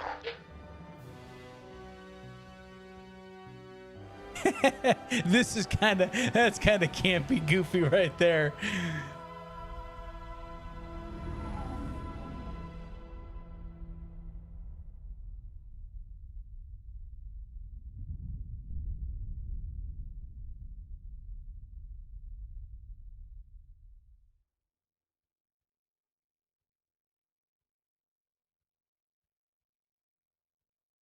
Which perfectly leads us right into Mass Effect 2, which we will not be starting tonight.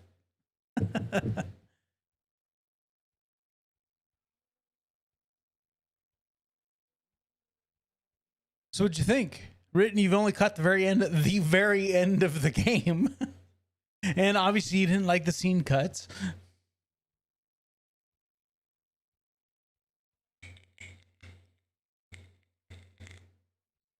Wow, that really picks up on the mic well.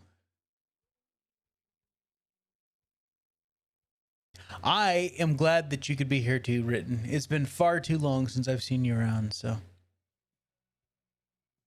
And see, I've turned off all the music, so we don't hear anything. So let's see if I can do this here. No, not that one. No, not that one. That'll work. We'll just turn it down a little bit.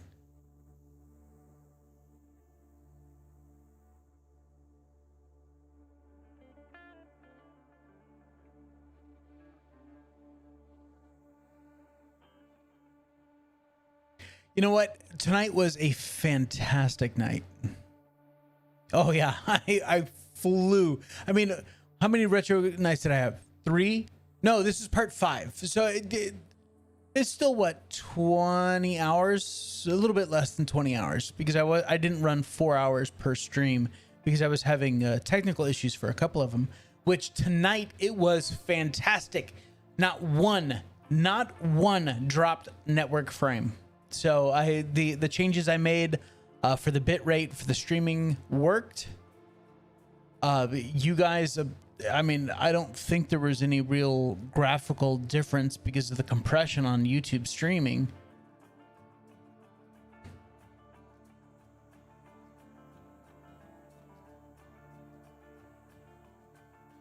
Yeah, I've been A let's play would have been perfect with the Mass Effect series.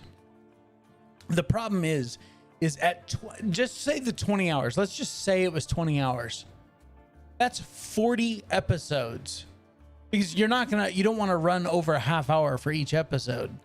So that's a long let's play for people to follow. And from my experience, on my channel, at least, my viewer counts drop off severely after 10 or 12 episodes. So it doesn't make sense to do a 40 episode Let's Play series. Hey, I'm Braden's. So I thought it would be fun. And actually I was talking with Vault Girl about this, and it would be fun to do live streams of the game because then you're doing it in like 4-hour chunks and we're just kind of hanging out and bullshitting and talking and stuff like that. I mean, this stream's been 4 hours and 16 minutes.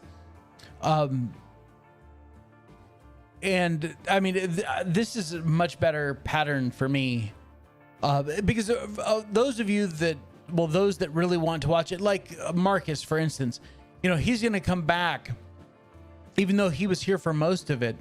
He wants to see the end, even though he's played the game. He wants to see the end, so he will come back and watch that last bit from when he left. And that's great, you know, for the people that are really interested. Hey, you know, here's I obviously didn't do all the side quests. This would be 40 hours easy with all the side quests. And I will do some of them. I'm definitely going to do the DLCs for Mass Effect 2 because I have them. And so the next retro game night will most likely be Mass Effect 2. Depends on what I find on Game Pass. You know, and having Game Pass Ultimate, not only do I get all the Game Pass for the Xbox, but there are some that are just PC only games on the Game Pass Ultimate. So I may look on that side and see if I can't find something that I can play actually on my computer and live stream. So that'll be fun.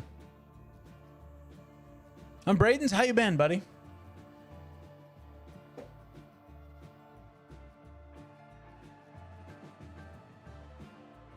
Oh, I love 2. I think 2 may be my favorite. I think that's most people's favorite. It's funny that you talked about doing the badass version of Shepard, the renegade version. They actually have statistics for the original Mass Effect, and it was like 86% or something? It's something really high like that. 86% of people went Paragon for the game. I mean, the entire Paragon path, that's what they ran. I hear you're making ends meet. And if you guys are interested, I mentioned it earlier, but now that Ritten's here and Braden's here, and I don't know if Slacker and True heard this or not. I know that Marcus was chiming in on it. If you're interested in RPG games, and Slacker, you may want to mention this to Vault Girl because she may enjoy it too. There is a video out there called Commanding Shepard, and it talks about playing a character in a RPG, why Shepard was distinctly different. For instance, Fallout 3, Fallout New Vegas, not so much Fallout 4, but it's not. Sometimes it's the same exact message written. I mean, he says the same exact thing with the same exact tone, no matter which way you go. But it's called Commanding Shepard. It's a long video. It's like 45, 50 minutes. And it's not just about Shepard. It talks about other games. But Shepard was one of the first characters that you could take control of that actually had a solid backstory. Shepard was Shepard before you came along. You know, Fallout 3, you were just the kid in the vault. Fallout New Vegas, you were just the courier. You know, there was no backstory. You weren't any type of character. Shepard is a hero before you ever step into his boots. And they talk about that through the series and how role-playing RPGs have changed over the years, how Mass Effect, you know, changed the RPG genre, and how the genre has changed Mass Effect. And it is a fantastic video, and it's called Commanding Shepard. If you have any interest in it, I would go watch it because it was kind of like many a true nerds talk on Fallout 3, Fallout 4, and Fallout New Vegas. That's another fantastic video. Many True Nerd puts out incredible content.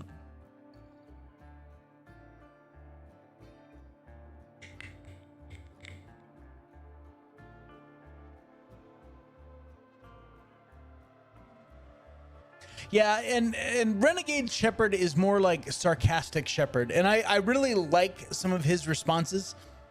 And who knows? The problem with the Renegade Shepard in like Mass Effect 2 was that like the scarring and stuff like that, but you could fix that medically, so. But it's easier to do Paragon Shepard, so Yeah, but I understand what you're saying on Braden's. But the courier, I mean, the backstory is the courier was still just a person. You know, they weren't Shepard. You know, I mean, again, you pick where you were born, how you handled the Blitz, and, you know, I mean, very minor details of his real far backstory. But again, Shepard was a hero before you ever step into his shoes. And that was very different from other role-playing games at the time.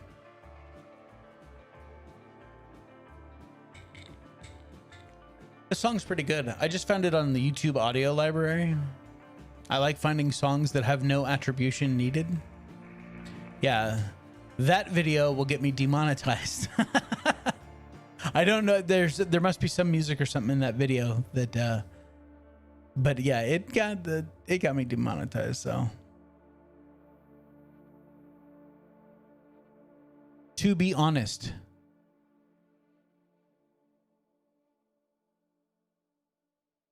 That's what that means, by the way. To be honest.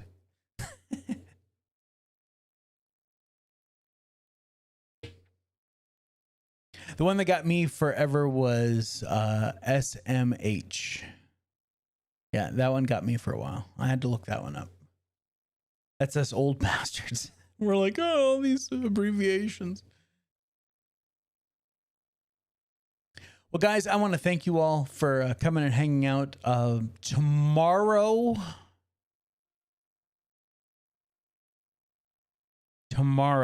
I will probably know. We don't want that video. So you know what I'm going to do? I'm just going to go to this screen. There we go.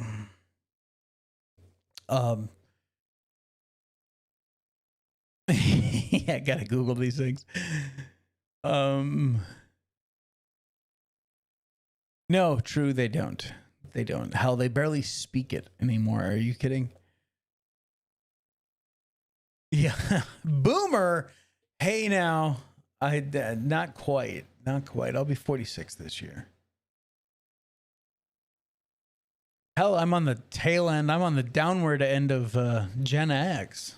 I think the oldest or the youngest Gen X now is, they're what, 40? 40, yeah, somewhere around 40, I think. As far as whatever, I mean, hell, you talk to 5 people and they're like, no, Gen X ends here. Anyway, tomorrow. Okay, I need to... Let's just do that. There, that's even better. There.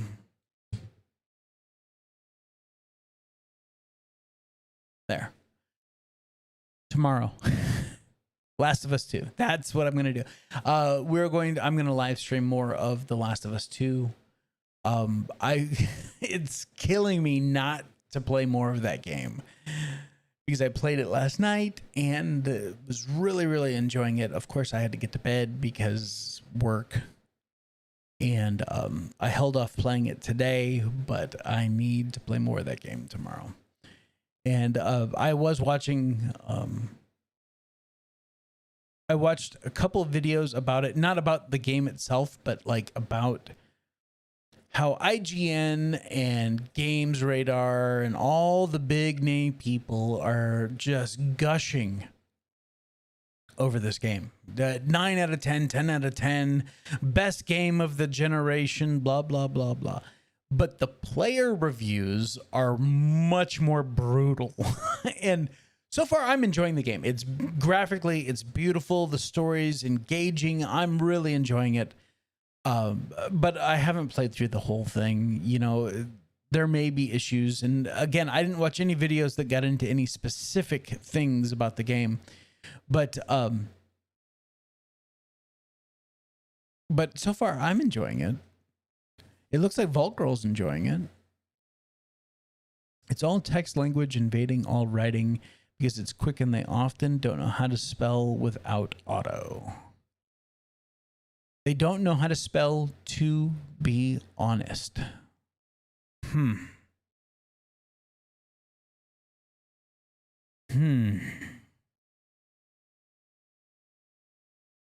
Don't know how to spell, to be honest. Interesting.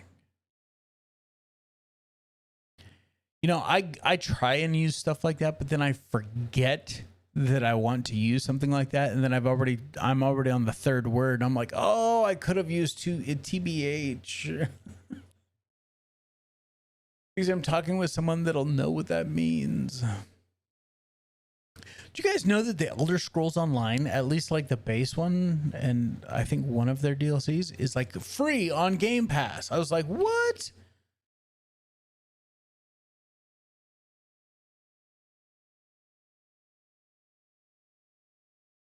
What, you don't want to wish me good game? True? Come on. You bastard. You farging icehole. You have violated my farging rights. Oh my god, I love that character. Can anyone name that movie? Name the movie. There we go. Let's play a little bit of trivia since we're just kind of hanging out here, watching my Be Right Back screen.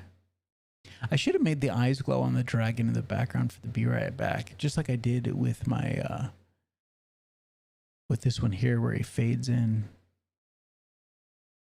See him coming up in the background? Ooh, spooky. Ooh.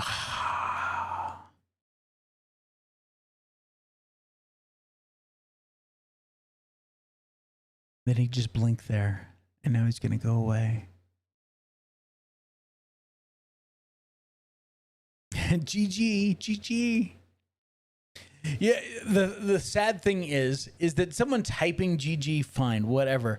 But when people actually say GG, you know they're doing like a little fist bump, a little fist in the air. GG, everyone. Now you sound like an idiot. Oh my God, now I sound like an idiot. All right. I'm going to wrap this thing up. It is 10:30. I've been going 4.5 hours. And, but hey, we blew through Mass Effect 1.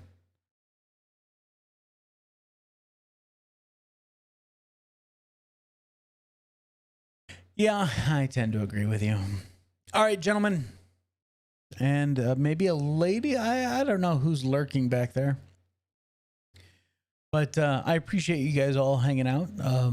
Bradens, I'm glad that you were able to at least catch the end here and hang out with us for a little bit. No, I ain't taking your blue away, True. I'm not doing it. Not taking the blue away. But I will catch you guys soon. And yeah, thank you for hanging out. And I have to sign off properly, I suppose. This is Draco Invictus, and this has been the greatest day in my life. See ya.